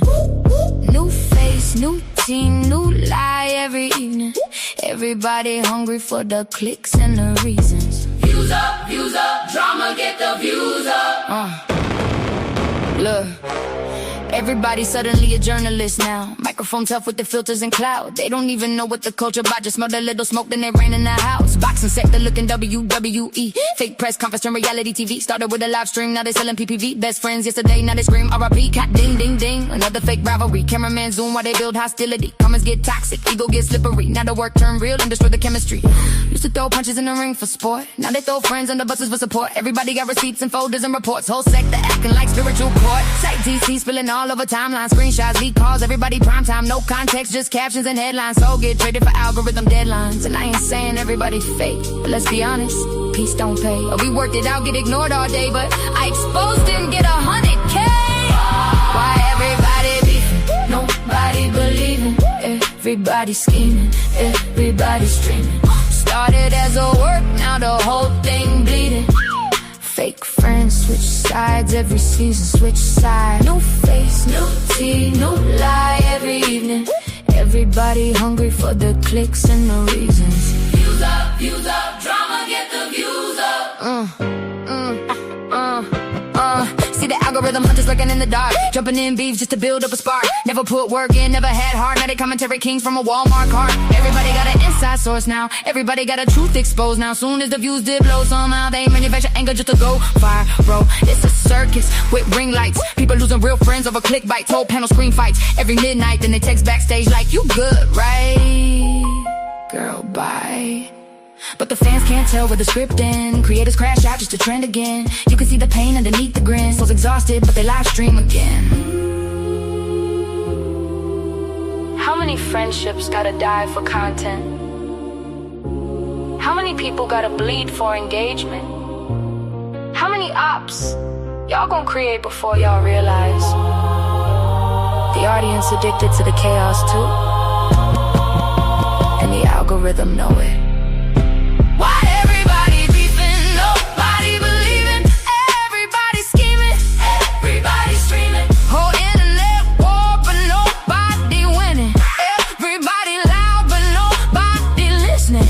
Cloud bottom spiraling, crashing, tripping, turning fake smoke into real life endings. Views up, drama, get the views up. Maybe the real fight ain't each other.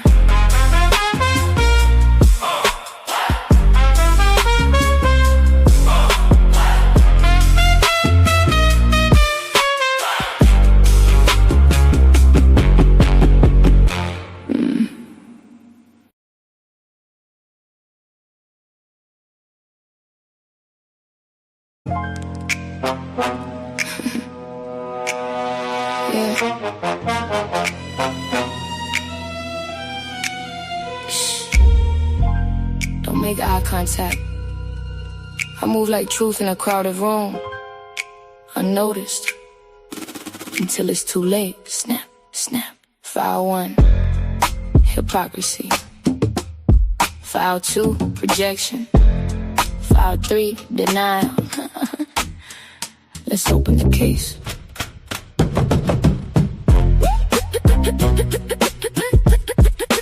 Let's open the case. Yeah. Look in the mirror, don't dodge that truth. All that preaching, but your hands stay loose. Talk accountability till it points at you. Then it's silence when the receipts come through. Karma, don't forget no names. Every screenshot still plays the game. You throw dirt, but you stay the same. I just let facts do all the flame. Yeah, I seen the shift when the narrative flipped. Same voices loud, but they edited clips. Talking moral high ground with a shaky grip. Why they hide their own past in a broken zip?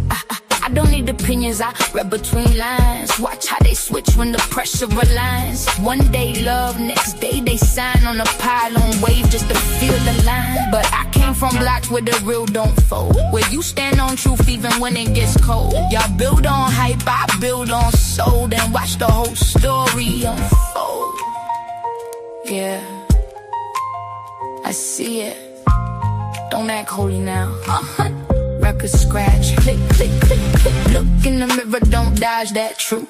All that preaching, but your hands stay loose. Talk accountability till it points at you. Then it's silence when the receipts come through. Karma, don't forget forget no names. Every screenshot still plays the game. You throw dirt, but you stay the same. I just let facts do all the flame. Now let's talk energy, let's talk intent. How every movement got the angle is spent. One voice sparks it, then the mob gets sent. But nobody asked where the truth really went. Funny how justice only loud when it's safe, but goes real quiet when it's their own case. I don't chase clout, I don't need that space. I let silence expose what they erase. You can't build real on fake outrage. Can't write truth from a scripted page. Calm us patient, don't rush that stage. But when it lands, it clears the cage. File closed. But the mirror still open. Snap.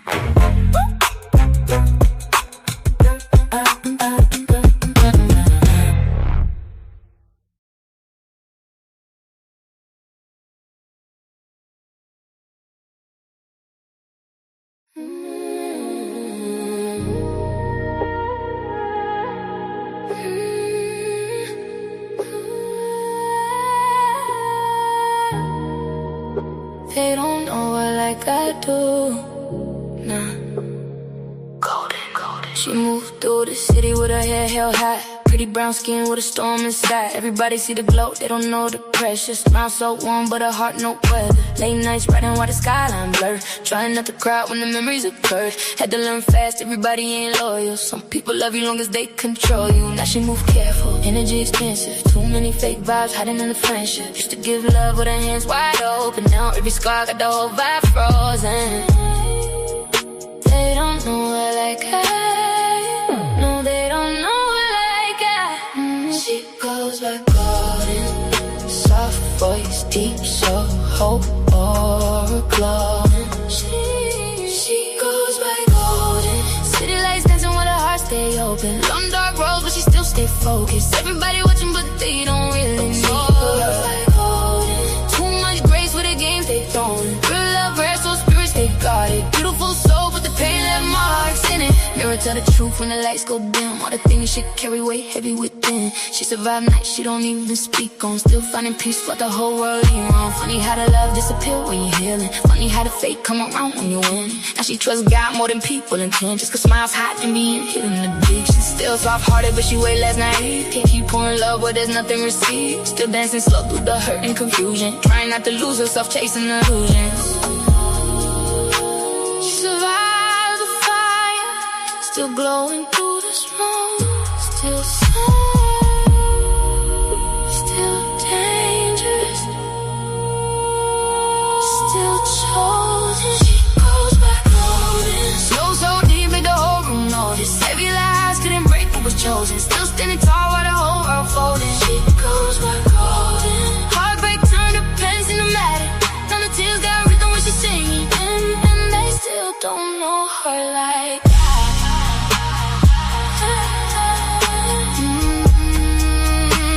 They still don't know her like that.